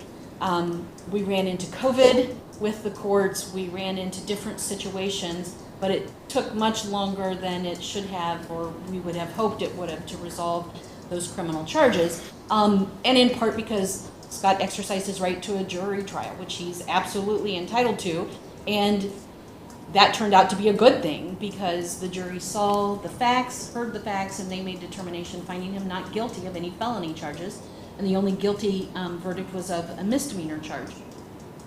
But subsection N of the statute says once the board places a member on administrative leave, that any other action by the board is stayed until disposition of the criminal charge. So it is our position that that second subsequent action by the board on February 7th of 2018 never should have happened. They took official action in the minutes of January 31st, 2018, placing him on administrative leave with pay, that subsequent action should have been stayed and was not. So when this comes to light, I did send a letter to the board requesting review, requesting a hearing, requesting to be addressed with regard to these issues, and was told by the city attorney at that time, so sad, too bad, there's no process for appeal, which is true that there's no process for appeal of the administrative suspension under subsection N.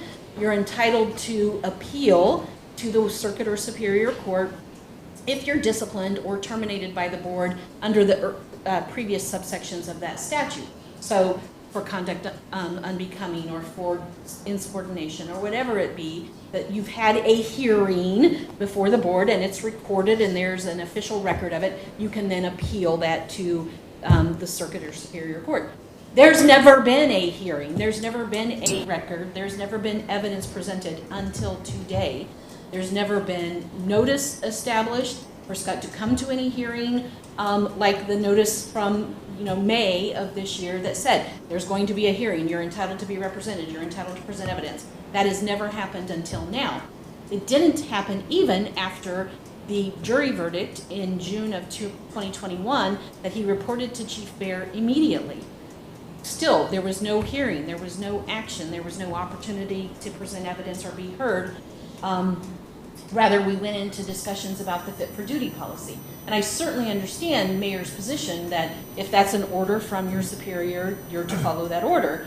But we come to the point of whether or not that's proper in terms of, has the board finished this, what they started on January 31st of 2018? Have they finished? Have they addressed that administrative leave upon disposition of the criminal case? And they had not. And so our position has been that then anything beyond that has been putting the cart before the horse, that we need to wrap up those issues with regard to administrative leave, taking him off of administrative leave or making whatever decision was appropriate, and addressing the back pay and the health insurance and paying up the pension that was not paid, that would have been paid, right, had he remained on administrative leave with pay. His pension would have continued to be paid up and accrue over this period of time. Of course, income would have continued to be paid to him over this time. And I don't think it's any great shock to find out it's a substantial hardship to not have that income for 5 years, right? I mean, that's a no-brainer. But with regard to the fit for duty, again, policy was implemented in April of 2018. It was not disseminated. It was not provided to Captain Jones, who was an active employee just on administrative leave. And I think we get caught up in those words as well, those semantics of active duty versus not active duty. Our request has been all along that he be taken off of administrative leave, and then pursuant to the earlier sections of the statute of 36834, the board could then take action in terms of any discipline. And that's just never happened. And so we're asking the board to address that now. We're asking for an award of his back pay, for his pension to be paid up, and for him to be taken off administrative leave. Then he will make a decision, and I think that decision is pretty clear, that he doesn't intend to return to active duty. He would take whatever time was available to him to be able to retire. I mean, there's just been too much water under the at this point. But again, as he's, in his words, you're going to finish your job, or finish the business. Finish the businesses. And that's just never happened, and that's what we're here for today, and we would ask the board's consideration in that regard. All right, the board will take it under advisement, and we will return at 2:30. I have some proposed findings because the board Oh. makes some findings that would be the basis for an appeal. Okay. On that. And these are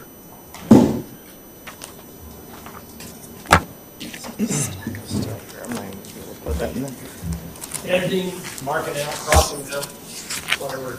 Just to be a guide. Okay. Thank you.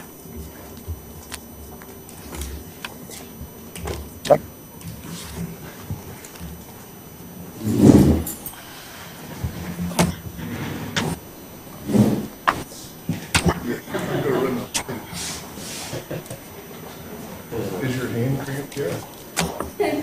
Yeah.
all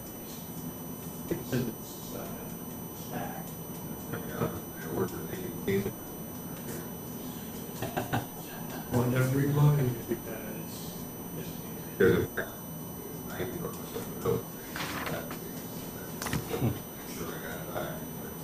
all your and then they're stacked and forget about them. The cars across the street. Yeah, courthouse and get the job. Oh, no, they don't do. Lot less stress. I don't think so. The hell, these guys coming in bugging you about what's going on with this, what's going on.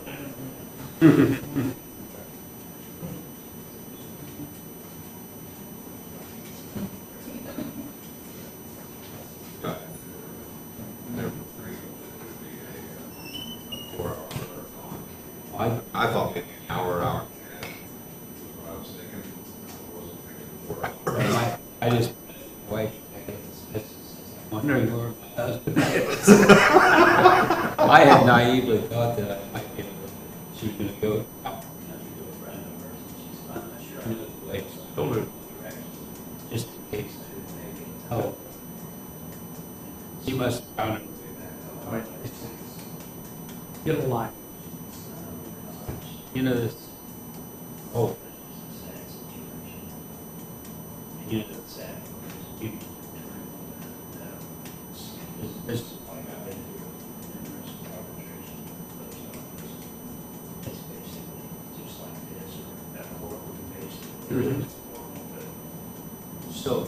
So many details that are really relevant.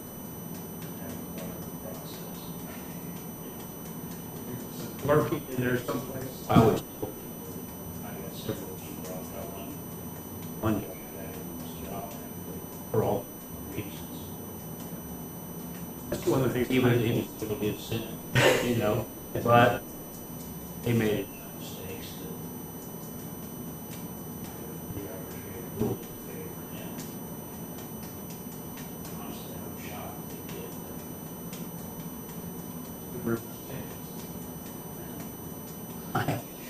I only got calls for somebody else sent me.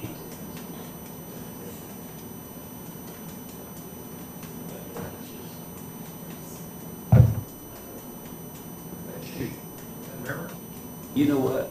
Tell you funny, you know Tim Eaton at the Open Science Project. Oh, I think I don't know him. Good fellow. We got it.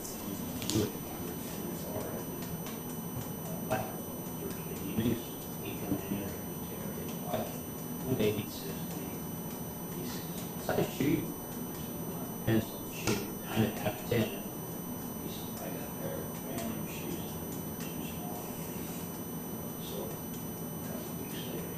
And dropped them off.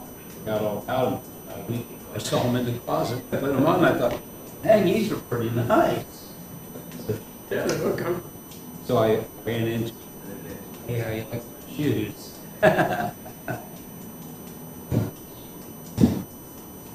Well, looks like we got that agreement wrapped up between us.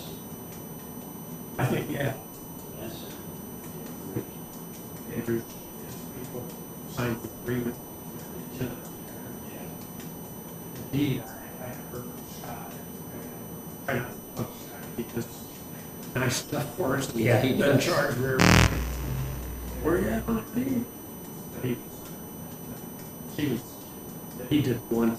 To the city, or from the city to RDC.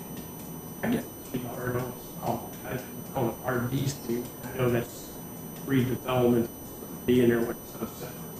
That's the way it's always been. That's what I See, thought.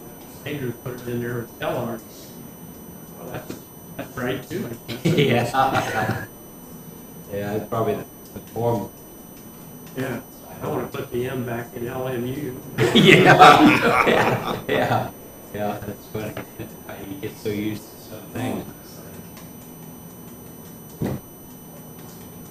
Read JFK. Yeah. You know, it's like my uncle. He was very conservative Baptist. He grew up, did you know John Croft by chance? John who? Croft. He'd be old.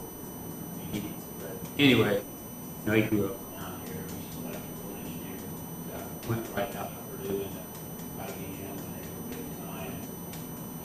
And now, without years, he was always known. Then as he got older, he changed. He quit having people call him John. He said he was tired of John. and he became JD. Uncle JD was never gonna, he was Uncle John long as he was alive. He was JD. They had his parents had a shoe store downtown. Here in Fourth town? Street was part of it, which he would drive in, he had. No, it was, Holmes was Broad. I They forget got what. Broadway, and then it opened up on Fourth Street. Oh, And might have been, I can't remember. Yeah. COM, yeah, I think. We had some issues first. Yeah. In- Now all your shoe stores are online. I had to do online. Oh, I know. Never did. Yeah. Wait long. Most of our evidence is too late. Yeah. I'm online, I can, first pair I make it perfect. No heel, just flat. Oh, I look like a running machine. I'm supposed to do your I ordered another pair. Hey, it's just, after they had some condition, you had to pay $27. Send them back. Yeah. When I ran Shoes. ran a lot.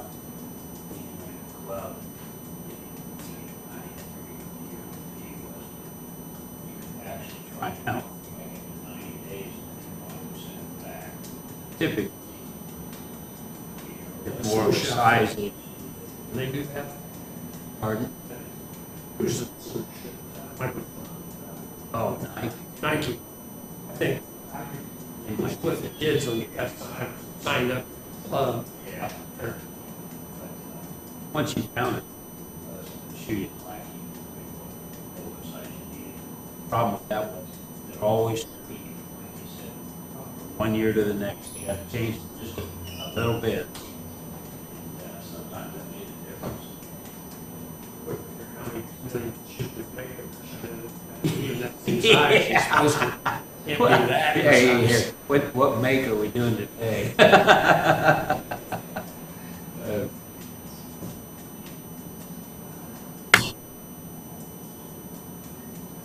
So what was on your agenda today? Not a lot, evidently.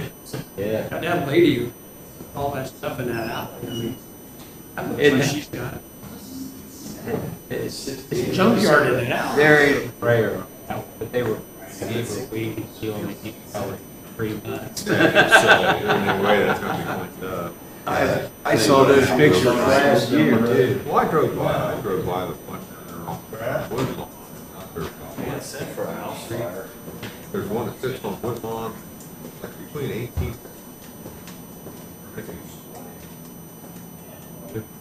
It's not a, it's one road, or it's one street back to the west side. 17th Street.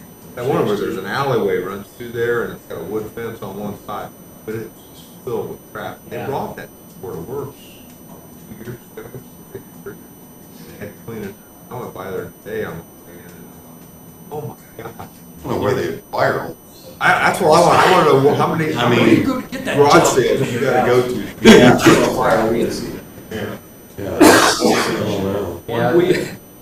I thought they're giving her a week. That's what I call mine. Well, she's like, what tomorrow? And I'm like, yeah, what tomorrow? Yeah. Couldn't get a snowplow and go down that and get rid of it. Push it down to the neighbors or what? Unless she knows I have Dikey. Yeah. Yeah. Scoop her up. Fire customers.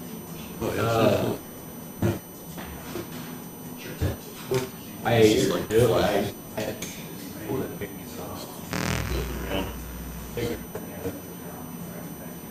They just, every now and then, have been working on this stuff for a couple of years. Just fire all piles of stuff, all the trash and stuff.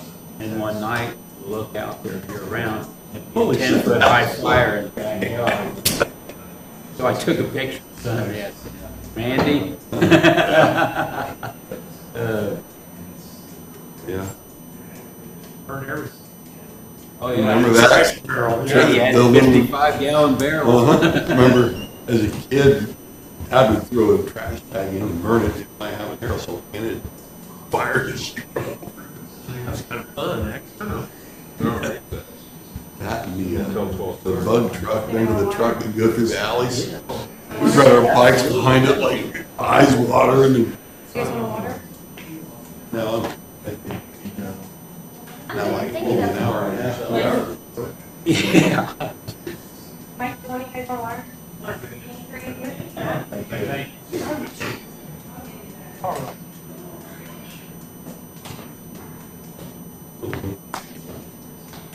What's your son? Rose? Oh my goodness. Rose was not happy when we went down at the first recess, because I really don't have to do this. Her fingers are gonna be like this. I said, not only do you have to do it, but we have to do it in a specific way. Because it's gotta be done in a strip. So like every time you open your mouth, say, and then what the word is, and then Kelly, we. Oh, no. This. So it's gonna be a. Why don't you just,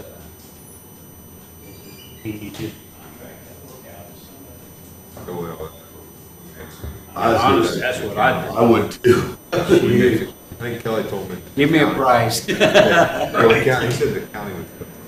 I thought that's what he's got in the email. Hey, guarantee this is gonna be. Hey. Yeah. But workers' comp on carpal tunnel. Yeah. True. When's your son play? Tomorrow. Tomorrow? Sandy. Mott. Oh. They're up there today. Practice. That's it. Good practice. Yeah, they went up. They far off. Yeah. Oh, I think I saw him. Is the redheaded kid? Mhm. Yeah, they had practice 4. He's. I wish I could play golf. He's struggling. I mean, honestly, he's. I thought that. Wife was great.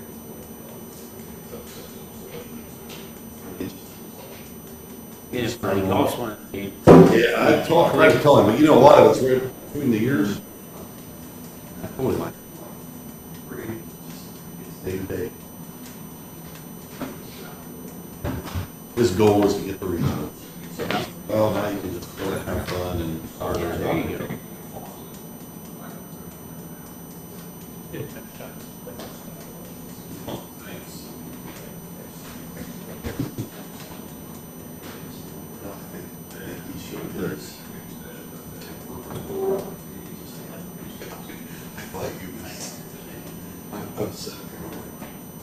Here we go.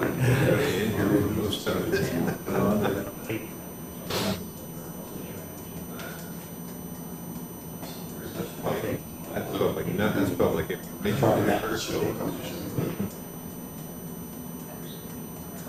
Yeah, I thought pretty related there.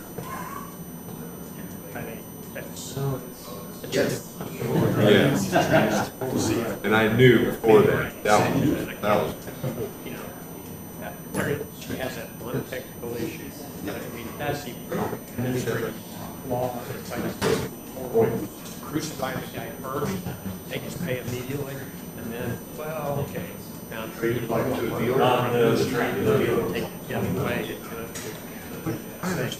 And I mean, it was a week later. It passed.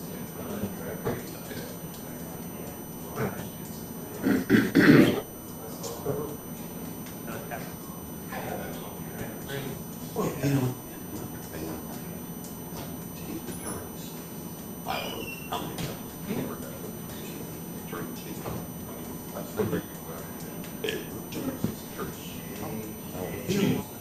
Last Thursday, I got an email coming back in the game. I was supposed to freaking reach out to anybody, make sure, you know, and I know this. And like Scott. You can't, honestly. This has been trying to write it down, just in that little amendment thing. She got invite from her. So when I said,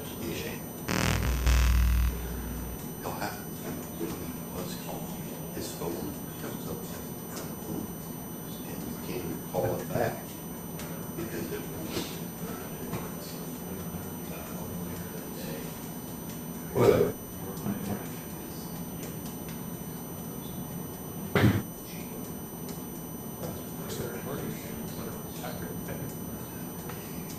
I remember that. I was, it was Ted Franklin. I remember. It was at the old side. Oh. And he had actually, we were there, and I was standing there. And actually, I either heard Bernie say it, or I was talking to someone that he had actually just got out of the hospital that day. He said that he came to the meeting, or his retirement party, was still being saying. And he did say he was going to retire.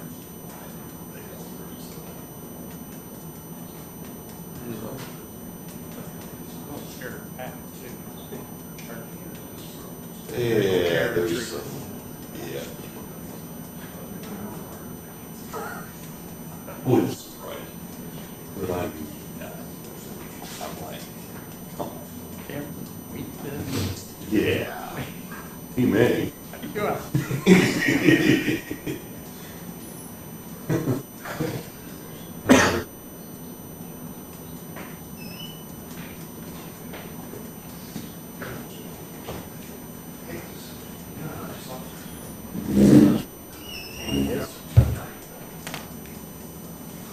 That's such a mess. I just threw everything back there. Oh, I know. That's what I always hate about it. End of the day, and I'm not a good sorter, and I'm not good at organizing.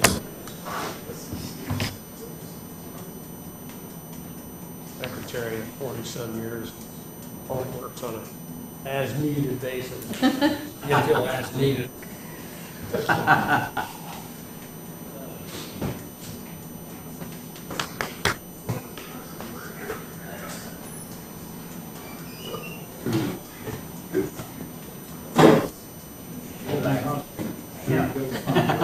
Absolutely not.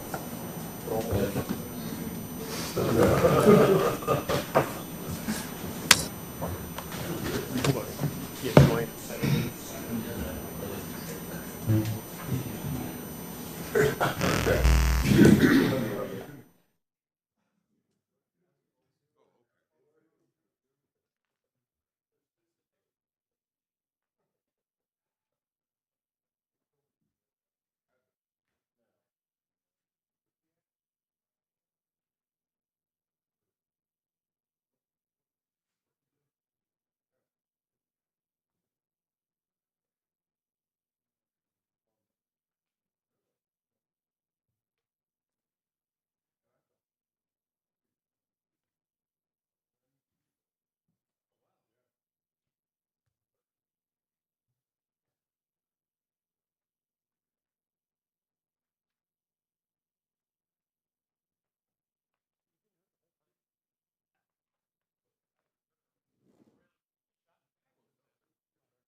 Okay. Everyone good? Okay. I wouldn't say good. Well, we're here. All right. Do we need to do anything on this finding of fact and conclusion first? Yeah, I mean, that's what you enter, and that gives her the basis for appeal. If you, I mean, depending on what you say, I mean, give us the right to appeal. Where's that? Okay. So you're gonna read that? Well, as far as the proposal, the findings of facts and conclusions for us, so Scott Jones was a member of the Logansport Fire Department for a total of over 20 years as of January 1st, 2018. Number 2, he was married to Beth Jones. Number 3, as of December 31st, 2017, Scott Jones was on medical leave from the department. Number 4, on or about January 1st, 2018, Scott Jones and his wife were separated, and Mrs. Jones was living in the marital home. Number 5, in the early morning hours of January 1st, 2018, Mr. Jones entered the home after shutting off the electric power in the home. Number 6, as a result of Mr. Jones' entry into and conduct in the home, he was charged with 3 crimes. Count 1, criminal confinement, a level 5 felony. Count 2, domestic battery resulting in moderate bodily injury, a level 6 felony, and interference with the reporting of a crime by preventing wife's access to 911 emergency telephone system, a Class A misdemeanor. Number 7, Chief Minica, the fire chief in January 2018, shortly thereafter placed Ms. Jones on an administrative leave with pay and reserved the right to pursue more serious charges. On January 31st, 2018, the Logansport Board of Public Works and Safety suspended Mr. Jones with pay indefinitely. No appeal of this action was taken by Mr. Jones. On February 7, 2018, the Board of Work changed this suspension to be changed administrative leave to be one without pay to take effect on May 1st, 2018.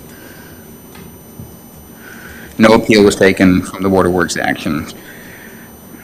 3 years later, Mr. Jones' case went to trial in Kansas Superior Court 1 on June 18, 2021. He was found not guilty of count 1 and count 2, and guilty of count 3, the interference with the reporting of a crime. On August 12, 2021, Judge Muehlhausen sentenced Mr. Jones to 1 year in the Cass County Jail with 30 days executed, and the remainder of his sentence was served on probation. Mr. Jones did not appeal his criminal conviction. After his sentence was over, Mr. Jones discussed his options with Chief Bear, who had succeeded Chief Minica. Number 14, Chief Bear advised Mr. Jones that a condition for his return to duty would be to successfully complete a fit-for-duty evaluation consisting of a psychiatric and physical evaluation, including a drug screen and an update of his emergency medical responder certification. That testing would be performed at Public Safety Medical in Indianapolis. As of the date of this hearing, Mr. Jones has failed to complete any one of these requested testings. Number 16, Mr. Jones has waffled between his desire to return to the department or whether to retire, based on communication from the attorneys.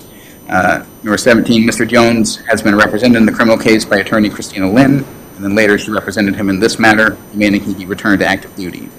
Later, represented by attorney Edward Merchant, took over this representation until last week when Ms. Lynn resumed her representation of Mr. Jones.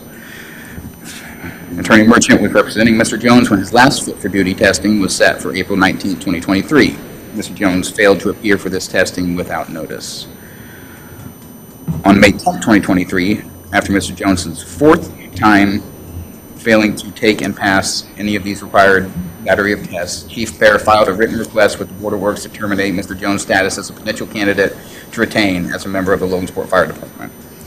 Number 20, Chief Bear requests that Mr. Jones be terminated from further consideration for return to active duty because A, as a public safety employee, he has been convicted of a serious crime involving public safety and the use of the 911 emergency telephone system pursuant to IC 35-45-2-51. This alone is grounds for Mr. Jones' dismissal pursuant to IC 36-8-3-4B1, providing that a fireman may be dismissed as a form of discipline resulting from their conviction in any court of any crime.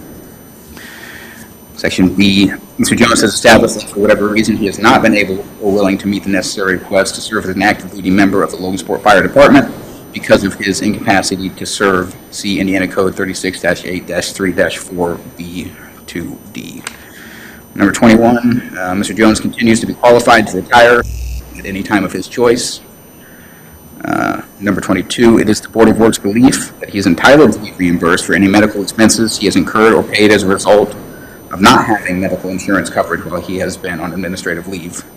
Number 23, it is the Board of Works' belief that Mr. Jones is not entitled to receive any back pay for the time that he was suspended without pay until the entry of this decision pursuant to IC 36-8-3-4N that provides in relevant part as follows. If the member is placed on leave without pay, the board in its discretion may award back pay if the member is exonerated in a criminal matter. Number 24, it is the Board of Works' position that if they had it in their discretion to award back pay, that it would not do so because of the serious nature of the criminal offense and the delayed return to the department while refusing to take any of the necessary fit-for-duty tests. This conduct is deemed a total failure of the testing. So those are the findings of fact and conclusions as we saw them. It is 2:44 p.m. Wednesday, June 7th, 2023. This is never easy to do, especially talking about public safety officials. As you know, as a mayor, myself, it is really hard. But I have been a big proponent of public safety, and I want to thank you for your service, first and foremost. I want to thank you guys for standing back here and supporting your coworker and your brother in arms. It really is. After deliberation, as the Board of Public Works and Safety, we are using the information provided to make the decision to terminate Scott Jones's employment with the City of Logansport. We are also requesting, with council approval of funds, to pay Mr. Jones's back pay of PERF and health insurance up until June 7th, 2023.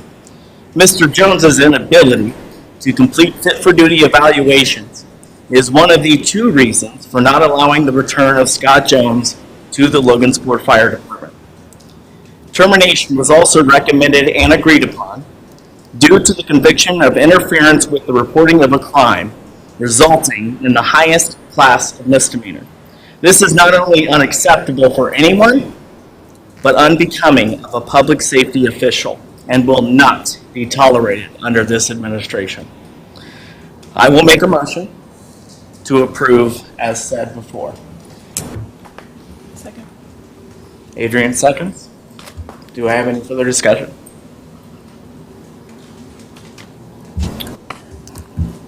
Any comments? Kelly? I didn't catch what you said about back pay. PERF and health insurance. Hey, The medical expenses in the PERF that we've talked about. And that'll be up to council. Council will have to approve that. to pay what would have been our contribution toward the return. Correct. Yes. Yep. Yeah. Chief Bear, anything you want to add? I hate that it's came to this. It's never easy. I feel something had to be done. Scott, do you have anything you'd like to say?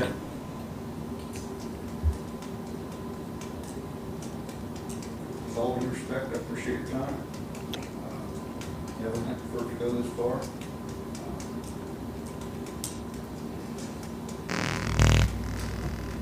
It's been a good ride.